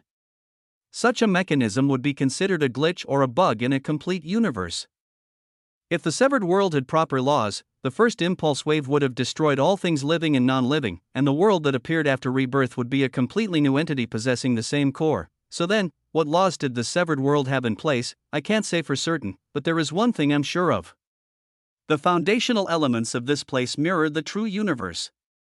This isn't something that can be accomplished naturally, unless Damien's eyes shot open. They were designed by a being that witnessed the formation of the universe. Flash, a memory surfaced in Damien's mind, swallowing his perception, the formation of a world. He'd seen it before. Long ago, he'd been graced with a vision where he watched from start to finish in great detail as a stray world core birthed its world. Back then, he didn't have enough knowledge to gain much from the experience, but the current him was incomparable. This memory finally found its place. The creation of a world could be considered a microcosm of the universal law. It gave Damien a more digestible perspective to start from before he continued on to greater concepts, and he realized it. All of these processes are not only supported by governing laws, but something greater as well. There was a trace of the void in everything. Even the very greatest mechanisms of the universe couldn't escape it. In the end, it leads to the void again. The more I learn, the more I realize just what kind of force is residing in my body. Damien's eyes suddenly widened. Wait, the universal law was a measure of interactions between everything, while the void, in Damien's own perception, was the mother of everything. By this reasoning, couldn't universal law be considered a record of the void's actions? If so, why? Was it birthed by the universe not for such simple reasons like maintenance, but to try to find traces of its origin? The conclusion formed in Damien's mind was downright nonsensical. Even he, as the one who had the thought, absolutely could not believe it. Does the universal law, he thought, his body trembling, have sentience? RGH, a splitting pain enveloped Damien's head and forced him out of his enlightened state. Damn, it wasn't the first time he'd faced it, but it was the first time he was aware of it happening. A strange force was trying to invade his mind and wipe the memories of his understanding. It's pushing me away from the universal law. Was this also a mechanism of the universe? Damien couldn't accept it. If something like this was happening, then he was definitely on the right path to finding out secrets he wasn't meant to know. But what kind of secret is worth knowing more than the ones that were never supposed to come out? Mana raged around him in a flurry. Damien encompassed himself in a thick cocoon of mana and got to work. Black threads of void mana spread over his body and into his spiritual world. He'd been trying so hard to figure it out moments ago, but now, he faced a far greater challenge. Now, rather than comprehending it, he had to directly fight the universal law. Chapter 1086 Fight 3. What did it mean to fight the universal law? The strangeness of the concept had already been made so obvious. Regardless of its closeness, it still wasn't something that could be fully perceived. When Damien entered his spiritual world and scanned it for any signs of foreign forces, he found nothing. He rushed to his memory stream and thoroughly checked it, but he still couldn't see anything. Yet, he could feel the force. He could feel it trying to access his most recent memories and wipe them out of existence. TCH. How am I supposed to deal with this? He pushed void mana through the space and lined the sides of the starlit river-like stream of memories. Against this invisible enemy, the only thing he could do was build an impenetrable defense. Damien swiped his arms before him and summoned his mana, shaping it into a sphere made of connected hexagons that was then infused with void mana to become more ethereal. It was a second, more contained form of mind prison. The new structure flew into the memory stream and enveloped the portion representing the last several hours of comprehension. Containing it closely, Damien instantly felt a pang in his head as the memories became blurry, but luckily, this structure wasn't nearly as airtight as its main body, and he was able to maintain an understanding of his current goal: cover it. The order he gave was received by the pitch-black mana wisps filling the air. They rushed around the miniature mind prison and wove themselves into a secondary layer of protection that was far more impenetrable than its predecessor. Is there anything else I can do? Whoosh! Damien barely had time to wonder before he got his answer. A strange wind blew past him and brushed against his defenses. Instantly and unequivocally, a fourth of the barrier vanished, completely disassembled. Damien panicked and hurriedly recreated the defenses, but his mind was shaken. He knew fighting this enemy would be nigh impossible, but the feeling was more palpable after that. Whoosh, whoosh. Whoosh, light winds whipped from all directions, swirling from high to low and gathering into a small tornado. It drilled down, piercing the void mana defense and directly crushing towards the hidden memories without an ounce of resistance. Damn it, was it over already? Was this all he could do? No, he'd tasted too many defeats in recent days. He wouldn't accept another one at a time like this. Come out. Now, he roared with every bit of his being. Time froze in the spiritual world. The tornado was only a few centimeters from reaching its target. Even in this frozen time, it continued moving at a snail's pace, unwilling to give up on its target. However, Damien was done being passive. He reached out and gripped his fist in the air, grabbing something incorporeal. Rumble, the borders of his spiritual world shook. Hairline cracks spread in all directions from his fist, rapidly overtaking every boundary that existed. Mere incomplete laws like these cannot contain you. I order you to obey my will. Void mana conflagrated from his body, rolling through the space like a tsunami.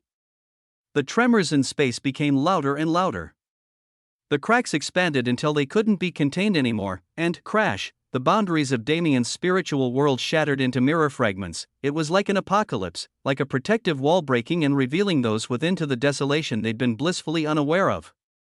A deep blackness, a true void seeped through the cracks. Void breathing, Damien slammed his arm downward, exerting his will on the void above and dragging it down. The descending calamity was reined in. The blackness twisted around itself like a swirling mass of shadows and formed a drill point similar to the universal law's wind. It all happened in less than a fraction of a second, an amount of time indescribable in words. In that time, Damien broke through the sub-universe laws. He didn't spare an instant. The void tornado crashed down and impaled into the universal law tornado. BZZT. Sparks flew through the air. The force so elusive to Damien was forced out of the shadows in order to clash with one of the very few things that could match it. Damien's sight took in the rainbow-like yet totally colorless appearance of the force. Every time it clashed with the void, two reactions took place as one. The universal law weakened, unable to stand the strength of its originator, but at the same time, it became more complete, as if it was taking something from the void. Damien's previous assertions about universal law being a record of the void were partially proven with this, but the void's support wasn't enough to confirm his victory. Perhaps the entity itself could wipe this enemy with a single thought, but the portion Damien could access could at most hold it back. I need to think of something else. If I can get one more push, I'll be able to avoid this calamity. It was a fine thought, but the void was his greatest weapon. In a situation like this, where would he find another path? A being's eyelids twitched, its eyes were like two moons, slowly unveiling themselves to the world. Everything shook with their movement. It was almost like everything would be eradicated the second they fully opened. Fortunately, the being's eyelids stopped moving halfway through their arc. A slight breath from its mouth created tornadoes that could raise mountains into valleys. It gazed out, half-lidded, into the scenery below. Something had caught its interest, an almost impossible scenario. Its thoughts swirled to life just barely for the first time in eons. Do not interfere in this place. Whoosh, its thoughts traveled through the endless skies, and something received its words. A presence within the realm wobbled slightly, as if considering something, and then darkened. Good. You cannot prevent this. A second thought spread, and the being's thoughts stilled again. Its massive eyelids dropped, and it inhaled, drawing back the hazardous entities created by its exhale. Its job was done. That was the turning point. The situation in Damien's spiritual world met a sudden shift. The wisps of universal law darkened and faded, weakening severely. Damien's eyes widened in shock when he saw it, but he had no time to ponder the reason. He rapidly controlled the void tornado and spread it to every corner of his mental space, eradicating any part of the universal law that remained. And while he was at it, let's be a little bold, a tiny portion, no more than the size of a fingernail, of universal law vanished from space, devoured by the void. Damien was certain that he was only able to triumph this time because someone or something helped him. He took mental note to search for his benefactor and focused on the actions he'd just taken. Regardless of what saved him, he was currently protected. He could feel that the universal laws had retreated and all that was left were nondescript pieces of energy without direction. This entire scenario was a blessing in disguise. because with the remaining energy uncontrolled, Damien was going to receive great benefits. He grinned to himself and got started, uttering the very phrase that carried him to this point. Devour, Chapter 1087 Movement 1. 3 days passed while Damien sat in meditation, and the day of promise came. The girls had returned to the great tree and the overseer was waiting patiently as well, but Damien still hadn't woken up. His deep slumber was not caused by the battle he faced, but by its aftermath. Not only did he destroy a portion of his spiritual world to break the void out of his shackles, he devoured a tiny piece of universal law that he had to work hard to digest. 3 days was a very long time, especially in this place where every day accounted for weeks in grand heaven's boundary. Many things happened during this time. Of course, Damien's group experienced peace, as they were reaching for nothing else. The girls were able to explore the severed world's ecosystems without worry, learning from its roots and strengthening their foundations along the way. The truly interesting events took place elsewhere. On the first day Virgil and his group entered the third layer, they came across an injured beast that they ended up saving.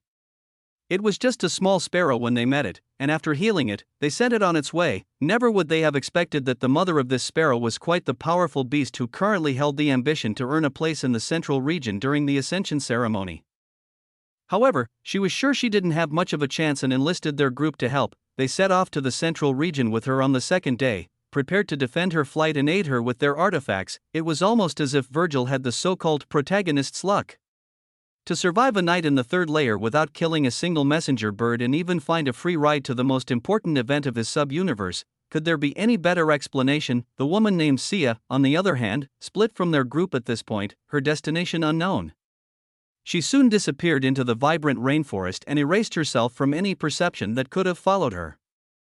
With the coming of the third day, there were only 2 remaining until the ascension ceremony officially began, and every being near Skyren Mountain was preparing for its arrival. Such a substantial time difference was jarring. Damien and his group entered the severed world roughly a week ago, but in Grand Heaven's boundary, it had been over 3 months already. The internal cleansing operation began in full a long time ago, and along with traitors being constantly forced out and killed, an infected source world raid had already taken place. Heaven's army began in Soul World. The domain of spirits always had a strange atmosphere that was perfect for the existence of spirits, but almost haunting to all others. The infected source world in their sector was considered the weakest because the Nox had to endure this disadvantage. Meanwhile, the Allied forces had protection from the spirits that allowed them to act while bypassing it. Infected source worlds were all different, but their base purpose was to act as farms. They bred lesser Nox and were supervised by higher Nox, but the strength of the enemies couldn't match the denizens, not without support from their main force outside the universe. The infected source world fell in 2 months. Heaven's army sent elites to completely destroy it without a single hope for reconstruction, and they did exactly that. The world crumbled. The shattered pieces of rock that floated through the starry sky were incinerated to nothingness, and every Nox on its surface was eliminated. The only trace of its existence left in the universe was the wriggling black corrupted world core that supported the world's actions. To this day, even the universe's demigods had been unable to find a way to get rid of it. Even if it was corrupted, it still existed as part of the universe's core system and couldn't simply be destroyed. The only method to deal with it was to purify the filth and let it rebirth as a normal world. It was safe to say no expert with such capabilities existed among their forces. Space for several million kilometers around the corrupted world core was evacuated, and experts filed into the area to constantly monitor the structure. If there were any signs of movement, these experts instantly moved to cut the roots. This world wouldn't be allowed to cause any more trouble. With the experience gained from the first raid, a second one began just half a month later. The next target was Hephaestus. The Soul World raid was a measure of caution meant to feel the strength of an average infected source world. Having this information, which was interpolated by the greatest of seers and scholars, the Allied forces chose not to waste any time. Hephaestus was the most important strategic point as it was where the headquarters of Heaven's army was located. When the universe came together as one, they created 2 strongholds from which the core of their forces acted. These were Sky Castle Luxurian and the Heaven's Army main base. The former handled logistics while the latter was the headquarters for all things related to combat. Luxurian already had a nigh impervious defense, as long as someone at the Saint Emperor's level didn't intervene at least. Therefore, Hephaestus took priority over the Divine Realm. This raid was far more important than the last and it had to be guaranteed there would be no mistakes. For the past half-month, Heaven's army had been sending scouting parties to the infected source world and fighting small skirmishes against the Nox stationed there. But they hadn't entered true combat yet. However, the day wasn't too far away. Grand Heaven's boundary was enveloped in war regardless of the ongoing ceasefire, and while this meant their forces would be depleted and exhausted, those who survived would be refined into diamonds before they had to carry the universe's very fate on their shoulders. The only question was, how were the Nox using this time? The answer was truly unknown. The four Nox emperors didn't have any sort of alliance with each other. They had their own goals, and as long as they didn't interfere with each other, they rarely maintained contact. However, the Saint Emperor's actions this time forced them to come together. He was always stronger than them, and in the depths of their hearts, they understood just how mysterious and terrifying this being who lived through uncountable eons was. Any expression or sense of personality he showed was fake. There was no such thing as a personality that could survive hundreds of millions of years without shattering. Every step he took was calculated. Every loss he took was taken on purpose. Even the Saint King, Bayuma, who he called his own son, was. This ceasefire was no different, a loss he knew he would take, and the terms he suggested affected their entire race. The only ones safe from his mana oath were the three other emperors, but how could they easily show their heads? This display wasn't just for the denizens of Grand Heaven's boundary, but for his fellow Nox as well. For Nox emperors gathered in one place and hadn't moved since the ceasefire began, their forces also remained still, awaiting orders, whether it be the most common entry-level 4th class who just gained sentience, or a lord-level character like the Marionette Lord. None of them dared to act recklessly. Because the establishment of the ceasefire meant only one thing to them: the Saint Emperor was declaring himself their sovereign. Chapter 1088 Movement 2. Back in the Severed World, the third day of Damien's intense meditation was coming to an end, and finally, his eyes fluttered open. He glanced around, noticing the number of people gathered around him, and smiled awkwardly. Well, hi, MHM, good morning, Elena replied. You must have had a great time the past few days, huh? He scratched his head and stood up, stretching his body. It was okay. I gained a bit, so I guess it's a plus, right? You could say that. But now isn't really the time, is it? Ruyue chimed in. HM? How long has it been? 3 days, Rose said, rolling her eyes. 3 days. Oh wait, 3 days means. Damien's eyes went to the top of the great tree to see the overseer was watching him with an annoyed look on his face.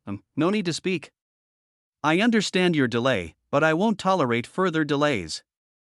The overseer scoffed, but didn't have any actual negative feelings about it. The group had been gathered here for over a day waiting for Damien to wake up, so their expressions were justified. But unlike the girls, who thought Damien was just being a training freak, the overseer had a bit more knowledge. Something amazing happened to that human. He didn't know what it was, but for a second, he felt a fluctuation from Damien's body that made him want to kneel and submit himself to the human. It was an instinctual response, which made it all the more surprising. The overseer gained an interest in Damien at that time, but for now, their business relationship took priority. Damien glanced into his spatial storage, hoping Elvira was able to get the task done on time, and as expected, she didn't fail to deliver. He swept his hand through the air and summoned a metallic pendant with a jade crystal in its center hung on a glossy black chain and presented it to the overseer. As promised, your treasure, he said with a smile. Swoosh, the overseer's body flashed down the tree and appeared before Damien, shrinking his body to face the man eye to eye. This is the treasure? This is not what we agreed upon, he frowned, scrutinizing the necklace. Don't worry about that, Damien responded instantly, just put it on first and you'll understand. The overseer nodded and followed his words. They were under mana oath, so he couldn't be lying, right? The necklace fit surprisingly well on the strangely shaped neck of the overseer. It rested with the pendant at the top center of his chest, and as he gazed at it, the overseer couldn't deny that it was appealing. It kind of looks like a dog collar when he puts it on. Damien chose not to voice that thought and instructed the creature to stream its mana into the pendant. A mystical scene took place at that moment. The green jade shined and the metallic casing it resides in expanded, consuming the overseer's body. When the transformation ended, he was draped in a domineering set of battle armor, and the aura fluctuations he emitted had gone up several levels. Very good. The overseer croaked, flapping his wings. My movement is not limited, but I can feel power coursing through me. Human, your means are truly impressive, Damien smiled wryly. It wasn't even that great of an armor, just low chaos rank, but in this place, it was treated like a heavenly treasure, though, it didn't matter as long as it worked, right? Since 3 days have passed, the ascension ceremony should be starting soon. When do we leave? Damien asked. We've been waiting for you, Rose responded. Now that you're up, we should rush over. I have a feeling we'll be late if we don't hurry, Damien nodded and glanced at the overseer. Since we're already here, do you mind giving us a ride? The overseer raised his brow, a strange motion from a bird, and considered it. He definitely felt a bit offended at the request, but Damien was someone he wanted to befriend, so he put down his feelings and accepted. His body returned to its original size, tearing apart some of the surrounding trees. Damien and the girl hopped on without hesitation, and in the next moment, WHOSH, a single powerful flap of his wings shot them into the sky with such velocity they almost fell off. Damien used vector control to stabilize them and stared down into the canopy below. The usual travel time to Skyren Mountain was around a day, but with the traffic caused by the mass migration of aerial creatures to the mountain, it was inevitable there would be many clashes along the way. The overseer's flying altitude was around 8,000 meters, not bad yet not good. It was a level that was inhabited by many beasts, as the lowest level of the central region wasn't far from the highest level of the third layer, but the overseer had status due to his position, and beasts in this altitude didn't try to do anything to him. It was those above that were concerning. As they got closer and closer to their destination, the eyes on them grew more numerous. The overseer has a lot of enemies, Damien thought to himself, separately wondering if the central region also had an overseer. Well, we're participating separately anyway, so it should be fine. Damien's curiosity was drawn by another topic after a short bout of pondering. I remember seeing those kids making their way over when I first spread my perception. I wonder where they went. Damien closed his eyes and connected his awareness to the world again. After entering the state for the first time and breaking the sub-universe laws for a brief moment, he learned how to do so on command. They're here. He suddenly glanced just a bit below, around 10 kilometers in front of them. The sparrow creature Virgil befriended and his group were flying there, quietly making their way forward. Interesting. I should remember that guy.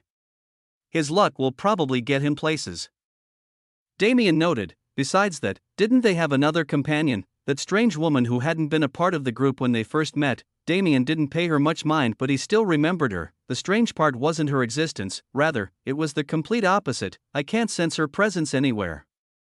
What kind of concealment skill is this, to be able to literally hide from the world? Damien's interest was piqued by the skill. He kept that woman in mind too, noting to find her and get to the bottom of her anomaly, but it seemed that he wouldn't have to do that at all. Bang! A small explosion rang out on the ground below, and a projectile suddenly shot past Damien's group.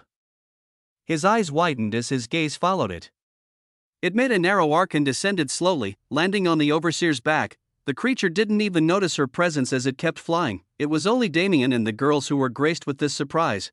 That's not just good concealment, that's fucking godly. That strange woman had appeared, and in such a grand fashion. The remaining question was, who was she, and what was she doing here?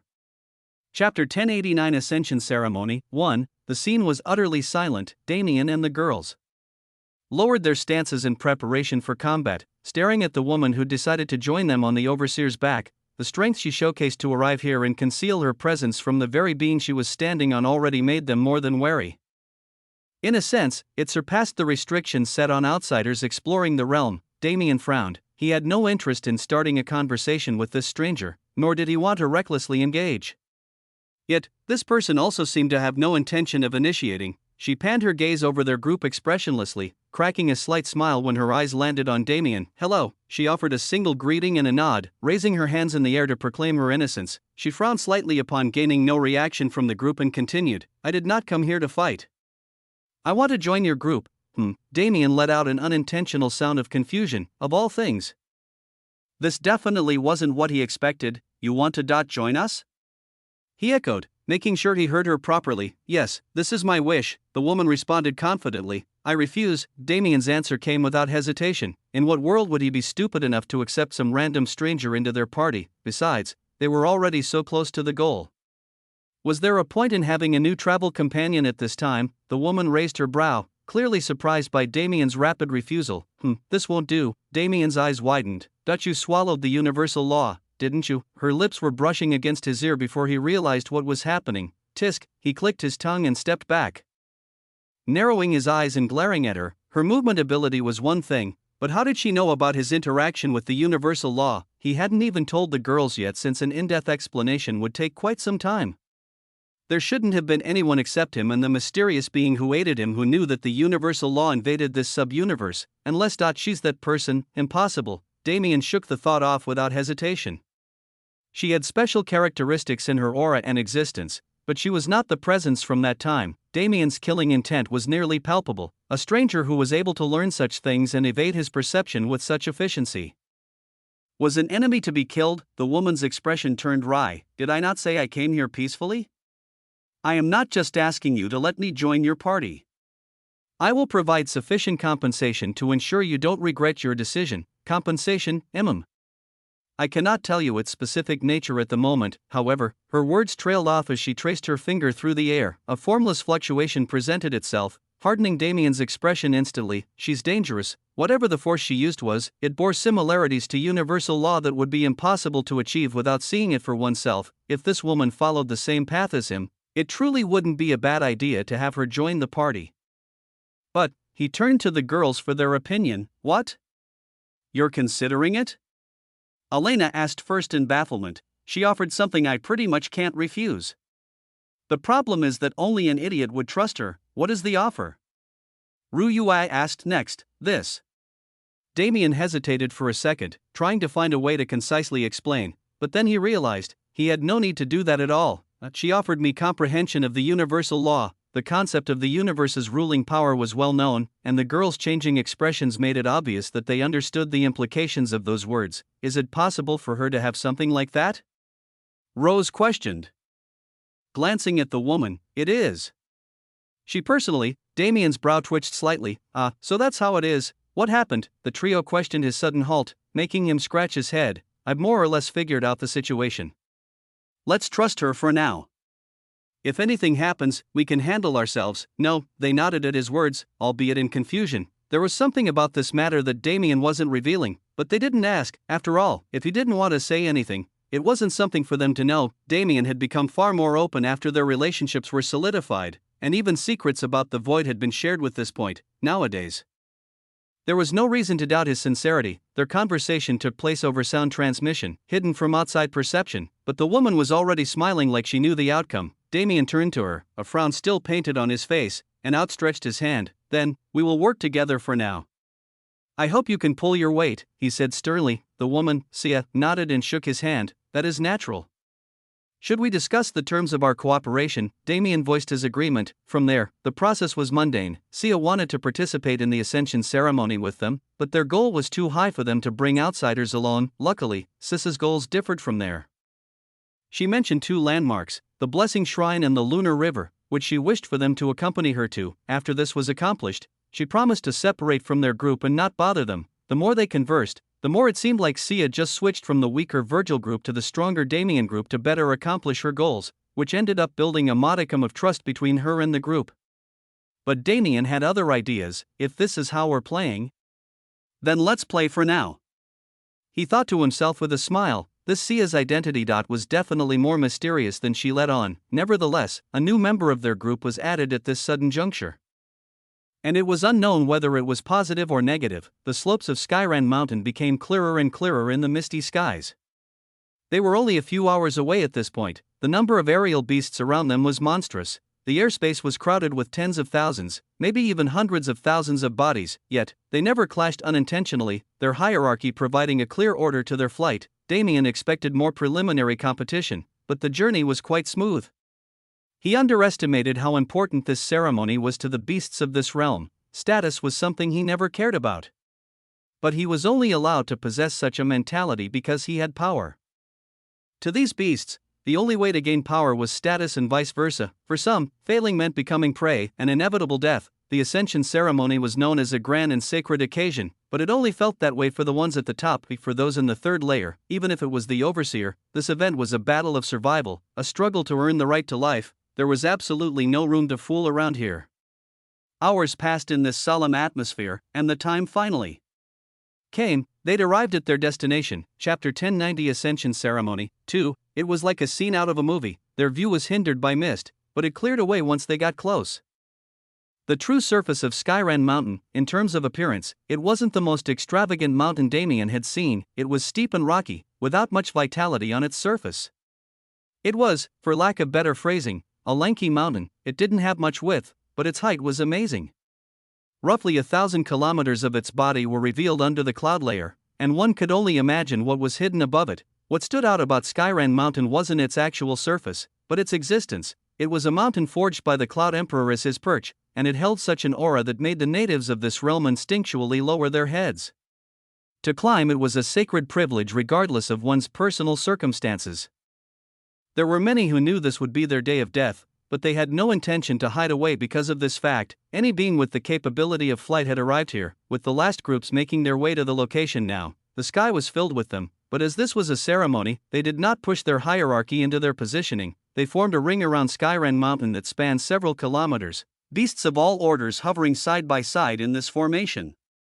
Without moving an inch out of their personal space, when could one see a sight like this in their life? In Grand Heaven's boundary, with such a widespread environment, many norms had been established, including the fact that beasts never showed their beast form after 4th class unless it was necessary. They viewed it as a matter of pride, and with that pride, rituals and ceremonies deeply entrenched in their culture were slowly removed and replaced with more humanoid traditions. The severed world's isolated environment provided a glimpse into the time before conformity, when beasts existed as nothing more than beasts.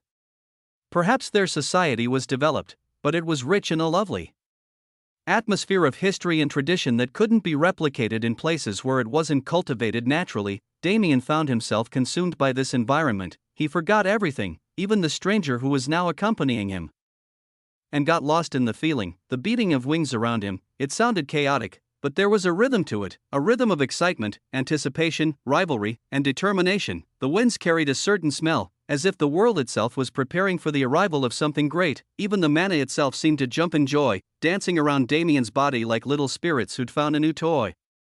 His blood boiled just being in the presence of this atmosphere. He almost wanted to stand there forever and bask in the feeling, but such a thing was stupid. Why merely feel this atmosphere from the outside when he could experience it for himself? Overseer, it's time for us to part ways.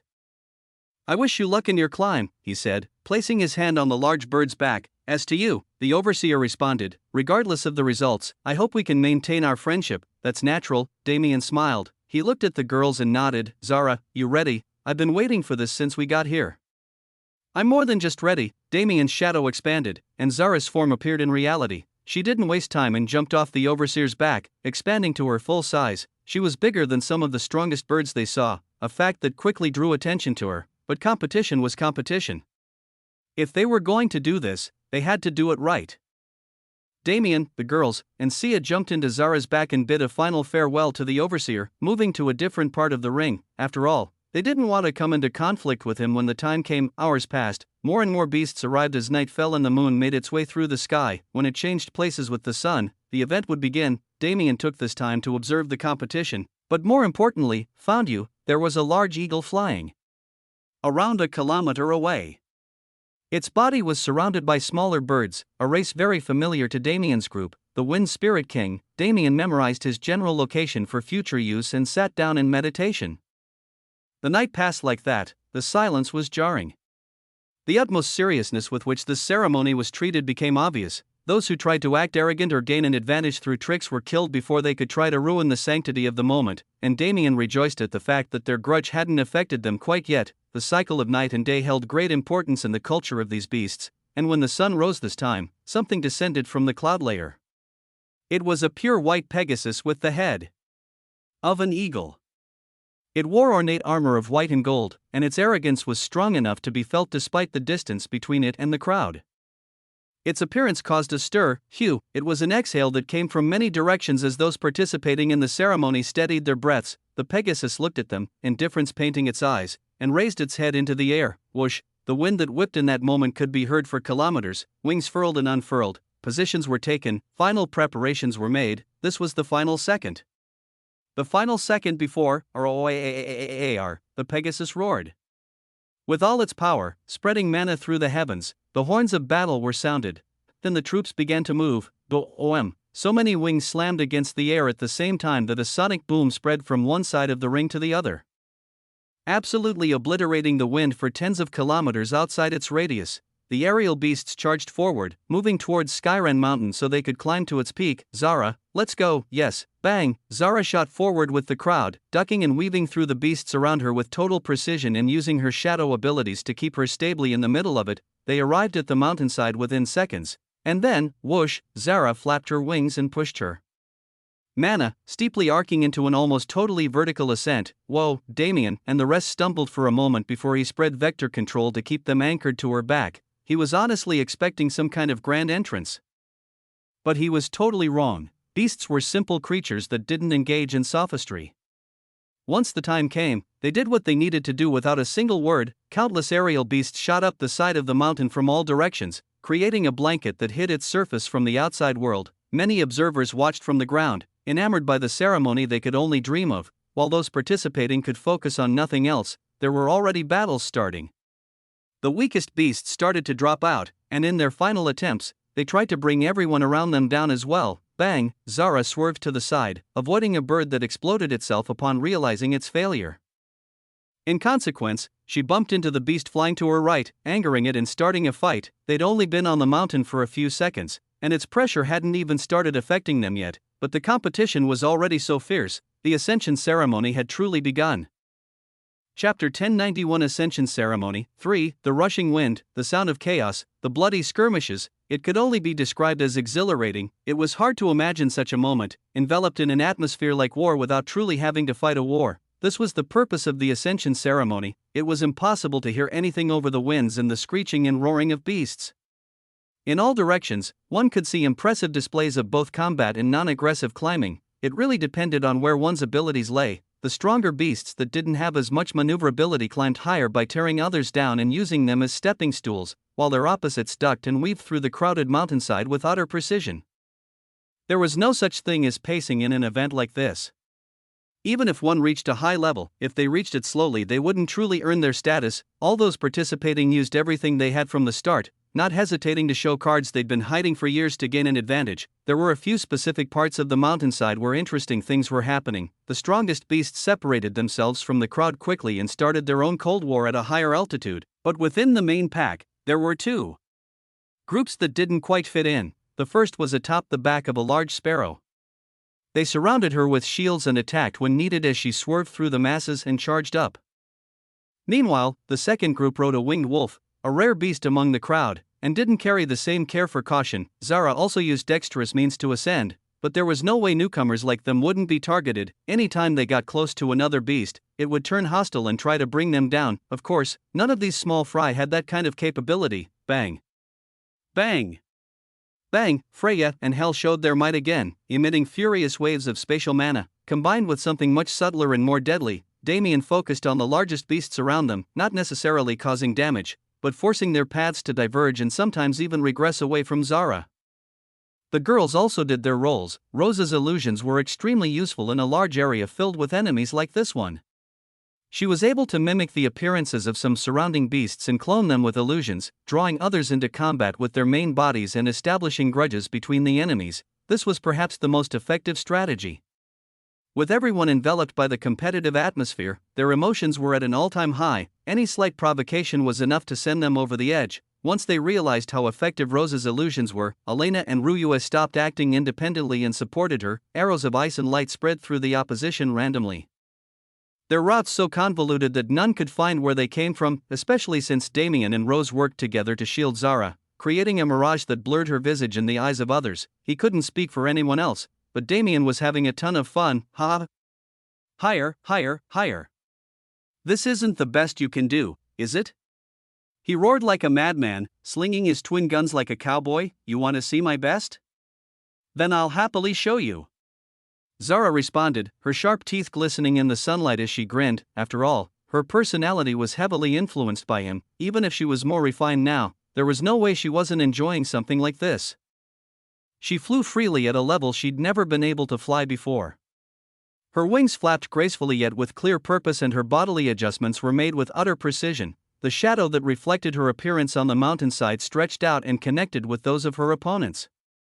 Whenever she found a perfect opportunity, whoosh, her body sunk into the cliffside and reappeared almost 100 meters higher. Nice. Damien slammed his arm through the air, sending a wave of mana at the beast Zara had just overtaken. Severance, shine. It was like incorporeal sword light that flew through the air. The beast in question had no chance of survival and was directly bisected. The greater part was the attack didn't disperse. It kept traveling down and cutting through any beast in its way until it reached the point they'd just teleported from, crippling several competitors. Damien's eyes turned to the last person in their group, a stranger who'd just been recruited. Her actions weren't as grand as the rest of theirs, but as promised, she was also doing her part. Damien could feel it in the air. That strange mana she showed him, it didn't have many offensive capabilities, but it put a layer of formless protection around Zara that made other beasts inherently avoid her. It was surprising that she had room to move her wings with such freedom, and Damien could only credit this to Sia. It'd be nice if I could see how she attacks, but we can save that for another time. Their current height was at least 300 kilometers off the ground. The mountain's total height was estimated to be around 1,500 kilometers, while the milestones Sia wanted to reach were 1,000 kilometers and 1,200 kilometers high respectively. If they made it to the 500-kilometer mark, they'd gain the right to enter the central region, while anything higher than that determined one's position in the central region itself. The mountain's pressure had begun showing its fangs. It pushed against the group's protective barriers and tried to drag them down, but this wasn't nearly enough to contain Zara. She'd grown as someone aiming for the divine. Some small pressure from a mere mountain, if she let it get to her, then she wasn't worthy of her ambitions. Of course, Zara could only hold this thought because she wasn't a native of the area. The overseer's eyes were completely different as he inched closer to the 500-kilometer mark. A domineering armor covered his entire body and a radiant green light seeped into his bones, constantly allowing him to surpass his limits. It was difficult. Even at the 400-kilometer mark, he had to push himself to an extent he'd only exerted a few times. When external threats were added, it became more trying than ever. The armor gave him the chance to do what he'd never done before.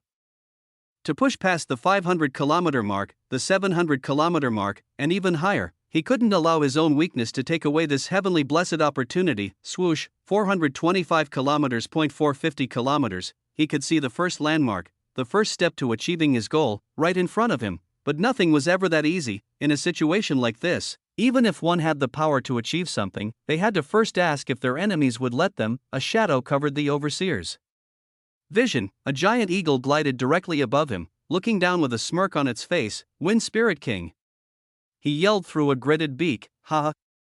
The Wind Spirit King laughed. My little ones say you've been tormenting them in recent days. Since we're here, let them have their revenge. Whoosh. The Wind Spirit King unfurled its wings to their greatest length. Attached to its underbelly and hiding under its fur were thousands of messenger birds, their eyes glowing red in anger and mockery. They'd been suppressed before, but with their ruler's protection, such a thing would happen no longer. The second their eyes found the overseer, they frenzied into attack. Chapter 1092 Ascension Ceremony 4. Never in a million years would anyone have expected messenger birds to show themselves here. They were the weakest of the weak and could only rely on mob mentality and tricks to defeat their enemies. In this ceremony, it wasn't possible for such a race to achieve results. But it was different for the Wind Spirit King. If he was able to ascend, the messenger birds would ascend with him and take their tyranny to even greater heights. It was an unspoken fact that the messenger birds were scammers, and it remained unsaid for good reason. Regardless of their cowardice or trickery, they still had the capability to maim and kill. The overseer's eyes widened as the sudden swarm enveloped him. From all sides, messenger birds stabbed themselves into his body and used their beaks to penetrate his armor. He swerved, trying to shake them off, but they were relentless. The skills that allowed them to reign over the creatures of the third layer were put on full display. Damn it! The overseer roared inwardly. He spread his mana, throwing the birds off him and charging upward to meet the Wind Spirit King, but it was like they'd gained invincibility. Somehow, they were completely unaffected by his attack and chased him, intent on not letting him go. Shio! Shio! Shio! Shio! Messenger birds whizzed through the air and forced the overseer into a defensive position. Killing them would just waste his mana and make him a target for other beasts, but escaping from them was also impossible. If there was a downside to being born in the severed world, it was that the concept of laws was vague. The laws weren't complete in the first place, and the underdeveloped society didn't have enough education in place for the denizens to come in contact with these fragmented laws. Their power was mostly physical, and they only used mana to support this strength or put pressure on their enemies. Damien and the rest already had to use all their power to fight against these physical attacks, so they couldn't be looked down on. But in a situation like this one, it was an absolute negative. If it was just messenger birds, there wouldn't be a problem. But the Wind Spirit King was actively using the distractions they created to attack the overseer and chip away at his defenses. They weren't even that different in strength. The overseer could be considered something of a coward. He could have made it to the central region years ago, but he refused to be under others again after experiencing kingship in the third layer. His real strength was not weak among the beasts of the central region. The Wind Spirit King had a territory of his own and experienced the bliss of power as well, but the environment of the central region allowed him growth impossible for his counterpart, which always put him a level above. Still, the Overseer wasn't slacking in his training. The duo began a splendorous battle as they climbed the slope. They flew around each other, using their talons and wings to slash at each other and even getting petty enough to bite each other and tear chunks of meat off with their beaks. It was a brutal battle that didn't seem like it would have a winner anytime soon, but if others intervened, the result would be obvious. There was nobody willing to offend the Wind Spirit King for no reason, precisely because of how annoying the messenger birds were. So in this situation where the Overseer was being harassed, did he even have a way out? Unbeknownst to him, a pair of eyes was watching as the events unfolded. Damien's eyes were narrow. He could clearly see the underhanded tactics being used by the Wind Spirit King, and he could feel the vein popping out of his forehead. Those annoying little bitch birds were already bad enough, but they were being controlled by an even bigger scumbag. He'd accumulated a great deal of grudges against those sky rats in the past days, and all of that hatred concentrated on the one who allowed them to act out. The big tree that shielded the monkeys. He turned to Sia, his face twisted in an absolutely evil expression. The grin on his face would immediately scare away any woman in the vicinity, and the cold and bloody killing intent in his eyes would do the same to men. But the words that he voiced were utterly calm. Use your mana. Plant some of it in that fat-ass eagle and make sure it's pure enough to give off fluctuations. I don't want some bullshit only I can sense this time. His words were not the tone of someone asking for a favor at all, but right now, Sia couldn't really care about it. After all, his face clearly said, if you don't do it, I'm going to push you off this cliff. She glanced at him and rolled her eyes, accepting her fate. Since she joined this party, she had to pull her weight, right? Otherwise, she couldn't expect them to fulfill their side of the deal. These people clearly weren't as naive as Virgil's group, and, as expected, my eyes don't work on him. Sia stepped forward and raised her arm into the air, gently flicking her finger. An imperceptible wisp of mana shot through the air, rising and curving until it directly penetrated the wind. Spirit King's head. This is quite the gift you're giving them, Sia said. Whatever. It's worth it. Damien's eyes turned crazier as he watched in anticipation. Nothing happened to the Wind Spirit King when the mana entered his body, but a trace of its aura leaked into his mana fluctuations. The surrounding beasts couldn't sense it, but they weren't the ones it was meant for. The Overseer and the Wind Spirit King continued their fight ignorantly. The Overseer was massive, and the suppression he could exert was enough to floor countless beasts below him, but the Wind Spirit King was different.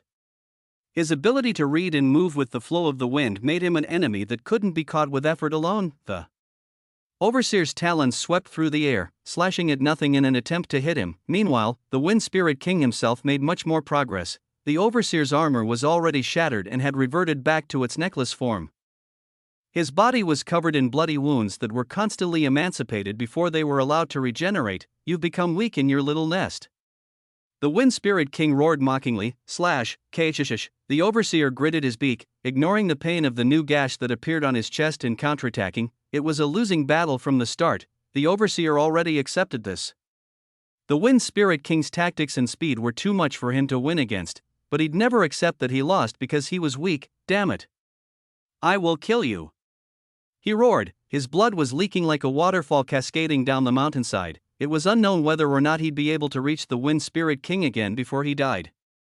But at least once, he'd, a truly gargantuan shadow raced down the slope, the visceral and utterly terrifying roar of a beast was heard. In that moment, what? The Overseer's shocked cry resounded. The Wind Spirit King had been devoured. Chapter 1093 Ascension Ceremony 5. Universal law was incredibly appealing to all living beings. They couldn't necessarily understand what it was with perception that didn't match Damien's or power.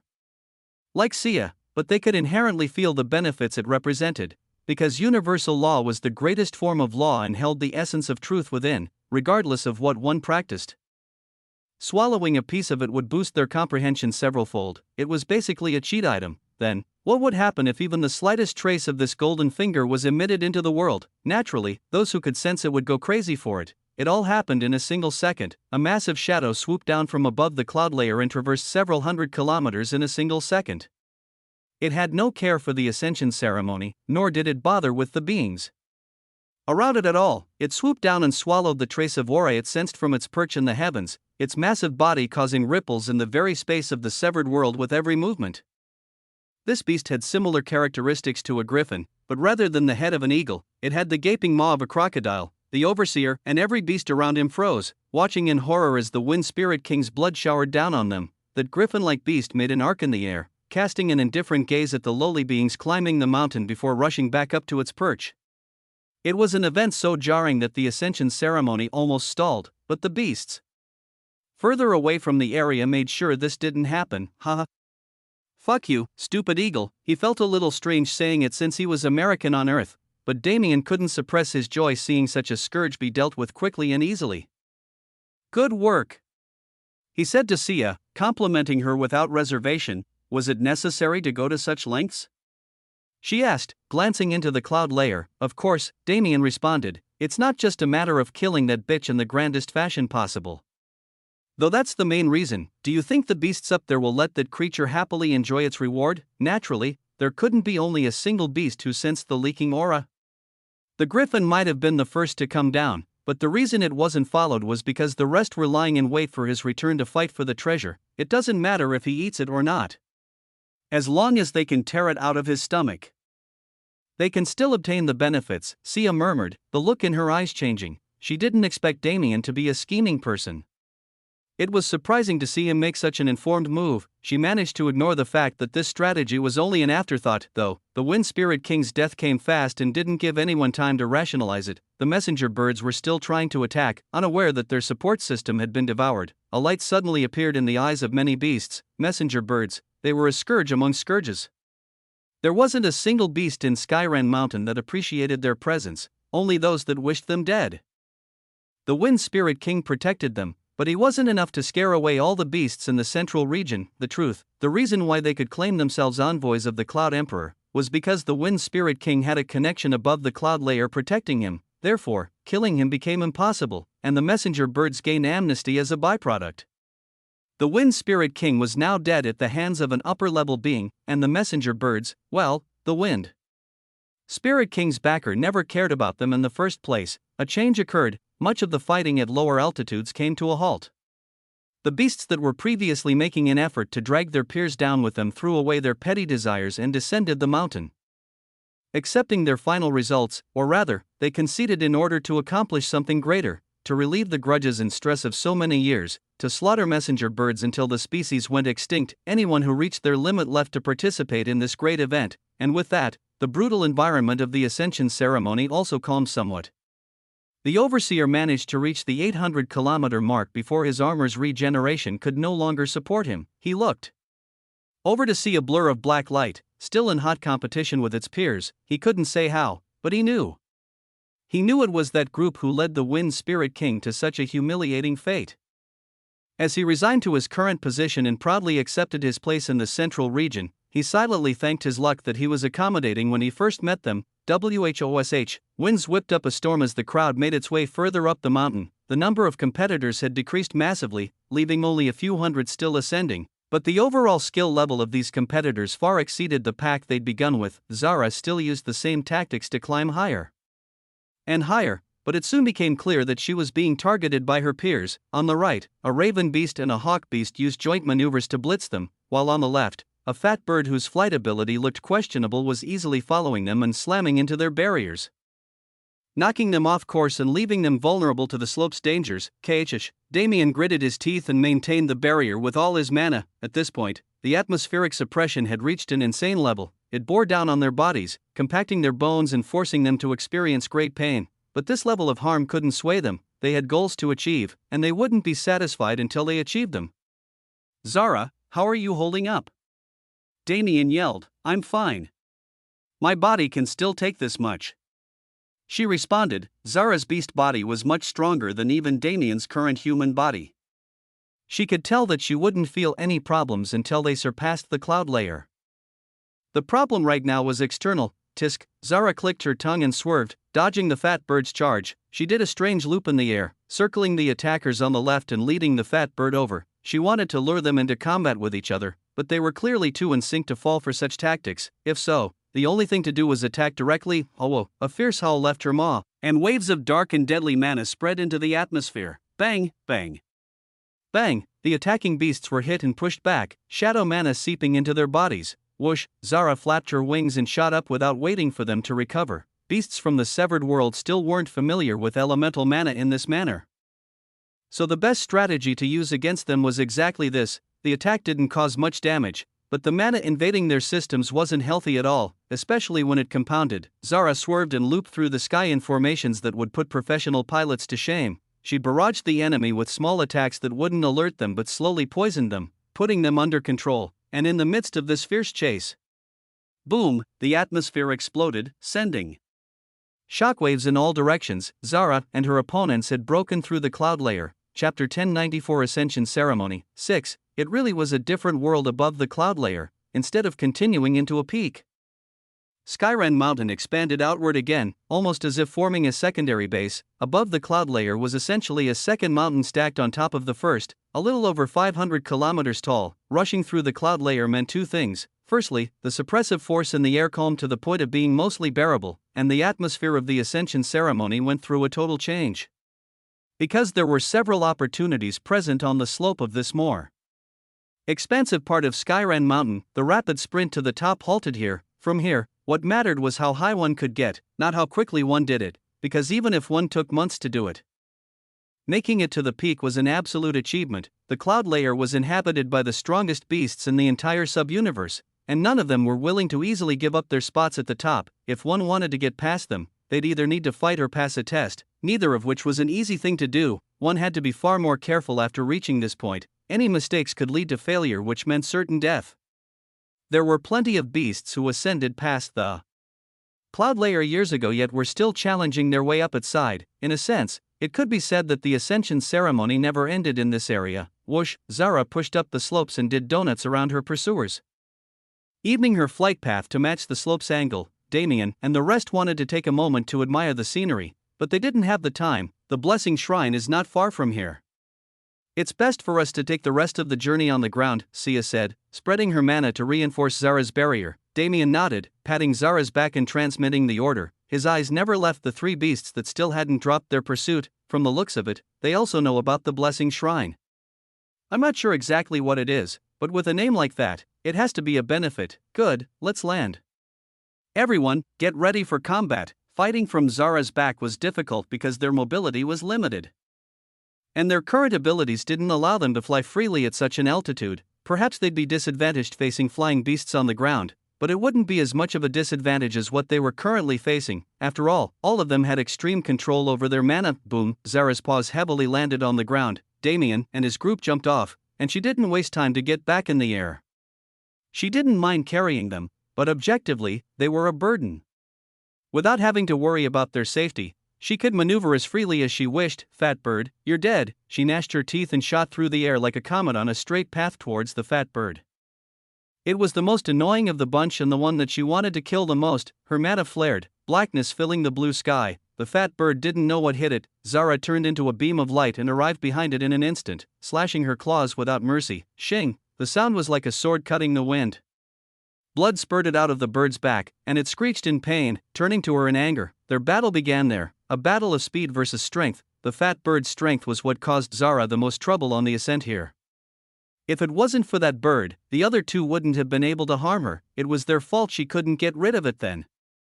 But she could trust that they couldn't interfere in this battle. She was determined to torture this bird to death. Meanwhile, Damien and the girls retrieved their weapons and occupied the other two, making sure they couldn't interrupt her battle. The Darklight Raven was also a beast of extreme speed and had an ability similar to teleportation. If it was able to learn its element properly, it likely would have had power similar to Zara in her early years. The Sword Hawk, on the other hand, had feathers as sharp as blades, which it used as projectiles to pierce its target. The Darklight Raven took the forefront, using its speed to harass its enemies and agitate their emotions. It moved using the strangest patterns, making it almost impossible to hit. The Sword Hawk was more astounding, though, as it was able to fire its feathers with such precision that they never interrupted the Raven's path. Damien and the girls took their battle formation. Damien used Freya and Hel for crowd control, and Rose also helped him from the back. Their role was similar to the Raven, but their firepower far surpassed it. Ruyue and Elena were in charge of attacking. Beams of light and icicles lined with dark evil energy filled the sky with explosions, limiting the area the beasts could occupy. Bang! Bang! Bang! Bang! Nice! The mechanics of this realm make this a lot easier. Damien thought to himself as he fulfilled his role. It feels strange not fighting at the front, but this has its own charms. He'd forgotten in the heat of the moment, but there were very strict restrictions on the altitude a beast could fly at in this sub-universe. They had plenty of horizontal space now that they'd ascended to this part of the mountain, but they couldn't move up out of Damien's range. His cover fire was extremely helpful for Ryue and Elena. They stood in the air, closing as much distance as possible without wasting mana. This power is not enough. I need to find the flexibility of Een. Ryue thought to herself. Her attacks were far too rigid. The nature of ice did not bend for anyone, and death was inviolable. Power output couldn't help her in the current situation. She didn't let up, but she divided her attention for one reason. She was going to unlock her potential. The main problem was that the beasts were more powerful than them. They didn't reach the Ghost King's level, but they were definitely past the beginning of third class. Everyone in this group had killed people of this level when they were at the peak of third class, but never did their opponent have the ability to outmaneuver them so swiftly. It was a new challenge, but not an unwelcome one, because even in the severed world, growth was possible. As long as it remained within the bounds of second class, one could absolutely grow their abilities.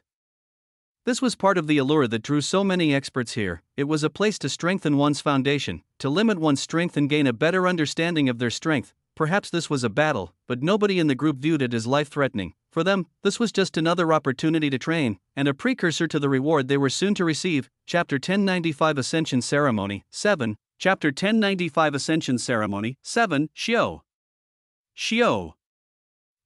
Bullets streaked through the air, forming fierce speed lines that engraved themselves in the space, which was already shimmering strangely. The incorporeal walls of a domain set themselves up several kilometers around the ongoing battle and interfered with the environment, shifting it to match the owner's preference. A new form of attack overtook the airspace once it solidified. Swords almost invisible to the naked eye whizzed around, only becoming visible when they clashed against the razor-sharp feathers aimed at their allies. Damien and Rose's control ability rapidly increased with the continuation of the battle. The Darklight Raven and Sword Hawk found themselves unable to use their usual tactics. Their only choice was direct combat. Ryue and Elena's frontline action became less cluttered as well. With the beasts corralled, they split off and focused on them individually. Ryue took the Sword Hawk, while Elena fought the Raven. Their elements were opposed to the features of each beast, which made it much more convenient for them to act alone. Rose's Sword Phantoms cut off the Hawk's main attack method and freed Ryue from the bombardment of feathers, which gave her the opportunity to get close to the bird and let her power loose. The spear in her hands was like a heat-seeking missile. Regardless of how the hawk moved, she chased it and used impossible movements to strike its weak points. CAWWW, the hawk called out in humiliation. It never believed a minuscule creature that used others to ascend to this height could hold such power. Ryue didn't focus on her enemy's actions. The perfect defense was being provided to her in full, and she was on a full offensive. Her thoughts were directed inward as she tried to unlock the core of her power. Flexibility. She tried to think back to her time as a second-class being. What could she relate to flexibility? How could she ground this concept so she could properly perceive it? When she was weak, Ryue was still under the control of the Shui clan. She escaped to Tianyang around this time, but the memories that defined that portion of her life had no sense of flexibility whatsoever. Her father was as rigid as could be, and her siblings hardly paid her any mind. Most of the Shui clan genuinely despised her existence, a product of rumors spread by the patriarch. Shui Yabai's goal was to break Ryue's spirit and turn her into a tool he could use however he pleased. And even now, his twisted ambition was affecting her. It was likely that this very rigidity was the reason the Shui clan could never improve past the limits of their own affinities. Bang! Bang! Bang! Bang! Every swing of her spear was backed by more and more power as she subconsciously vented her emotions. She was hardly paying attention to the battle, but she wasn't fighting alone. Her inconsistencies and openings could still be guarded while she was in this state, and her relationship with Rose assured her trust. After all, aside from Damien, Rose was the closest person she had. Even now, she didn't doubt the woman understood what she was trying to do. Therefore, she left herself in her care and acted recklessly. Though Ryue's definition of reckless was perhaps a bit extreme, even fighting instinctually, her years of battle experience made her a machine. Her every movement was precise and filled with killing intent, and the weight of an mana in her spear was terrifying for anyone facing it. The only reason the Sword Hawk could avoid heavy injuries was because its flying ability outstripped her maneuverability. If it was just a little less cautious, it didn't doubt it'd find a bloody gash torn into its body. Ryua's head remained in the clouds as she searched for that single defining moment she needed to grasp the concept of flexibility. From past to present, she couldn't see herself exhibiting such behavior. Perhaps it was a result of her upbringing, but Ryua was just as rigid as her father in terms of personality. If he wasn't a villainous man but a good one could even say they were alike. She didn't show emotion to the outside world, she followed her path without allowing herself to err or stray from it, and she lived an overall stoic life. Unless I'm with him, a light sparked in her mind. One truly couldn't underestimate the love Ryua had for Damien. To her, he was a light in the darkness. He was the one who pulled her out of her cocoon and showed her the beautiful world she'd been missing. The only time she was ever able to break away from her inflexible ways was any time with him. He was her answer, the anchor for flexibility she'd been looking for. Back then, if it wasn't for his presence, would she have learned such an important lesson in that nameless forest? Would she have survived the hidden convention, or entered the 3,000 beast mountain range to grow as she did? The answer was a flat no. If he never joined Celestial Star Palace, she would have never left the sect to experience things outside of Tianyang's protection. Instead of focusing on herself, and without restricting herself to only memories from her second-class days, Ryua found what she was looking for, a man who yearned to be free and unrestrained, and a man who was rigid in his values yet flexible in his outlook and actions. Damien reflected this aspect of Ian quite well. The path of Ryua's spear started to change. Her dexterity allowed her to perform hard and powerful strikes from impossible angles in a manner that mimicked flexibility, but it was, at the end of the day, forced to adhere to the limits of her body. The addition of this new element changed these movements. They lost some of their power, but it was replaced by strikes like flowing water, never breaking their rhythm even once. The Sword Hawk was instantly thrown into confusion. Just as it gained an understanding of Ryua's patterns, she completely rid herself of them. Her actions now carried an air of chaos. There was no visible rhythm. Nor was she aiming for specific points of the hawk's body. From an outside perspective, Ryua had devolved rather than improving. However, how could that be true? There was no order in her attacks. That was a wholly incorrect notion. Her attacks absolutely followed the laws of order.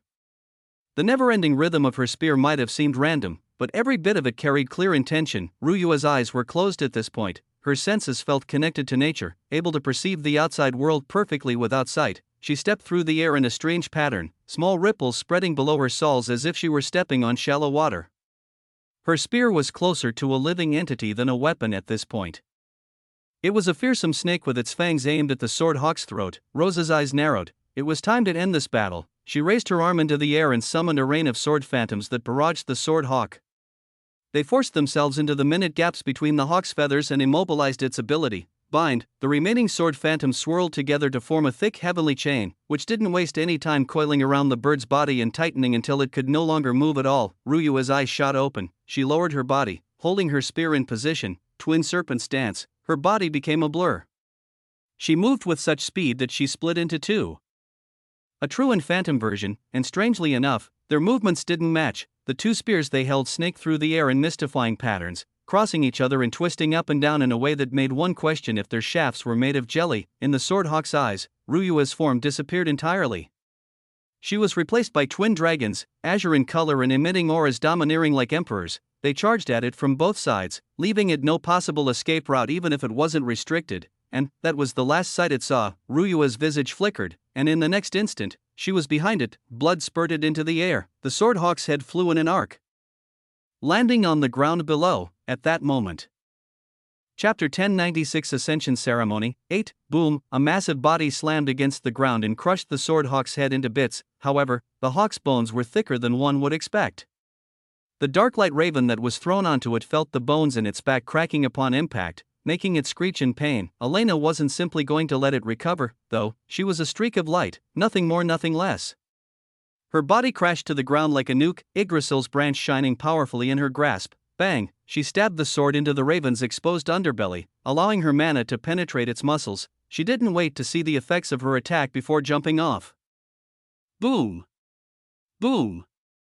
Boom, a rain of bullets fell, centered around the wound Elena just made. Space exploded and ruptured, tearing gashes in the Raven's skin and eviscerating the existing injuries, causing blood to splatter over the grassy area. Damien and Elena both rushed in, aiming for a killing blow. Their battle had been going on alongside Ryue and Rose's, so they obviously weren't far away from killing it. In the first place, Elena's matchup against the Darklight Raven was far more in her favor than the other side. Light and darkness were diametrically opposed, and while the beast was stronger in terms of pure strength, Elena's light surpassed what her opponent could wield 1,000 times. Yet another advantage of being from the outside world presented itself, and seeing how Ryue moved, Damien didn't want to sit still either. His interference with the severed world's laws allowed him to understand a loophole, or rather, a chink in its defenses that he'd created in that moment. Perhaps he couldn't outsmart the power cap, but he could definitely use this opening to benefit himself. Ryue was the one who gave him the idea. He was thinking so much about improving his current abilities that he forgot about the original goal of strengthening his foundation. To understand vectors properly was to massively increase his firepower and flexibility in battle. Therefore, that's exactly what he did. Since Elena was able to manage pretty well on her own, he could divide his attention and experiment during the battle. That's how he found out vectors, in a sense, were similar to universal law in that they were representations of the interactions between forces. If universal law was the ethereal representation of this concept, vectors were the physical one. As someone who'd been comprehending universal law so fiercely that he'd been forced to fight it for the right to retain what he learned, Damien was able to make quick progress once he made this connection. The main problem was defining forces. Gravity, weight, direction, speed, acceleration, and many more forces contained their own vectors. In fact, anything with physical presence that moved had vectors that defined each movement. When a concept was so vast, it was hard to find ways to properly express it. This was an issue Damien had been dealing with since the start. Whether it be space, time, universal law, or even the void, they were all concepts that held such vagueness and vastness, but somehow, he'd managed to gain a grip on them, right? Damien decided to start with what he knew. He focused on speed, direction, and weight, attempting to bring his ability to manipulate them to its peak. Of course, he couldn't do it in a single battle, but his growth was astounding. To say the least, he tormented the Darklight Raven with his power. When it tried to move out of range or do any sort of maneuvering to evade Elena, its weight was increased and the air around it solidified, making it hard to move. Even its mana was moving slowly. It didn't know why, but none of its facilities were functioning as they should have. Meanwhile, Elena got absolute support just as Ryue did. Her speed and acceleration were pushed to the limit, making her a true embodiment of light. Her attacks became more powerful, her mana moved smoother, and even her head felt light and able to process information faster. The last effect was likely a placebo caused by the combination of the others, but it didn't matter. What mattered was that Elena had a fighting capacity that entered the third class range. And the enemy had been brought down to match her. Unlike Ryue and Rose, their battle was much more streamlined, but it wasn't any less grand. The Darklight Raven had no chance to retaliate. By the time Damien's bullet rain ended, Elena and Damien were already at its sides. They slashed their swords together, and their sword lights intersected as they tore through the Raven's body. The only battle left ongoing was, bang!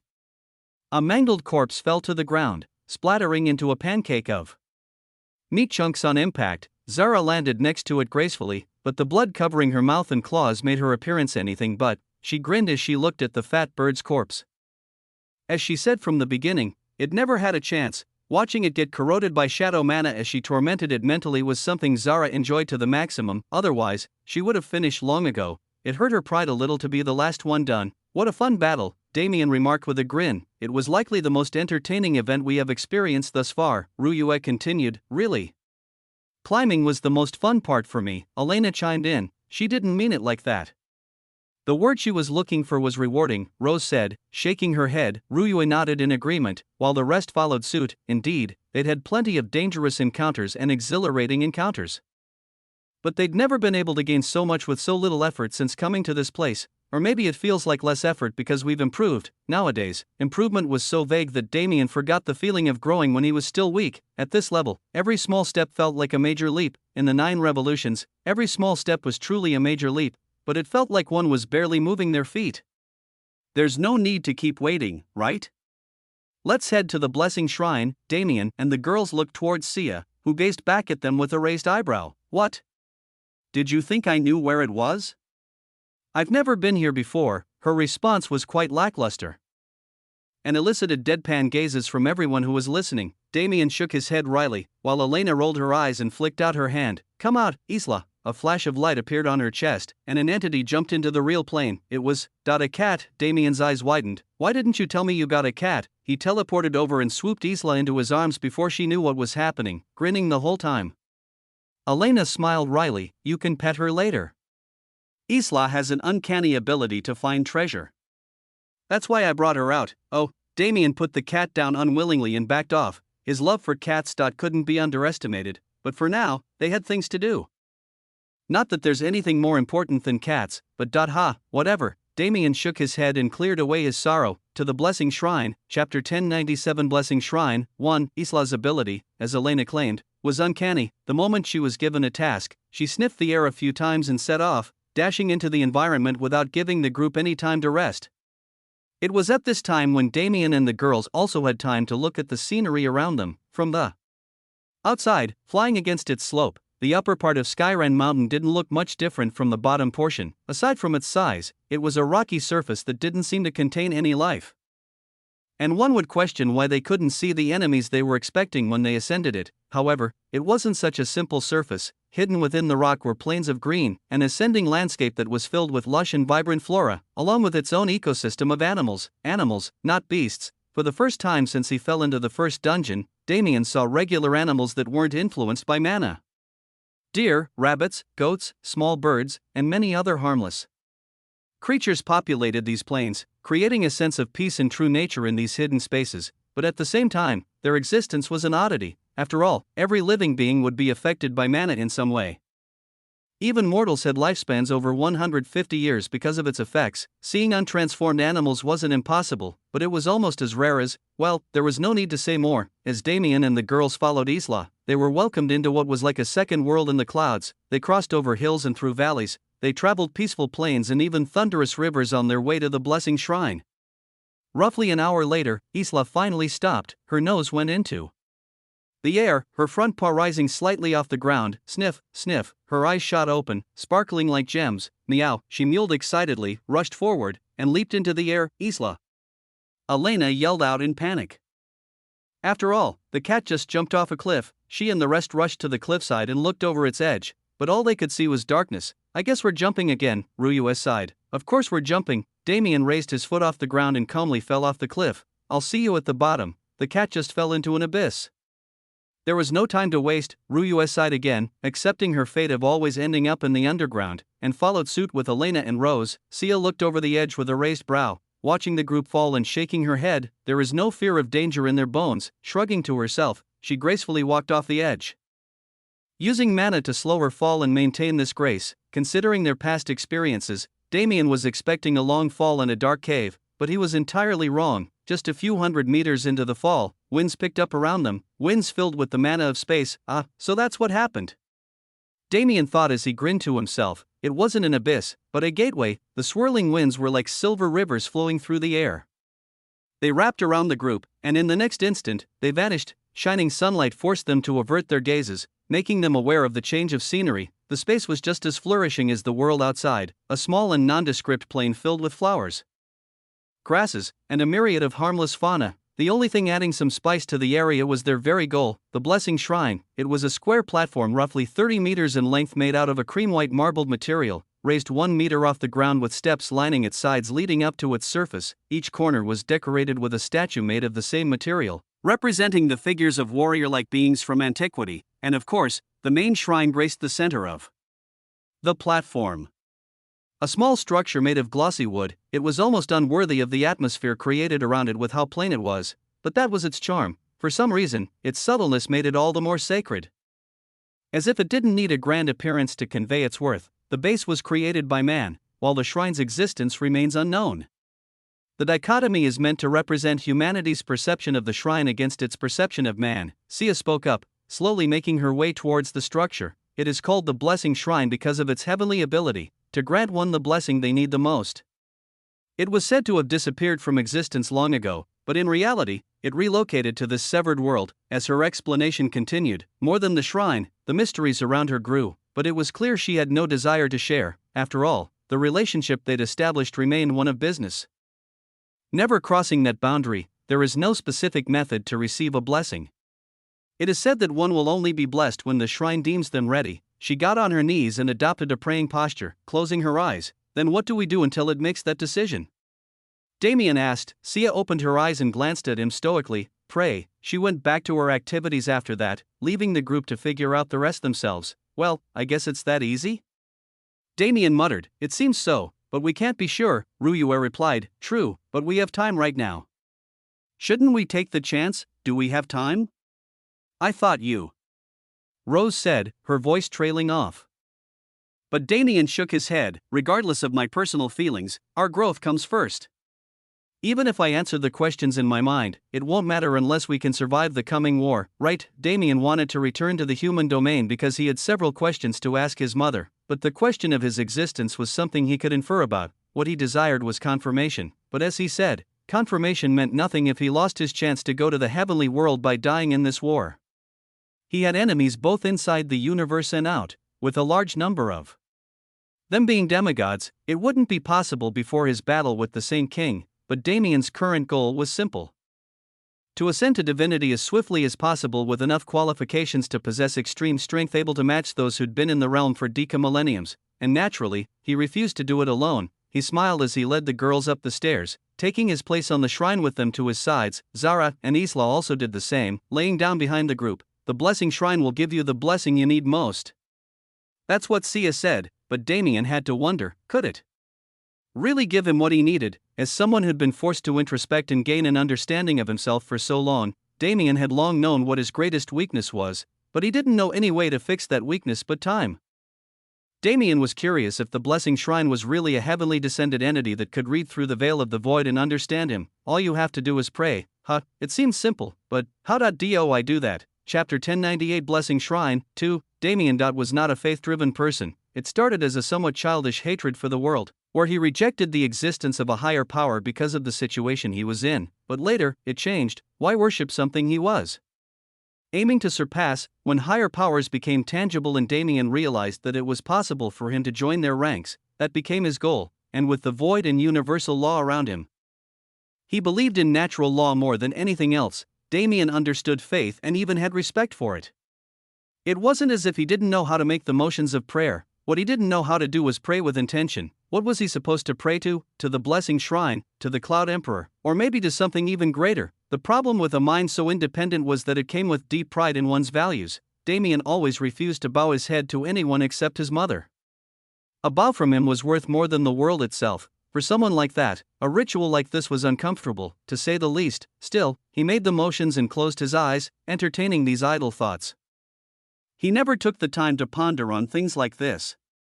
After all, faith meant something different to everyone. It may have been a bleak thing to him, but it might have been the hope that allowed someone else to keep living. Therefore, he never condemned nor supported the concept, following his same ideology to provide respect to those who provided respect. What he questioned now was his aversion to it. Was it just pride? Or was it something greater? In usual cases, a topic like this would have been ignored by him before his thoughts could even manifest. So why was it being thought in such detail right now? There had to be a reason, and that reason was likely the blessing shrine.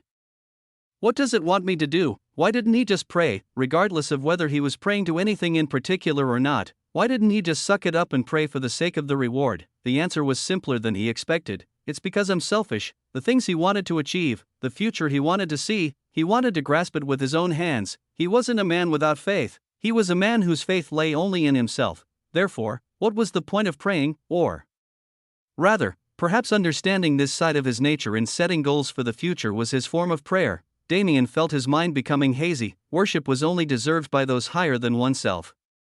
Whether that be in the sense of faith or loyalty, as someone aiming to be absolute, there should be no such entity in Damien's mind. Whether it was the universal law, the gods in the heavenly world, or even the void itself, they could only be stepping stones for him to surpass. This was his realization, and this was the moment his mind left his body. He arrived in a plain white space that expanded endlessly. There was nothing for him to do here, nor was there any sort of spirit or being that came to speak with him. He merely floated in this endlessness with no direction or thought. Maybe he was supposed to use this time to think about other things, contemplate his existence, or maybe even comprehend something. But for some reason, Damien didn't feel the need to do any of this. He let his mind rest itself in this uncanny silence. In the past, this would have been a challenge for him. He might have collapsed from spending too long in this lonely space with nothing but his thoughts, but the current him was as solid as a heavenly stone. Thanks to the blessing shrine, he was able to establish an absolute belief in himself that he had never voiced before. What was there left to ponder? Unbeknownst to Damien, time passed. Ryue and Elena were granted their blessings on the very same day they arrived at the shrine, respectively. They received the blessing of Een and the blessing of life. They sounded common and merely based on the affinities of the two women, but they were far greater than that. These were the paths they chose to follow to reach the peak of the universe.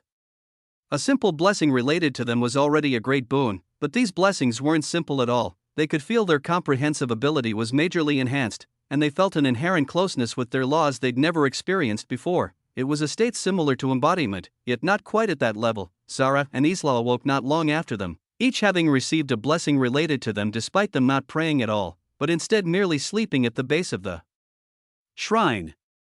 Rose came off the shrine 2 days later with a more elusive reward. She was given the blessing of truth. The power of her eyes of fate increased several-fold, and more importantly, she could almost feel the fabric of reality against her skin. Unlike Ryue and Elena, she didn't get something that boosted her, but something that defined her. The path she'd only been half sure was possible to traverse was suddenly open to her, and the doubts in her heart faded. She even felt her strength subtly increase with this realization. Sia was next, leaving 1 week after their arrival. She had a deep frown on her face and a complicated expression in her eyes. She refused to share the nature of her blessing and didn't speak much to the girls. Instead, finding a corner to rest alone and contemplate what had occurred, the only one left was Damien. Even after a week passed, even a day after that, he remained unmoving, sitting cross-legged on the shrine platform. There were no changes in his serene expression, nor did any grand manifestations appear as he continued to pray. Rather, his aura became weaker and weaker until it was nearly on the verge of disappearing. If Elena didn't have a strong perception of life that allowed her to sense his powerful vitality, the girls would have thought he was dying, but he was alive. More alive than ever. In fact, his blessing was currently being applied, and his mind remained trapped in infinity. It was on the 9th day that he finally showed a reaction. His aura completely vanished. If one checked the shrine platform with their perception, they'd find it empty. His physical presence was the only thing that remained unhidden to watching eyes. His mind, which had reached a state of inner peace in its retreat, was pulled back into his body. His eyes fluttered open. He looked down at his hands, clenching and unclenching his fists over and over again. I understand. So this is my blessing, he smiled. The blessing shrine really didn't disappoint. His blessing didn't offer him any sort of boost, nor did it open up new pathways for him. No, it merely made available to him what he already had. This blessing, Damien's blessing, that was the blessing of foundation. Chapter 1099 Lunar River 1. There was only one thing Damien had never been able to overcome in the decade and a half since he began training. It was his foundation. From his days struggling in the dungeon to when he was a peak powerhouse in Hidden Death Valley, the problem followed him. Damien grew extremely fast. He gained more and more power and achieved a feat nobody had ever achieved with his progression. However, his growth waited for no man, including himself. Vector control was a great example. When Damien reached 2nd class, he was too focused on escaping through the path Kurt Galloway left in the first dungeon. Afterwards on a Pyron, while he did use vector control, he never focused on its main ability, mainly using it to create plasma and boost his firepower. By the time he reached 3rd class, he'd barely uncovered the surface of the vector control talent. Becoming a celestial took up all his attention and he neglected his previous talent as a result. The next time he utilized vector control was when Tianyang taught him how to hide his traces while teleporting. There were a few cases later on, but this was the extent of his journey with vector control, yet, it was a part of his strength that could have helped him through many situations. If he was able to slow his opponents down, even by a minuscule amount, wouldn't he have been able to take victory in many close battles that ended in draws? Of the examples that could be provided, vector control was one of the smallest. Damien had a well of strength in his body that he wasn't able to tap into because of how he rushed through his training. Hell, even some abilities that he put work into in the past became irrelevant for the same reasons. He was a jack of all trades yet a master of none. Some said such a state would make one better than a master of one, and Damien had seen the effects of this countless times, but that only applied when the master of one was at the same level. For someone like Damien whose enemies were able to kill him with a single slap, an excess was not a good thing. If only he could become a master of all trades, someone who couldn't be compared to a master or a jack in any fashion. That was always his goal. When he got older, he tried to narrow down the abilities he focused on so he didn't end up in a situation where he was disadvantaged again. The problem wasn't one that could be solved so easily. The further he grew, the more he threw away. At this point, his arsenal consisted of only spacetime, samsara, and the void. Even these couldn't be used to their full potential because of the mistakes he made in the past. The blessing of foundation, it did not boost him nor did it open up new pathways, but it gave him everything. It gave him access to that well of strength he'd been seeking for so long. He was currently restricted to second class, but he could feel it, the utter completeness he felt in his body. It was beautiful. There was no other way to explain it. Perhaps nobody else in existence knew what it felt like to be this complete. Damien stood up from the shrine platform. His appearance hadn't changed, but for some reason, he looked more handsome than usual. Is there anything else to do here? He asked, turning to Sia, who still sat in the corner. That nothing, Sia responded. Then let's get going to the Lunar River. Damien was feeling energized right now. He wanted nothing more than to go out and fight.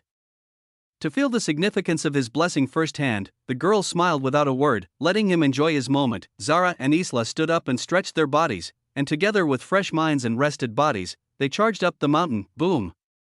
Boom! Boom! Explosions blasted clouds of dust into the atmosphere as a fierce battle continued. The group made it 100 kilometers up the mountain in the past 2 days. The Lunar River was 1,200 kilometers up the mountain, which meant they were halfway to their goal. Ascending the mountain above the cloud layer was much more like a path of challenge than a ceremony. Every few tens of kilometers, a new powerful beast resided, waiting for those who trespassed on its territory. There wasn't a true order to it, but the further they went, the more space there was between territories. The rules to the challenge were simple. If the challengers won, they had the two options. They could spare the territory lord and continue on, or they could kill the territory lord and declare the end of their challenge. And if the challenged beast won, there was no choice for the challengers but death. Luckily, the strength of these beasts wasn't too monstrous. The 3 beasts Damien's group defeated earlier had the strength to join the ranks above the cloud layer. Those right outside the Blessing Shrines area were even weaker than those 3. While the beasts the group currently faced were roughly at the same level, though, this progression alluded to extremely strong beasts at the higher altitudes, a fact the group was forced to stay wary of. Nevertheless, they wouldn't have any problems getting to the Lunar River. Damien was actually having a blast right now. His body swerved through the air like a fish in water. He flashed back and forth like his body had no material form, and his attacks were absolutely deadly. Teleportation felt amazing. He'd been doing it for so long that he forgot how amazing it felt, but right now, it was like he'd just done it for the first time again, and his power flowed so easily. It was like the connection between his thoughts and actions was absolute. The flow of his mana followed his instincts perfectly, and as long as it was in his power, he felt like he could do anything. It was almost ironic to feel this way in a realm with such a strict restriction, so he could only imagine what it'd feel like when he was back to normal. Mirage was in his right and Freya was gripped in his left. The current enemy was a winged crocodile, a strange-looking reptilian beast with feathered wings, and Damien was toying with it to his heart's content. The beast had an extremely hard outer defense that Damien couldn't pierce through, but it also had a soft underbelly and inside that he could exploit to assassinate it. But he was still enjoying his power, so he focused on the armor, intent on breaking it apart. Boom! Boom! Boom! 3 more shots from Freya slammed into a single spot on the crocodile's back perfectly. Damien's body descended through the air with the velocity of a comet. His arm pulled back and gathered strength, pushing out to pierce the cracked area he'd created. Void Sword Art second form, Horizon Break. Boom! Pieces of flesh and thick armor flew into the air. Blood flowed to the ground in rivers. A hole 10 times the size of the impact point blew open in the crocodile's body, creating a tunnel between its back and the ground below. Damien grinned. Even the most simple moves make me feel like a king. Chapter 1100 Lunar River 2. Now, it had been a long time since Damien felt this kind of excitement, so he may have gone a bit overboard, but he didn't lose his head. He was elated, but he was still aware that this blessing only brought him to where he should have been in the first place.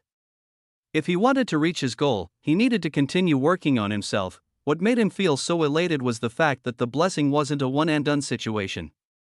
It would continue aiding him, allowing his foundation to remain sturdy and supporting him even as he grew, which meant from now on, he didn't have to worry about being bogged down by his surplus of powers. It was a relief more than anything else. He no longer had a backlog to worry about. His emotions and mentality, and now his body and power, had all caught up, it could be considered something like a perfect martial state. Nevertheless, Damien let loose his rampant emotions on the beasts they encountered, hardly asking for help from the girls. The path to the lunar river wasn't nearly as convoluted as the one to the Blessing Shrine. A simple climb past these challenges to reach where it ran, were 1,200 kilometers high now, and the average strength of beasts is approaching the peak of third class. We may not be able to progress so smoothly from this point, Damien thought to himself as the group reached the riverside. We'll also be losing Sia's help, so taking up every challenge might not be the best idea. Damien looked at the woman who'd formed a business relationship with them. This was the last stop of their journey, and also where Damien was to take his promised reward. The lunar river was deep black in color, its flow barely noticeable due to this. The only color seen in its waters was the slight lunar white glow emanating from the riverbed. Unlike the Blessing Shrine, this river's effects will not always be magisterial. It has the simple ability to provide one absolute comprehensive power for as long as they can remain submerged in its waters. However, it's not easy to stay inside. Damien finished. Sia nodded. I cannot speak on its exact effects, but I have heard that it is impossible for most to last more than 30 seconds inside. What happens if they overstay their welcome? Those who did not know their limits have all exited this river with their minds crippled, driven to insanity. Damien frowned and looked at the strange body of water. If the mental strain is that bad, this absolute comprehensive ability must be way more intense than what she's letting on. Damien's brow suddenly raised. Perhaps, within the river, you will be able to sense my mana as if it were your own. You will naturally obtain what you desire. Sia spoke again, confirming his thoughts. It was exactly what he wanted. Now that he'd gained the benefit of wholeness, the best course of action was to improve his understanding of universal law again. After all, controlling universal law meant bringing everything else he had up with it. There was no such thing as a universal law without the components that formed it. There's no need to wait, right?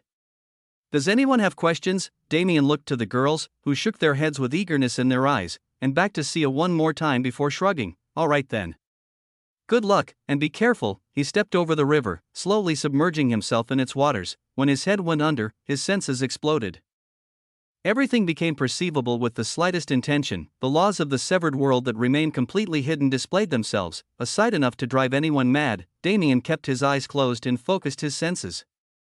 He didn't feel the suppression as much because of his path, but he could absolutely understand why people left this place insane. This isn't absolute comprehension. This is true embodiment. Damien could feel his soul being torn in several different directions as the laws he controlled tried to swallow him. If he allowed it, he had no doubt he could become a true master in controlling his chosen law, but that wasn't the goal. Damien concentrated and felt for any other physical presences around him. He found Rose, Ruyuet, and Elena soon enough, each with a multitude of expressions flashing across their faces as they saw the full complexity of the partial universal law, but no matter how he searched, he still couldn't find Sia. Just like when they'd first met. Wisp, Damien caught something in the corner of his perception, the slightest trace of a strange yet familiar mana. Does she have to make it so complicated? He complained, but he still faithfully followed the mana and surrounded it with his perception. He found himself in what felt like a school of fish, yet each fish was a wisp of mana that wriggled and moved like it was alive. She won't help me, I just have to do it. Blind comprehension was definitely something Damien was looking forward to. Definitely, not like I have any other choice. He sighed inwardly and shut up, focusing on what he had to do. The combination of the severed world's universal law's clarity, Sia's mana, and the amplificatory effects of the lunar river provided him a perfect environment to comprehend the elusive concept. Plus, with his new perspective on vector control, he had a foothold to rely on, unlike when he first tried. He already defined universal law internally, so all he had left to do was pick it apart and study its pieces, and these pieces were, I see, so I'll have to do something like that in the future. A scene flashed through Damien's mind, allowing him to realize his path forward in comprehending this specific law. But the future is the future. Is the universe telling me not to get in over my head? At the end of the day, he wasn't even a divinity yet, and he was trying to control something even they couldn't grasp the hem of. Perhaps the reason he'd never been able to turn this law tangible was because he wasn't strong enough yet, and perhaps Sia knew about that from the start. Damien sighed and shrugged. There's an order to all things. You can't expect pizza to come out of the oven if you don't assemble it and put it in first. He was confident that as long as he was able to bring the rest of his laws to their respective peaks, universal law would naturally reveal itself to him. At that time, he would be able to use it as a basis to. That's too much forward thinking. I can withstand the river, but the severed world's laws clearly want to force me out. Let's not get caught up on needless thoughts and waste this opportunity. He encountered a setback, but he was not planning to leave it until he gained something from Sia. He refused to work for free. If I can't get the main entree, should I monopolize the appetizers and desserts? He grinned to himself. The sub-universe really isn't going to like this one. Devour.